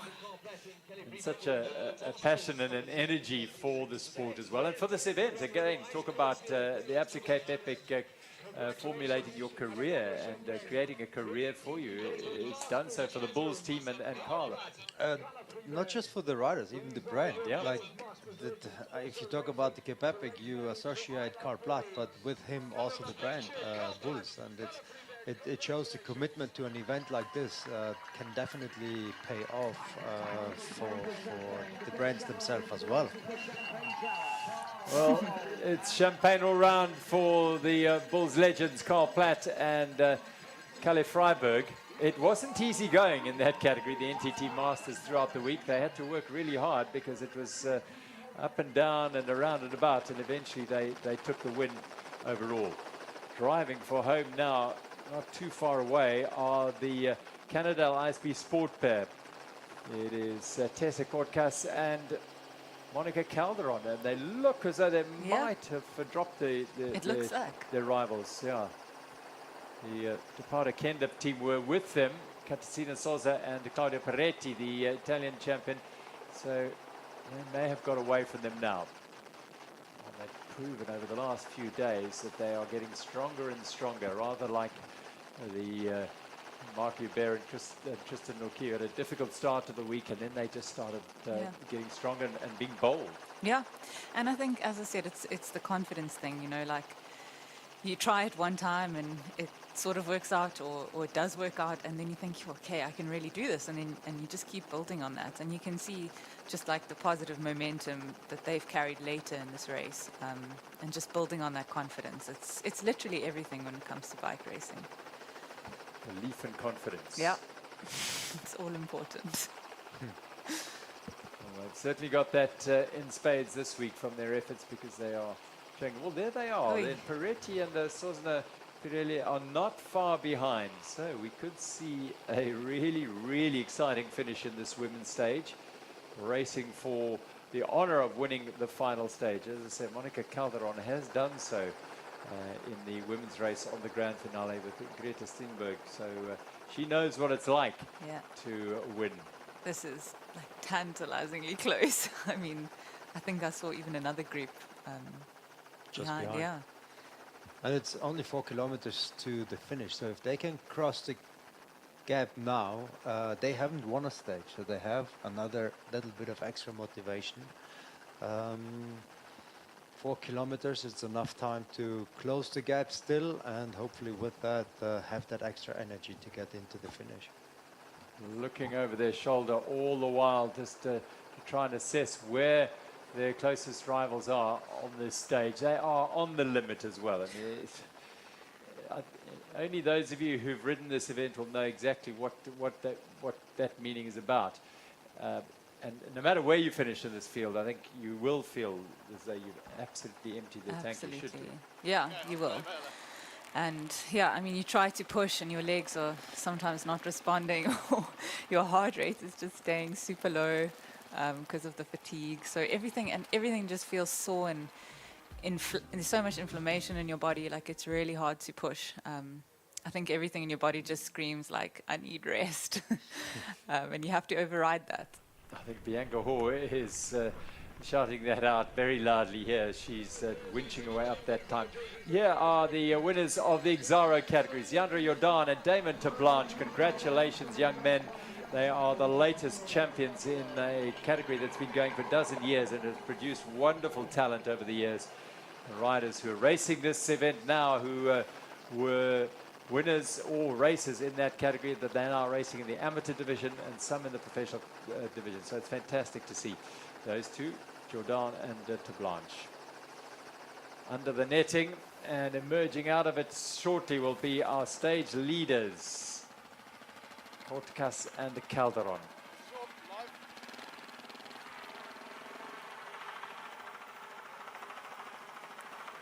Every opportunity you can, roll down the hills as the celebrations begin on the finish line for these two young men. Fairtree Cannondale, well done. The Stellenbosch-based team, these two young men from Nysa, but well, my word, they've stepped it up in the Xaro category, finishing well up in the standings. There's Cam Roach as well, finished nicely. Robson and Udo Boltz in the GIC Grandmasters are the winners of that category. Congratulations to real men of steel who've raced through the years on the Absa Cape Epic many times together, and I think they've got around 20 Absa Cape Epics between them. Crazy. Yeah, those names have been in the sport since I can remember. And they're still so strong. It's crazy. They are incredible. It's wonderful.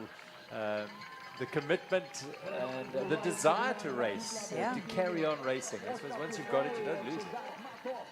Yeah, I think maybe it's different for different people, but yeah, these sorts of personalities, I think, just love the sport so much. They love pushing themselves, and it almost becomes like, yeah, you really crave to do that. And it's often just the one race. Only at the Epic they actually come together and do race. It's true. Quick image there of Tumelo Marke and Patetso Monese, the Pump for Peace team, flying the Lesotho flag proudly and high. Well done, young men.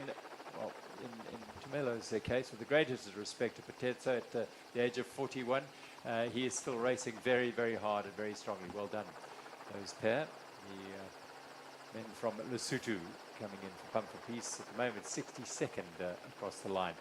It's clear here that Monica is really just digging so deep to hang on. And Tessa Kortkas just rolls up the hill, a little drag, looks over her shoulder. Monica out the saddle. I'll be there. Yeah. And drags herself up onto the wheel. Yeah, it's really hard to manage a situation like this when you can clearly see like one partner is stronger in certain places and the other maybe in other places. And yeah, especially when you've got another team behind you watching the dynamics unfold and seeing how they can possibly take advantage. So you have to be really smart with how you manage this. But also know that if you're suffering, so are they suffering. And look how close Exactly. it is. Yeah. Like also the fact that they haven't been able to close this gap, even though they can see what's going on in front, shows that they're also suffering super hard and are doing everything they can. They'll look over and they'll probably look into cameraman Zander's lens. He's on the motorbike there keeping us abreast of things, but they will know that the chasing team is very, very close. And now being at the front, you do have to look out for the arrows. So you do need to keep an eye on those arrows, but the second team pretty much just has to look for the riders in front of them. Yeah. So it also gives you a little bit of an advantage now being the chaser instead of True. like being at the front. So, and they're very close. There's just It's a crazy couple, close. 50, 100 meters in between them. So, Tupara Kende, Evese women, Katarzyna Sosna, Pinella and Claudia Peretti. And yeah, on GC they're a long way down. They are currently in 5th place. They started the day nearly 21 minutes behind the Cannondale team, so that's not an issue. It's all about the glory of winning this final stage. That's a virtual leaderboard, so barring something catastrophic, and we wouldn't wish that on them at all, the Toyota Specialized team, they are on their way to claiming victory here and extending an extraordinary legacy in this event for the Specialized team. Efficient Infinity SCB SRAM, Vera Lossa won this a couple of years ago with Kim Lecourt-Pinard, and she is now going to fill the 2nd spot, having finished 3rd last year. So, but this pair are heading to their 2nd, looking like their 2nd consecutive stage win. Quick word about Kim Lecourt-Pinard, 5th in the Milan-San Ramadonna yesterday. Fantastic rider who's knocking lights out on the Women's World Tour. Yeah, fantastic. This is Peretti and Sosna Pinele on the stage. They are in 2nd place at the moment, chasing it for all their worth here. They won't give up. It's not far, as we saw from our last image from the air, but as we've been saying, they're suffering just as much as the other team, and they're putting in just as much effort as they can, and that gap just doesn't close, does it? Yeah. I wonder if they're not in the lead. They wouldn't have gotten them, right? It's 1K to the finish. Yeah, it's true. Let's see. No, here we go. This is our leaders on the tarmac. So it is Calderon and Cortecas. For a moment we thought they may have let that slip, but they haven't. Well, they've done this before, have Monica Calderon and Tessa Cortecas. Just 24 hours ago, they rode into Lawrenceford to take their 1st stage win of this year's event, and they're about to make it 2 out of 2. Really impressive ride from the Colombian and the Dutch woman Cortecas, who sports the Champions jersey of Spain, as she's resident there and races out of Spain, and so she's the marathon champion of Spain. But this is another glorious victory. Yes, they won one yesterday into Lawrenceford, but to win the grand finale stage is a very, very special achievement. The champagne tastes that much sweeter after winning on the grand finale. They're onto the lawns, onto the fields of Lawrenceford. Tessa Cortecas and Monica Calderon. And Calderon, well, as she has done the last 2 days, emptying her tank just to draw onto the wheel of her partner.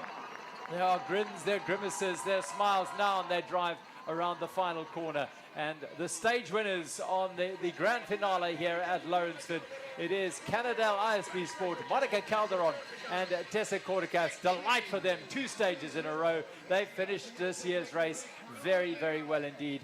2 strong performances on the weekend. Yeah, that's so awesome for them. Look at the excitement. And they'll, yeah, I mean, this is a great way to finish Cape Epic, you know. 2 stage wins at the end of the race. And the big smiles from Peretti and Sosna Pinele, the 2nd place team on the stage here. It is a wonderful ride for Tuparo Kende FSA women. Claudia Peretti, the Italian champion, and Katarzyna Sosna Pinele. They will roll home in 2nd place. A big achievement for them after a week that has seen them get stronger and stronger as they've gone through the week. And the reward is that beautiful smile and 2nd place on the podium. And rolling into the finish in the mixed race. Big cheers. What a delight. They managed to hold off The oh, careful now. They've got it right. That's a wonderful mixed race win, and they have done it. The Austrian pair, Philipp Bachel and Theresa Rindle-Bachel, they took the lead yesterday over Rian Weideman and Sam Sanders, and they made it stick on this short day. Well done. Bianca Hall and Hayley Preen charging for the line, but they will gain much applause, but the real recognition will be for this pair of Toyota Specialized as Annika Langveld and Sophia Gomez-Viefan. Well, the legacy just with the Specialized team is incredible, but Annika Langveld is writing her name into history books every time she comes to the Absa Cape Epic, and she's doing so again here as Alexis Skara and Vera Lossa rolling home in second place on general classification. I think in third place on the stage here, there on the top. I think it looks like that, yes. They're the first of the following teams onto this tower section. The partnership that has done an excellent job all the way through the week to keep the Toyota Specialized team honest and race them. We've had some incredibly close dices all the way through the stages and to the finish. And this pair have done their team and themselves proud. Yeah, I think they've been a great pairing as well. Like, you can see how well matched they are throughout all the different conditions and terrain, and you can see they communicate really well. I think they've had fun this week together. They will make the final turn. Alexis Skada and Vera Lossa, the United States and Namibia combining once again here. As I said, Vera has a title in the Absa Cape Epic to her name. Oh, a broken chain. And drama just ahead of Lossa and Skada. They will sweep past and onto the finish line to take second place on general classification. High fives all the way round. Don't go too fast. Don't finish ahead of your partner by 2 minutes here. You've got to get him home. Broken chain on the finish line. But across the line go the efficient Infinity SCB team of Alexis Skada, the American champion, and Namibian superstar Vera Lossa. Second on the general classification, third on the final stage. Well-ridden women. What a ride, what a performance by them. And delight for Hayley Preen and Bianca Hall. Bianca completing her first Absa Cape Epic and finishing on the podium as they finish as Toyota, as Titan Racing SE Honeycomb. And they secured their spot on the podium in the overall. So they stay within the third position there. So got two South African teams on the GC overall as well. It's awesome. Fantastic performance by this pair, though. They are the undoubted queens of this year's event, as Annika Langveld and Sophia Gomez-Viefan will come to the line here, chatting, perhaps just taking it in for a moment. They'll have plenty of time to do that, of course, in celebration of their achievement. But under the trees for the final time here at Lawrenceford, it is Annika Langveld, who's made a return to the Absa Cape Epic for the first time in 5 years, alongside a superstar rider from the United States, Sophia Gomez-Viefan, who won this with Hayley Batten in 2022. She's back again here alongside the legend that is Annika Langveld, who won this 3 times with our partner, our colleague here, Ariane Luthi, a couple of years ago, and then with Kate Courtney, and then with Anna van der Breggen, and now it is a 6th win in 6 starts for Annika Langveld and her partner alongside her, Sophia Gomez-Viefan, a 2-time champion now at the Absa Cape Epic. It is Toyota Specialized champions once again at the Absa Cape Epic for Annika Langveld and Sophia Gomez-Viefan. They have been quite simply supreme. And she overtook Christoph Sauser and Karl Platt now. She's the only UCI elite rider that won it 6 times. Yeah. That's insane. Name in history for Annika Langveld. A 5-time winner. She came to the event, wasn't sure of how she would go. Well, now we know she is the queen, and she is the most successful race winner in the elite category of the Absa Cape Epic over these 21 years. Wow, what an achievement. They're both just shaking their heads at each other. She's not allowed to drink because of Breastfeeding, you have to be careful. Yes, she's got to be a little bit careful. She is indicating that she's absolutely finished. Well, she's shown that she is an athlete of the very highest order here. Annika Langveld and Sophia Gomez-Villafan, the winners of the Aramex women's category here in the 2025 Absa Cape Epic. They won 6 stages and cemented their place in the race lead with those 6-stage wins. And then over the last couple of days, well, they did what was needed, stayed out of trouble, stayed safe, and rode themselves to victory. Congratulations to this pair of absolutely wonderful riders. So incredible. Jessie Nixon kept in company. She rolls in on the Bulls Media e-bike, but a proud moment. Oh, that is family. Very special. A moment to savor. Annika's partner Thomas has been such a rock of support, and 7-month-old Flora. Yeah, it's crazy. I mean, for sure, like, that is 100% a very, very supportive husband. Well, who would have believed that Annika Langveld would return and not just compete, but take a 6th win here at the Absa Cape Epic after all that she has done for the event and in the event and with the event over the years. That competitive racing instinct runs deep, and wonderful to see it bringing her victory. Let's go to Max and hear from all these wonderful races. Monica, on the biggest stage of all, the grand finale, you must be happy. 2 minutes short of the GC, but you went down fighting. 2 minutes short, because today was 28 kilometers short. Now, super happy to finish the week like this. Of course, when we heard this morning that the course would be short, and we were a bit sad, like we knew we needed this day to try to get back on the podium on general classification, but yeah, 2 minutes still. We had a good fight coming back. We cannot be more than happy. What a way to end. 2 stage wins on the last 2 days. I mean, incredible. Yeah, well, it's what we came for. So, yeah, at least we showed that we are able to. We will come back next year. We look forward to seeing you back next year. Well done. Thank you.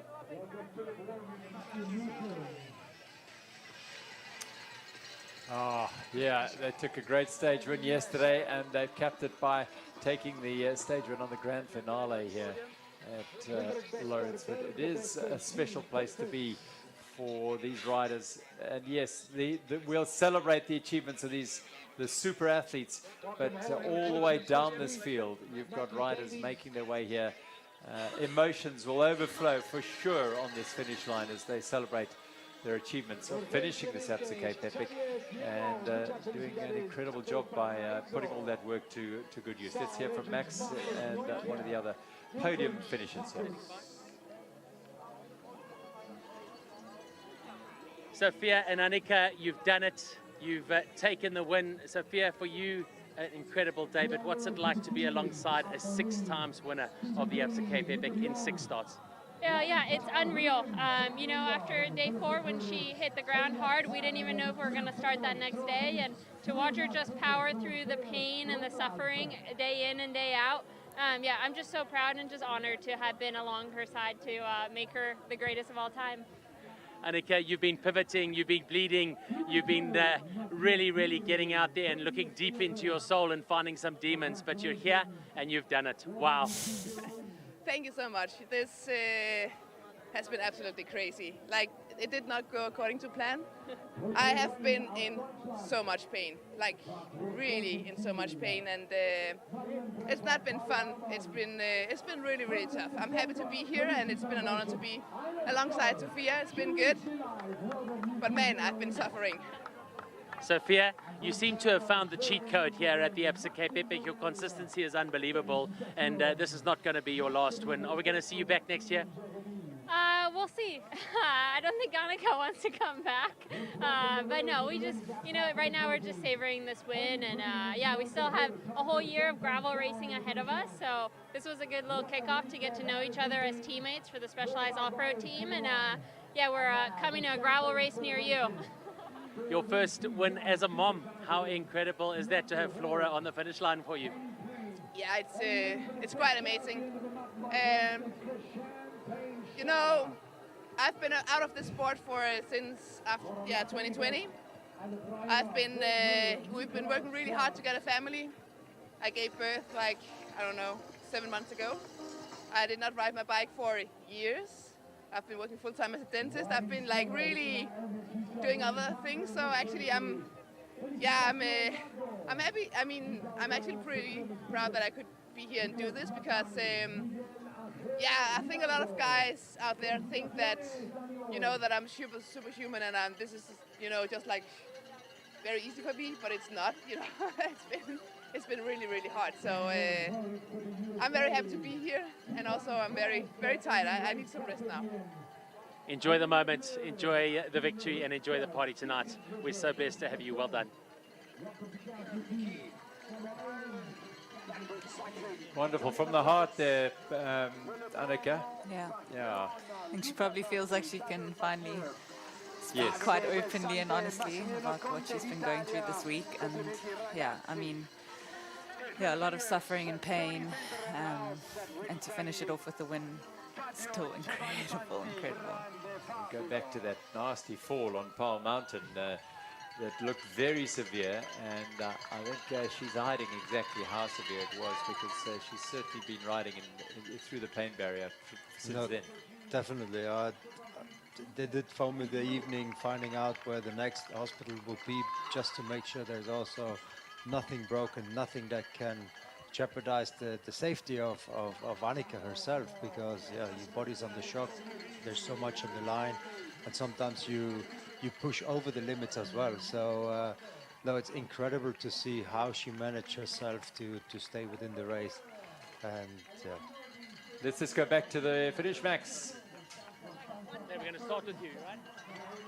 All right, here with Haley. Bianca's running across. Haley, you've done it. You are the Absa African jersey and third on the GC. Well done. Yeah, thank you. It was a fight today. We didn't have much of a buffer, but we made it. We made it to line within the 5.5 minutes. All right, we've got Bianca coming in. Bianca's going to come through. We're going to rush her in quickly. Bianca, you've done it. The shortened stage worked in your favor, and you're third on the GC and first in the jersey. You stoked? Yeah, that was the hardest 41Ks of my life. Oh my gracious. I think I would still be crawling in now if it wasn't for her. She was power. I don't think I went up a single hill without a hand on my back. An incredible day, though, and you must be so stoked. And just a word to the public out there that have just been behind you all the way and never doubted it. Yeah, I just want to say thank you. I mean, we've had so much support. Even though we couldn't have support en route today, I mean, the amount of people we have here at the finish and even at the start is incredible. Get across the podium, enjoy the moment. Well done.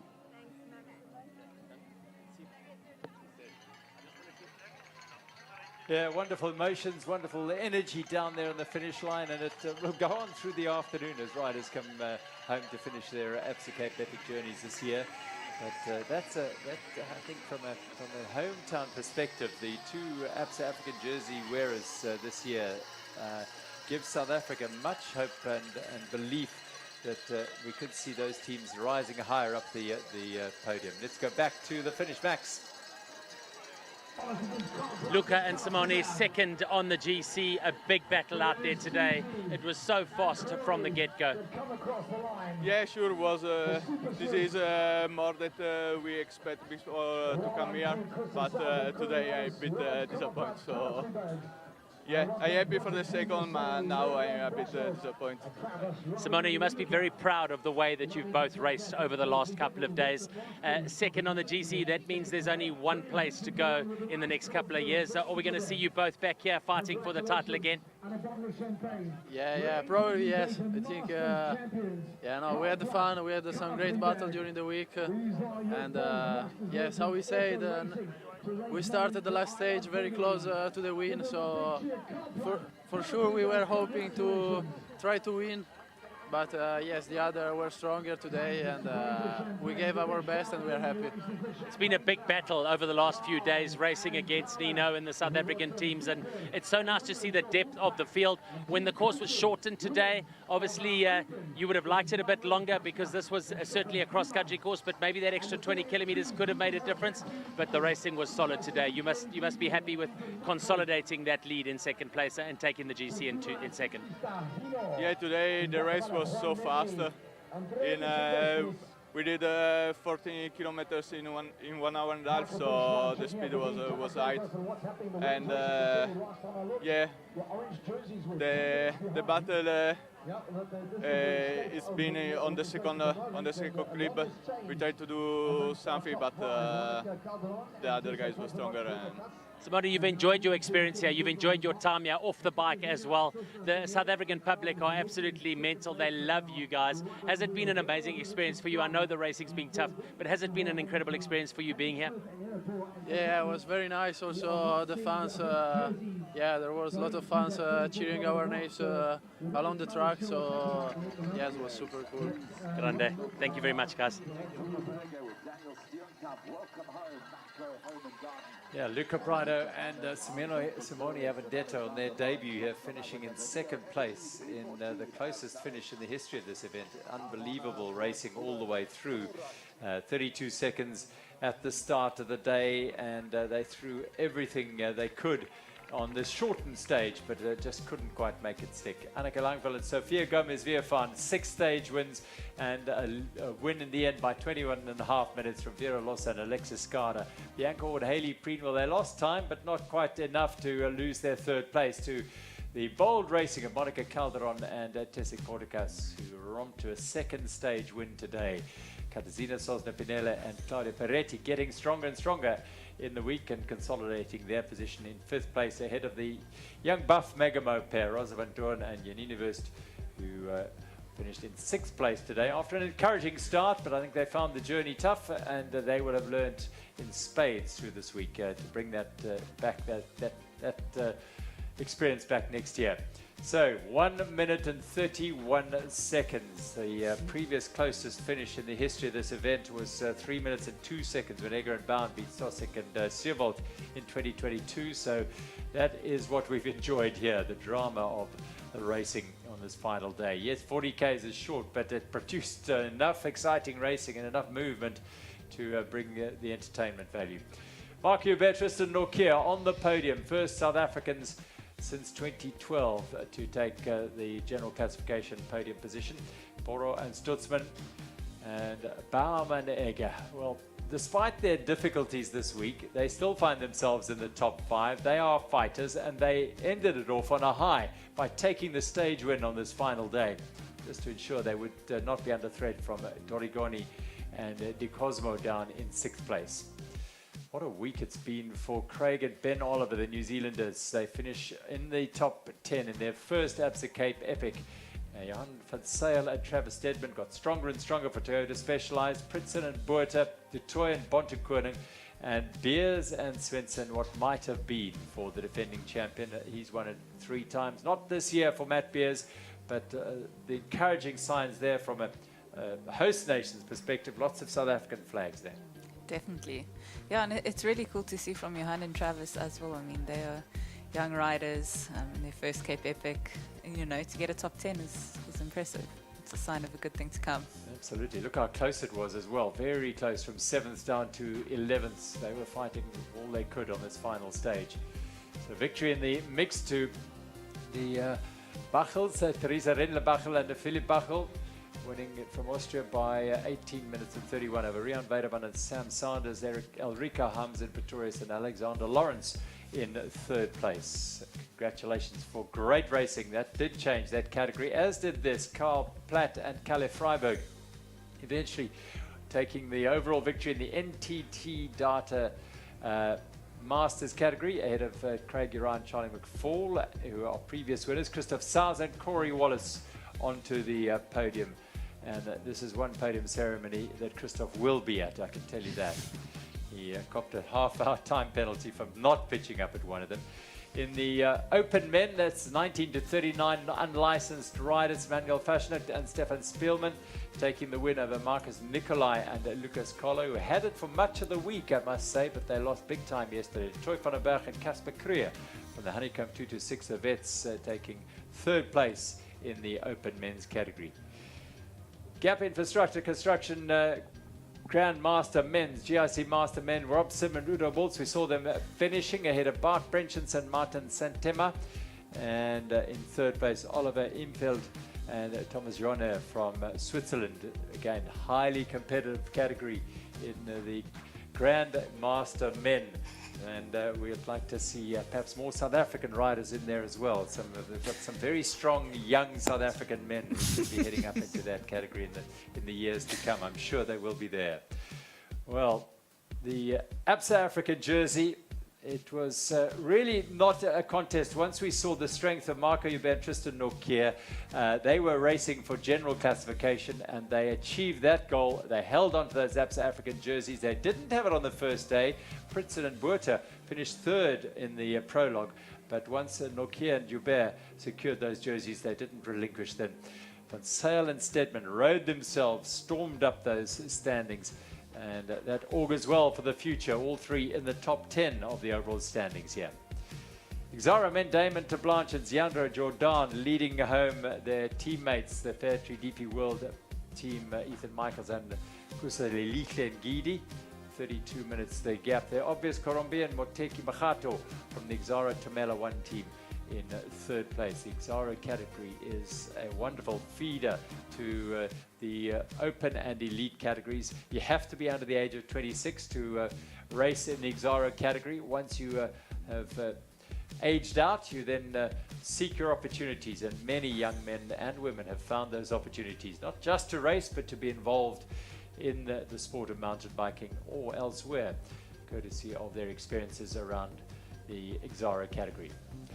So podium presentations await, and it is, well, thankfully dry here at the moment at Lawrenceford. We've had some pretty extreme weather over the last couple of days. Mind you, that's what the Absa Cape Epic does. We're in March, it's hot, there's no question, and extreme temperatures in Paarl. Rain, we didn't have the rainstorm that we've had in previous years here, but it just adds to what and makes this such a challenging event, Benno. Yeah, definitely. It is always interesting to see how it changes throughout the week. How many things that the riders need to go through, and we only saw what happened within the pro race.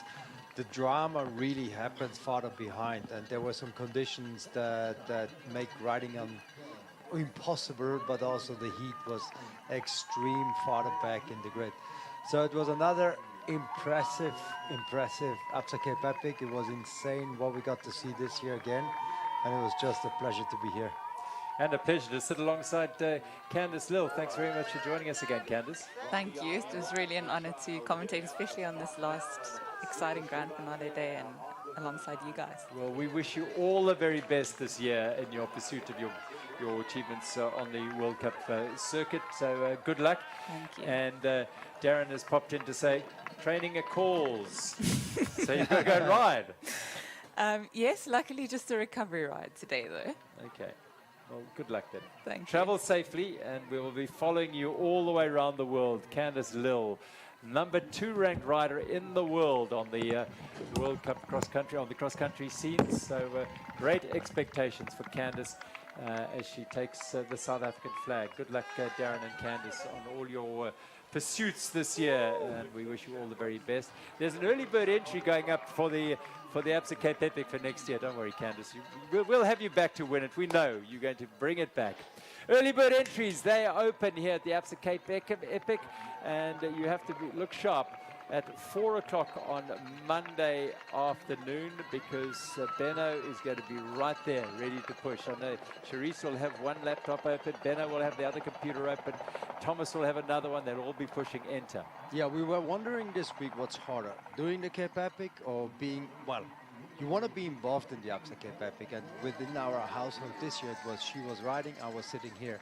So maybe we change it around for next year. There we go. So we'll see. We're definitely going to be there clicking the button when it's open. That is what you should be doing wherever you are watching around the world. This is the pinnacle of the Epic series, the Absa Cape Epic.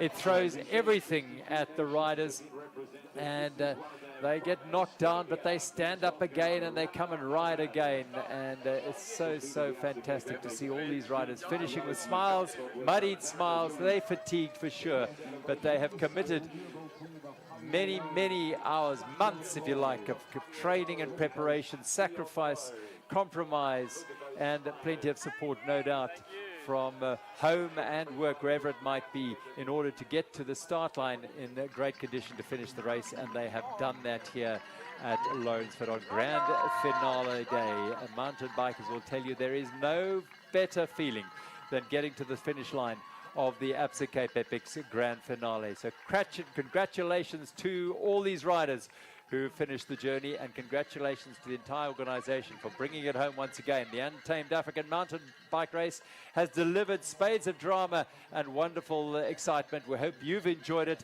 Thanks to our entire team for bringing you these pictures throughout the week. We'll see you in 2026 for another great Absa Cape Epic.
It's a Cape Epic. It's like it can go so wrong. It's going to be a proper battle every day, that's for sure. Luck definitely plays a big role in this race. It's different racing what you're used to. It's much longer. This is a really unique style of racing, and I think the biggest thing is communication. I think it's in marathon the most important thing to do right after the World Championship. The race plays out over the full 8 days. The lessons are here about managing your bad spots and then not getting too carried away when you're having a good moment, because you're going to be humbled again at some point. All we can control is the now, how we race, where we end up, and I would say that's more than enough to think about. Every year cards are freshly shuffled, and you don't know really how good the other teams are. You can be the strongest team on paper and actually you don't win the race, or vice versa. Everything you've done up until this point now must continue. You are here, you have done all of the work. It became like the Tour de France of mountain biking.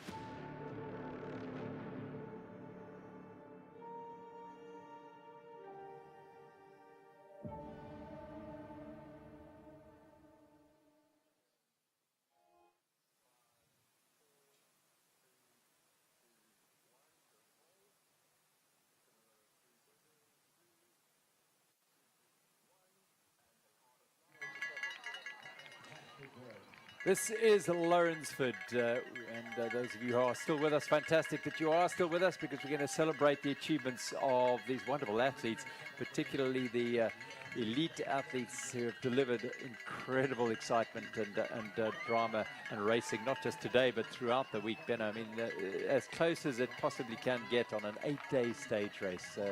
Amazing racing all the way through. Yeah, it was so close in so many ways, and there's also so many different categories and all the different podiums between the stage win, but then also the GC, and everyone is kind of like having their battles and fights and podiums and victories and then dramas. Everything is like so close together, and it starts with the prologue.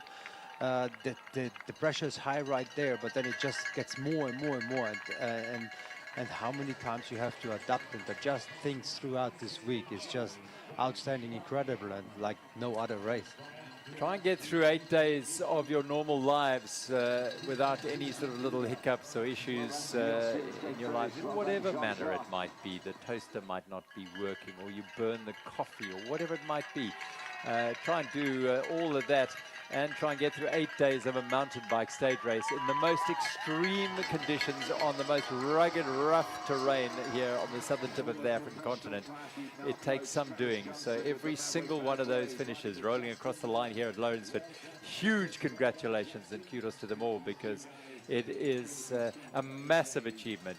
You will see people crying their eyes out on the finish line, that's for sure. Let's go to Max Kerr at the finish, speaking to the Masters. Colin Keller, your NTT Data Masters winners coming across the line. Christoph, and them right with you. It's been a crazy, crazy 8 days, and you take another win. Well done.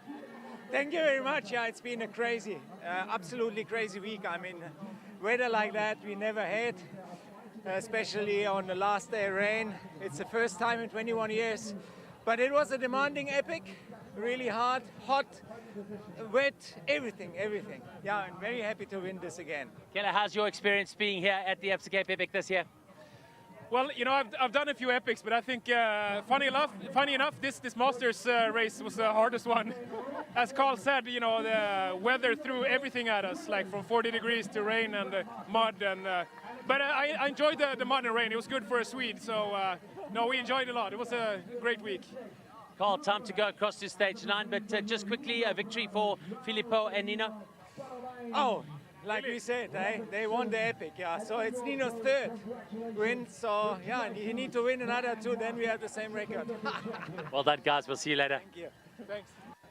Damon, Zandro, you've done it. You've held on to the Exara jersey here at the Absa Cape Epic. You must be happy.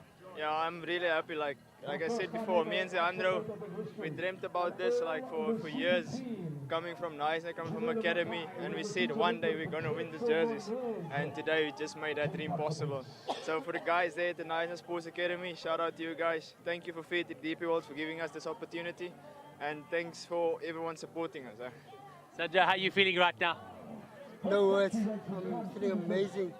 Coming into Epic, I wasn't feeling good, so we kept it a secret. So we just ride to the line as fast as we can every day. And to achieve this at the finish line, it's amazing, man. Enjoy the moment, guys. Enjoy the moment. Well done. Robin Udo, you've done it. You've got the GRC Grandmasters jerseys. You must be stoked. Oh, I'm so happy. You know, I mean, this is our third victory, and I tell you, I'm more emotional this time than the first time. Unbelievable. So happy. We were so nervous, actually, you know, because you never know what's going to happen. But I'm so stoked. It's unbelievable. Udo, it's been an incredible epic, and I don't think nature has ever thrown the mixed pot of weather conditions at us as it has this year. Yeah, it was outstanding epic, definitely. Yeah, weather challenged us. Weather challenged the bike gear, challenged the physics, and I think everybody is very happy to be here today. And yeah, I miss the words. Yeah, it's fantastic. Yeah, I'm so happy for Robert and me, and we worked so long for it. Well done to Team Presidential. You've had a second team going as well. It's been a big deal to get it together and make it all come together. Well done. Yeah, no, fantastic. I think the guys, our second team, I think might be coming fourth. Pity they didn't get on the podium, but what a great effort. It's been such a lovely week for us. It's been, I mean, it's tough, but it's been, it's a life experience you just can't replace. Guys, get out there and enjoy. Bye-bye. Barty and Peter, you've won the Great Grand Masters. You've done 15 now, Barty. Was this one of the toughest? Yeah. We have a lot of toughest one, but I think yesterday was tough, and yeah, every day can be a tough one, but the hot one in Paarl was a one to remember. Yeah. Peter, how are you feeling? A victory in the Great Grand Masters, that's amazing. Yeah, I feel fine. I feel fine because I went with my friend, the Barty. Yeah, today it's not so easy. after 3 kilometers, have a crashed. Bart have a crash because one rider behind him, it's crashed, and yeah, it's not look nice after this. And after this, again, he have another problem and flat tire, and repaired it. Yeah, it's a lot of stress today, but in the end, it's everything okay. Barty, at the end, you come across the line and you remember the memories, right? This is memories that stamp themselves in your brain for life. Yeah, I remember the first win with Doc Brown, and then the second, and yeah, every win is special, and yeah, now we have a new win, and we celebrate today. Congratulations, gentlemen. Enjoy. Stefan Sam, Bulls Media Bike. Wow, what a day. How did it unfold on the bike for you? What happened? Where were the moves? What was happening? It looked crazy. It was amazing racing. The speed was incredible. Stretched out like flat and a hurt box from the start. And actually, Villiers, they tried to make a move in the first steep uphill, but they could get away for a couple of seconds. But Nino directly like counter-attack, and they went and kept the gap. And I think it mentally broke Luca a little bit, so they couldn't really keep up. And then towards the end, our speed company, they were flying, they were hauling. It was really cool to see the guys finding themselves and not being so far apart like in the previous stages. How much fun are you having out there on the e-bike? I'm having all the fun that you can get. Lucky to have you. We'll see you next year. Thank you. Thanks. Alexis Scarter, done and dusted. How was that? It feels so good. I'm so glad we ended on a good note and we did what we wanted to do today. Crazy off the start. We saw how fast the girls were going, and it's just important to stay focused and controlled and not make mistakes. Exactly, and that's what we went into it. We wanted to be safe. We were in a good position, and we wanted to get on the podium for today, but we also didn't want to risk it, and so we were just kind of feeling out what everyone else was doing, and we thought it would go hard at the start, and it did, and we hung in there. Yourself and Vera are becoming a formidable combination, and certainly peaked to win here 1 year. Will we see you back next year? I really hope so. I would love to come back next year. Yes. Congratulations. It's been amazing to watch. Thank you so much. Alexis Scarter and a whole lot of other delighted riders finishing, many of them in their various categories, which is fantastic. Although, yeah, I suppose Stefan Sam did win his category in the Bulls Media e-bike race because Jessie was following the women's race. But yeah, it was fantastic. And so all these riders, is going to be much celebration. The Masters, the Entity Master women's winners there, just celebrating their achievement. Nothing like it, really is nothing like it. And our amateur women's leaders also crossing the line now. Fantastic. Yeah, it just shows. I think if you do the toughest race in the world, stage race in the world, everyone that comes through this arch here, it's not just a finisher, it's a winner of their own battles, their own overcoming. Again, like there isn't anything like this race, and this year with the different conditions, it has been just one of the hardest. We had the most amount of climbing within the shortest amount of distance.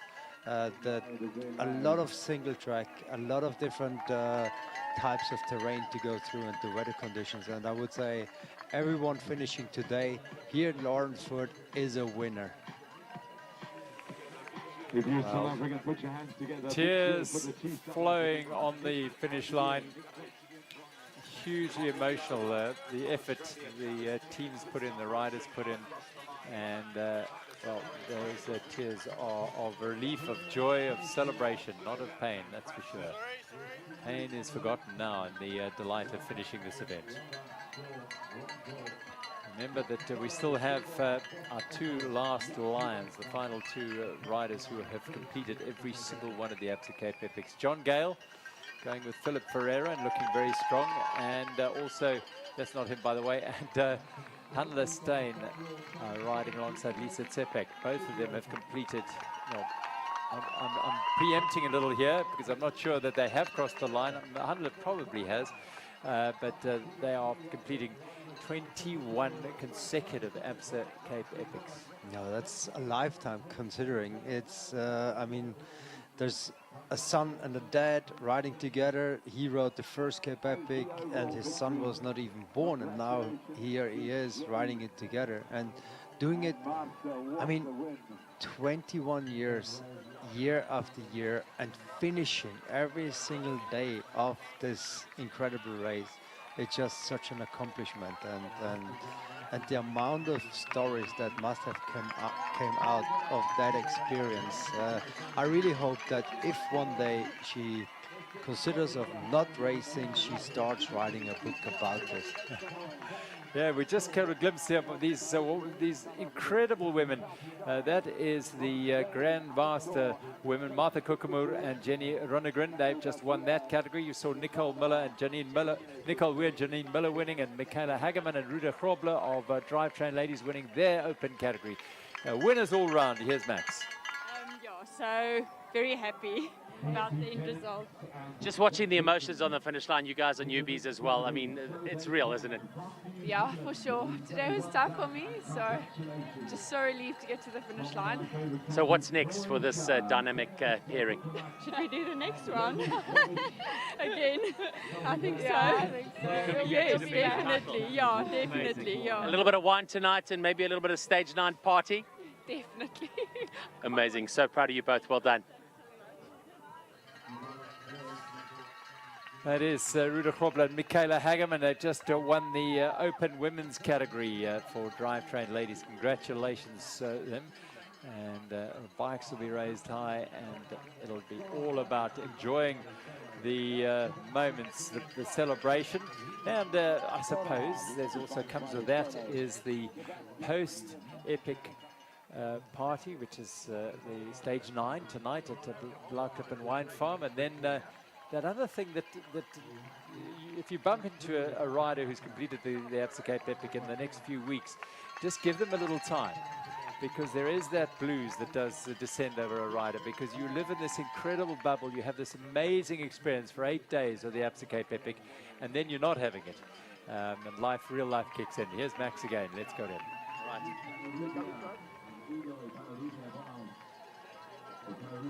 Jenny, how are you guys feeling? I mean, incredible. You've got the jerseys, you've been consistent every single day, and now you are the champions in the Grandmasters category here in 2025. Yeah, thank you. What a journey. It's been incredible. So much fun. How's it been for you? I mean, you've been smiling all the way, but it's tough out there. It's flippin' tough. It's brutally tough. Helps if you've got a fantastic partner who's super strong and helps you. What's the feeling? Message to the people back in Sweden, the family and friends watching. You've had so much support. Yeah, just do it. Mountain biking. No excuses. No.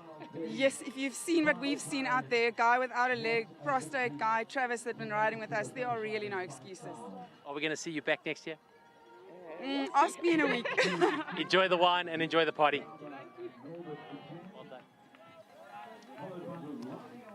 Yeah, it is a sensory overload for these riders as they come into the finish here and getting to grips with what they've done and how hard they've worked to get here and to celebrate that they richly deserve it. Amazing. And you've got to try and, I suppose you have to experience it. Yeah, definitely. And after a race like this, there's definitely also something like the post-race syndrome. It is incredible, because for so many months and weeks ahead of this race, there's nothing else you can think of. You have to be obsessed with this race to conquer this race, and all of a sudden you achieved what you maybe thought will never be possible. And I think the life lesson you can learn from an event like this will help you throughout so many different things that life can throw at you.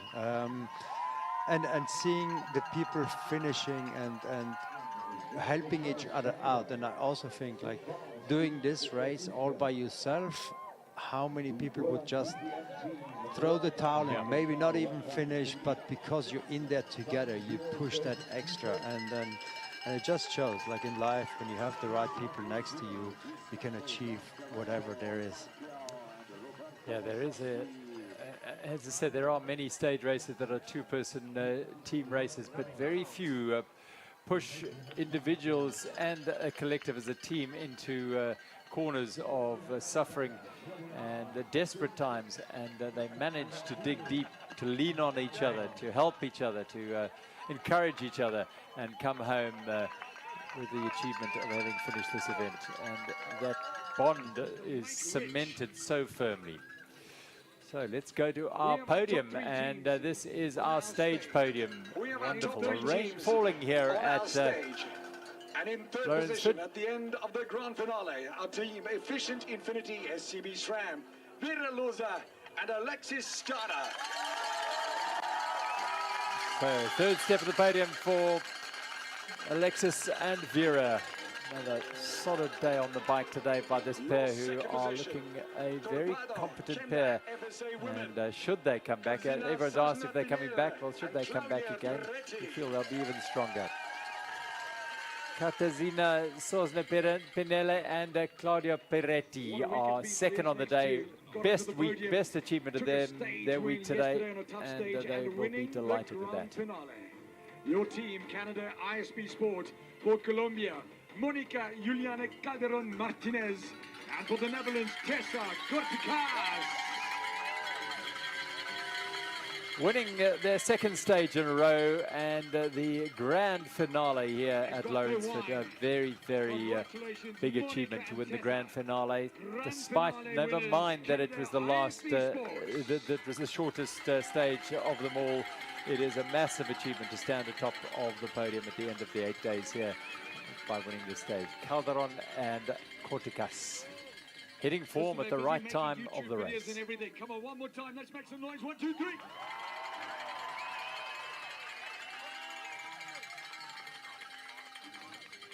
So top three on the stage, and again, slightly unusual. Often we get that unusual look to the podiums on the final stage. Yeah, again, like everyone wants to win the final stage, and the ones that weren't as lucky during the week, they probably have that extra energy, that extra motivation, and we have seen it plenty of times. And then also the ones that are in the GC right up where they want to be, they're not going to risk it too far and go too hard and put whatever they achieved so far on jeopardy. So it's good to see, and that's a nice thing. Everyone can kind of like, get on the podium. There's more podiums than at some other events, and the final is always the most prestige. Yeah, the various categories. Another thing that set this race apart from a lot of others, the competitive nature of all of those categories, and extending it out to now the open categories, the sort of amateur category, as well as the great grandmaster categories, the 60 plus races. You've got to find space for Bart Brenchen soon, so he's coming into that category. Yes, yes. So we wait. Our next podium presentation should be for the stage. For the overall, okay, there we go. Look at those beautiful Absa Cape Epic medals. Your third position, a big, beautiful week on the bike for this South African team. It is our team, Titan Racing, ST Honeycomb, Bianca Hall, and Haley Breen. On your feet in Ikopo and in Hout Bay, celebrate these two wonderful young talents. Exciting races and wonderful characters, bringing great spark to the race. Titan Racing, Safari Essence, Honeycomb, Bianca Hall on the left and Haley Preen on the right. From Namibia, Vera Loza and her partner from the United States. The colorful, vibrant pair they are too is, they want to shake the champagne. Alexis Skada and Vera Loza, Efficient Infinity SCB SRAM. Carl Platz has won 5. Christoph Sals has won 5. And until now, Anneke Langval also had 5. It is now 6, the only elite athlete to win 6 Absa Cape Epics. Victorious for the Absa Cape Epic and RMX UCI Women, Toyota Specialized. 6-time champion Denmark's Anneke Langval, 2-time champion Sofia Gomez de Champagne.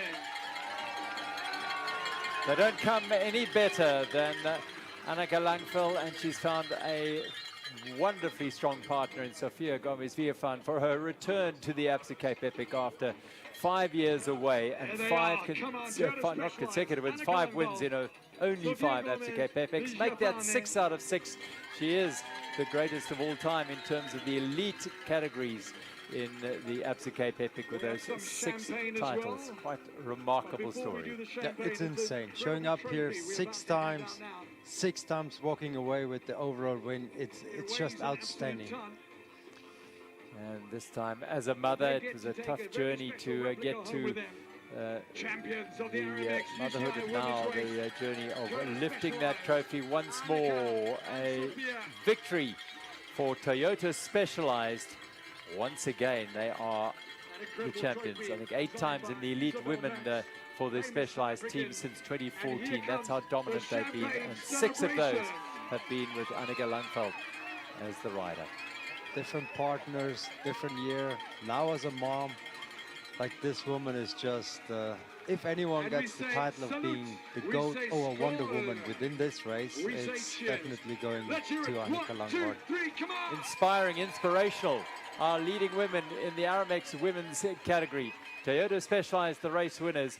Infinity SCB SRAM in 2nd place, and in 3rd, Titan SE Racing for South Africa, a South African team on the podium. Wonderful celebrations for them as well on achievement that they have aimed at, and they only got together, in fact, a week and a half before the event. So brilliant achievement. In fact, they'd never actually spoken to each other or met each other before this year, Hayley Peen and Bianca Hall, because when Bianca stopped racing as a younger woman, Hayley was barely starting. Yeah, exactly. And also from Bianca coming back and the two of them racing so well together without doing too much teamwork. They're not riding for the same team besides here coming together for the Cape Epic. So they haven't been on training camps, not too much time before, and now performing at that high level against so many other international teams that maybe did races together before. It's outstanding, but they have such humble characters as well. They take every day as a gift, and they really enjoyed racing. Even the conditions they had did not take the smile away off their face. Wonderful energy to the race. Well, riders rolling in and finishing off their Absa Cape Epic journeys, dropping their bikes and celebrating their achievements.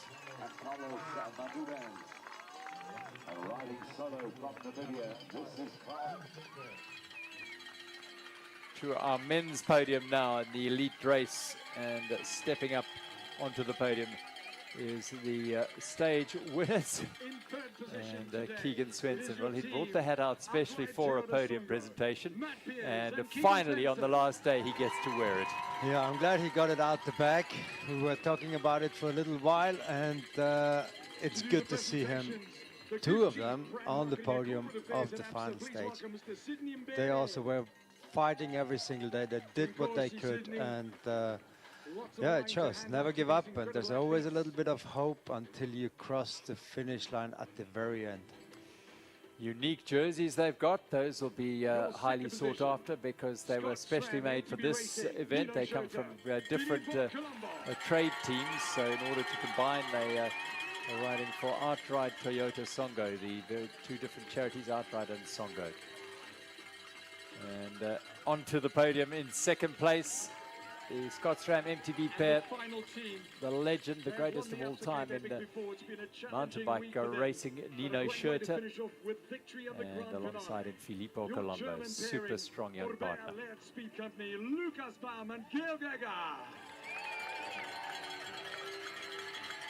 Up they step for these 2 young Germans who bring such vibrant energy and swashbuckling, attacking racing to the Absa Cape Epic. It brought them victory in 2022, and now they have 3 victories on the grand finale stage. They're becoming grand finale specialists. Lucas Baum, the European champion, and Gael Gagabo, Speed Company. They arrived here as just Speed Company in their first race, and my word, didn't they speed to victory.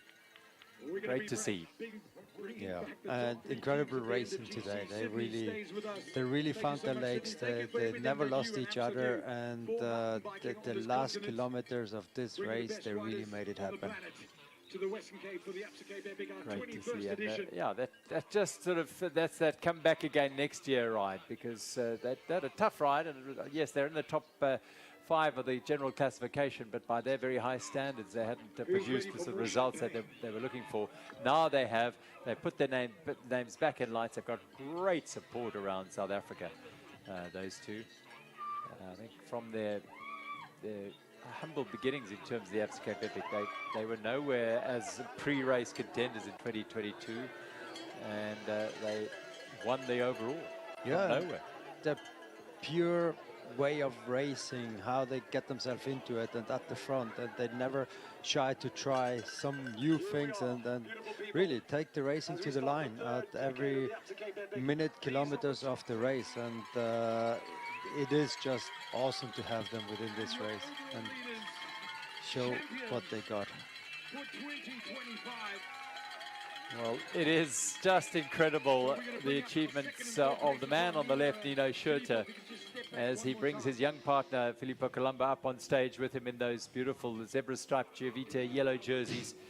They took them on the after the stage 1 victory at Mirandal, having lost the prologue by a matter of seconds to the men on their right. That's Filippo, Simona Vedetto and Luca Braido.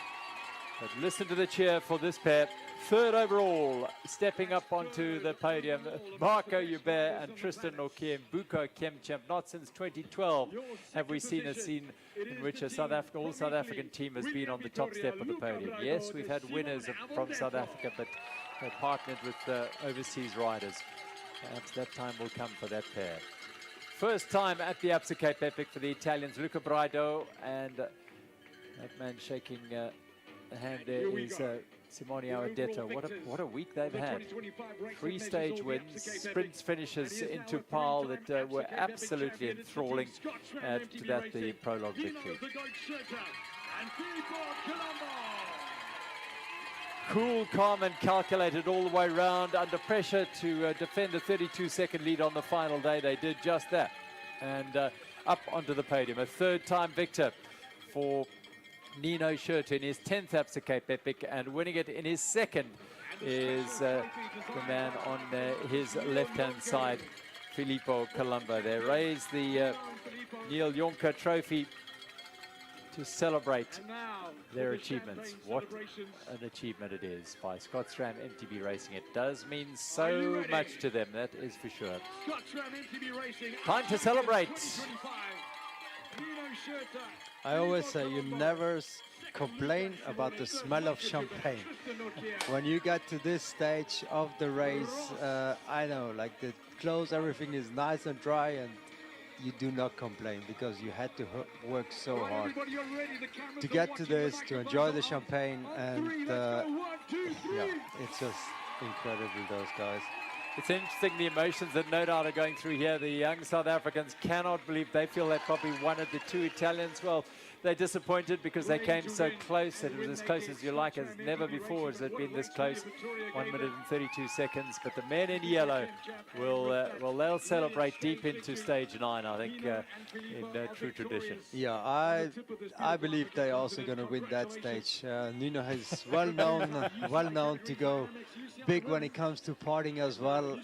Of course, now with the World Cup only 2 weeks away, maybe a little bit more conservative, but I have high hopes that it's going to be a very good party tonight.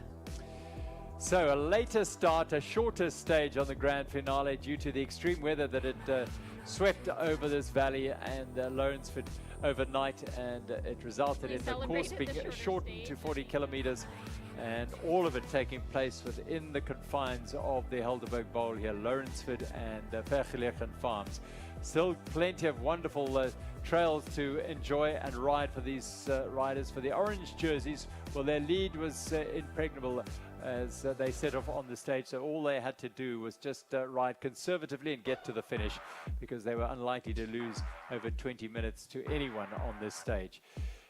Gentle start initially, but then the riders are looking at each other on the front. The Italian champion, the Spanish champion, and their partners, they had aims and ambitions today to put their names in lights. And Tessa Kortekas and Monica Calderon, as they headed up on the Vergeleken climbs, began to apply the pressure and open the gap to the rest of the chase group as they went along.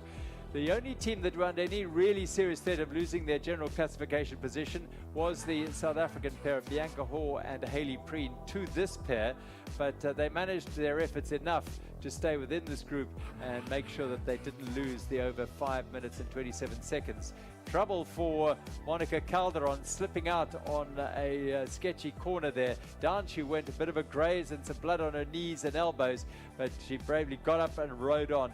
But that allowed Katarzyna Sosna and Claudia Peretti to draw up behind them, and that pair, the Topado Kendit women's pair, started applying a bit of pressure. No problem for Sofia Gomez-Viafan and Annika Langveld, who had more pushing from her partner than in any of her previous 5 Absa Cape Epics, but she was not at all worried about that. It was helping her through what has been, she would probably reflect on, one of her toughest journeys. She's carrying some pain and injuries from a fall earlier in the week.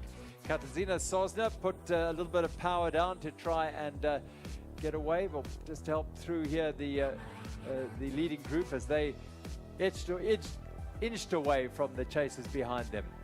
Up the climbs, Peretti and Sosna started to lose contact with the Calderon-Kortekas pair, and the Cannondale ISB Sport team were able to surge to their 2nd consecutive stage victory here at the 2025 Absa Cape Epic. Monica Calderon, Tessa Kortekas, victory number 2, culmination of a very strong week. Katarzyna Sosna and Claudia Peretti took 2nd place behind them today, their best result of the week. And Vera Lossa and Alexis Skada 3rd on the stage today to secure their places on 2nd overall. 3rd overall with that pair of Hoare and Preen. But the winners, the Queen Supreme through this year's Absa Cape Epic, Annika Langveld and Sofia Gomez-Viafan. Never mind where they finished today, it was all about where they finished overall, and they are queens once again, the winners of the Absa Cape Epic, and no one has won more than Annika Langveld across men and women in the elite category. Top of the podium for Cannondale ISB Sport, and top of the podium overall for Toyota Specialized. Another dominant performance. The 8th time the brand of Specialized have been on that top step in the women's elite category. Congratulations to them and to Annika and Sofia. Great racing from them, and remember that the entries tomorrow will open, the early bird entries. Get in there from 4 o'clock South African time tomorrow afternoon, and you could be riding and celebrating your achievements this time next year at the Absa Cape Epic. Away charged the men, a 40-kilometer blast off this was, just 32 seconds between yellow jersey and 2nd place, which played into the hands of Nino Schurter and Filippo Colombo with just a short stage here. Very, very tough to get 30 seconds off the leaders, particularly if they are so motivated, and Nino Schurter to get a 3rd title and Filippo Colombo a 1st. So the pace was always red hot on this stage. They blasted around the trails. Most of the route, over 40 kilometers in this farmland, was farm and forest road, some rough jeep track that took them up the first climb. Tristan Nokia of Imbuko Chemchamp went up the road, but unfortunately Marco Hubert didn't have the legs today. An attack from Willia Vittoria to try and break the elastic back to the yellow jerseys, but you don't catch the greatest of all time, Nino Schurter and Filippo Colombo, napping too often, and zoop, they were on the back wheel very, very quickly. Big day for Nokia and Hubert. They just had to hang in today after winning stage number 6. They had the company of Van Sale and Stedman, as well as Matt Beers and Keegan Swenson. plenty of South African riders putting themselves in the frame for podium places on the stage and third place on the general classification for that team. Disappointment for the Topada Kenda team, a puncture when they were looking good to perhaps press for a stage victory today. But this pair of Dornier and De Cosmo unfortunately scuppered hopes with a puncture. A little break as they headed down to the Red Bridge, and it was Nino Schurter and Filippo Colombo who started to apply counter-attack, and away they went from Willia Vittoria. And from then on, they were not going to be challenged for the overall category position here. Colombo just making sure that that little move would stick. Behind them, well, there was an opportunity perhaps to co-opt the pair of Georg Egger and Lucas Baum to help them, but it wasn't to be, because they decided they wanted to blast off and go for the stage victory. Fifth on general classification, the 2022 winners, Lucas Baum and Georg Egger, and they decided that they wanted to get the taste of champagne today on the grand finale stage. They've won 2 before, and they were heading for a third.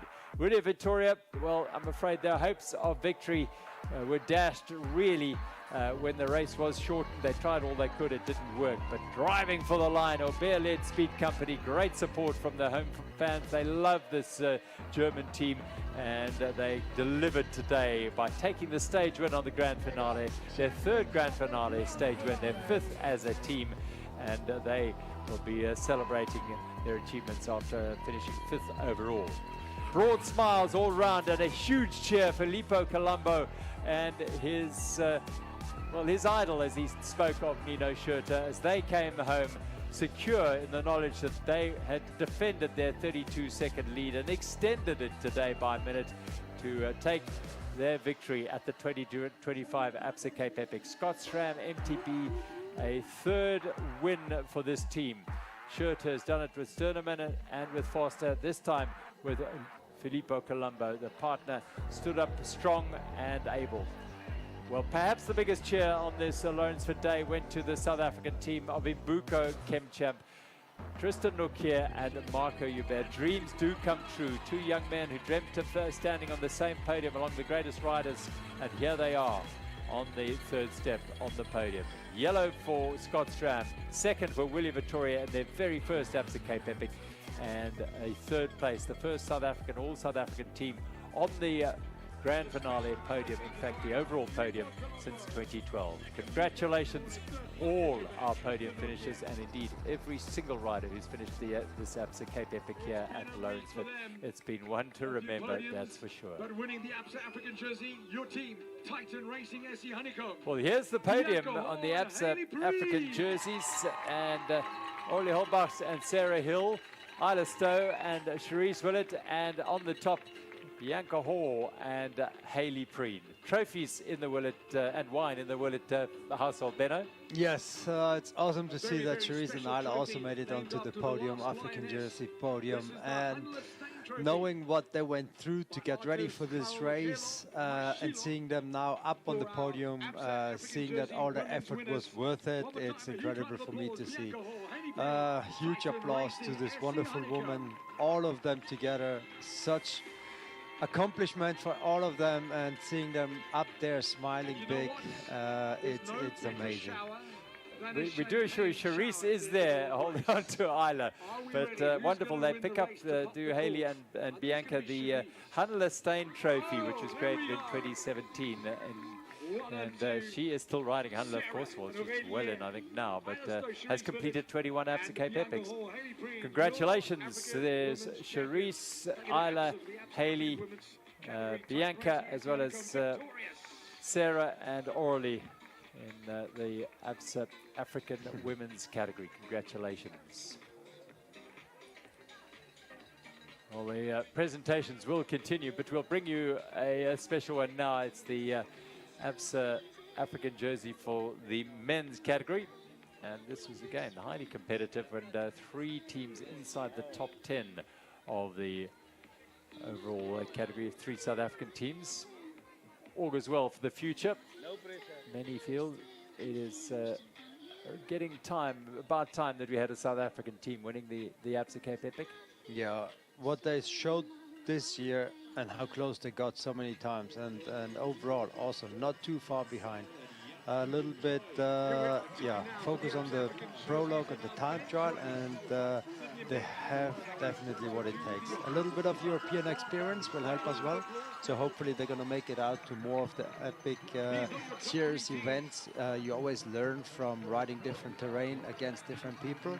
So I really think that if Marco and Tristan stick together after what they showed so far, they have a very good chance, and also the others, to compete and win a full-on African jersey, leader jersey.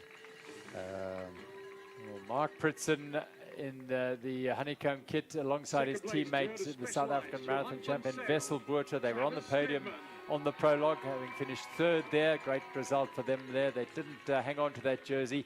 Really resurgent through the week for Travis Stedman and Johan van Zyl here. Stedman turning from the road. He's a road race champion in South Africa in the past, and winner of the biggest road race, one of the biggest road races in the country, and now showing his worth on the mountain bike. But what a celebration for two of the real stars of the show here during the Absa Cape Epic. Third on the general classification, and now top step in the Absa African jerseys. Marco Hubert and Tristan Nokia. Marco picks it up for the second time. He won it at Peter de Toy. And, well, as Sabeno said, let's hope that they will do so in the future. And that's a very special trophy named in honor of one of the finest of all time, the first South African to win the event, the Barry Stander Memorial Trophy, created in 2013. And now, the champagne fantastic moments. It's just so amazing to see everybody coming together, and this event is unique in so many ways. And look at this. Like, I think the joy you get to be on that podium is like nothing else, After 8 days of suffering and fighting and finding your legs and the mojo to get yourself ready for this event, and now finally being, right there, right now, on the podium must be an incredible, undescribable feeling for all of them. Everyone rolling into this finish line will feel that same emotion, that same excitement, that same thrill of having completed their journey, whether they're doing their 15th, their 21st, or their first. It is a quite extraordinary experience, and you can be part of that experience. It is there to be done. You have to commit to it. You have to train for it. You have to be fully prepared to ride this with your partner and complete it, to have that emotion. And you can do so by entering via the early bird system that opens on Monday, the day after this event, at 4 o'clock in the afternoon Central African time. You can enter the Absa Cape Epic in 2026 and be part of this iconic event, the Untamed African Mountain Bike Race. We're into the third decade, Benno. What a privilege and a pleasure to sit alongside you. Thank you very much. Thank you very much for having me. That was amazing, and again, loving it. From us all, goodbye.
It's a Cape Epic. It's like it can go so wrong.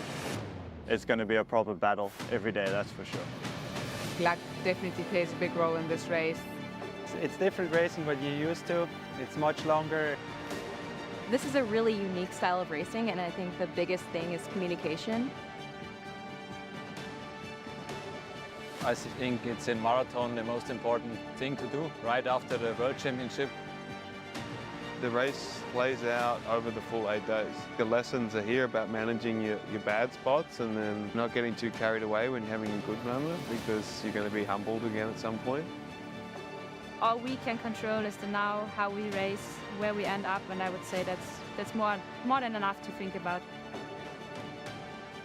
Every year cards are freshly shuffled, and you don't know really how good the other teams are. You can be the strongest team on paper and actually you don't win the race, or vice versa. Everything you've done up until this point now must continue. You are here, you have done all of the work. It became like the Tour de France of mountain biking.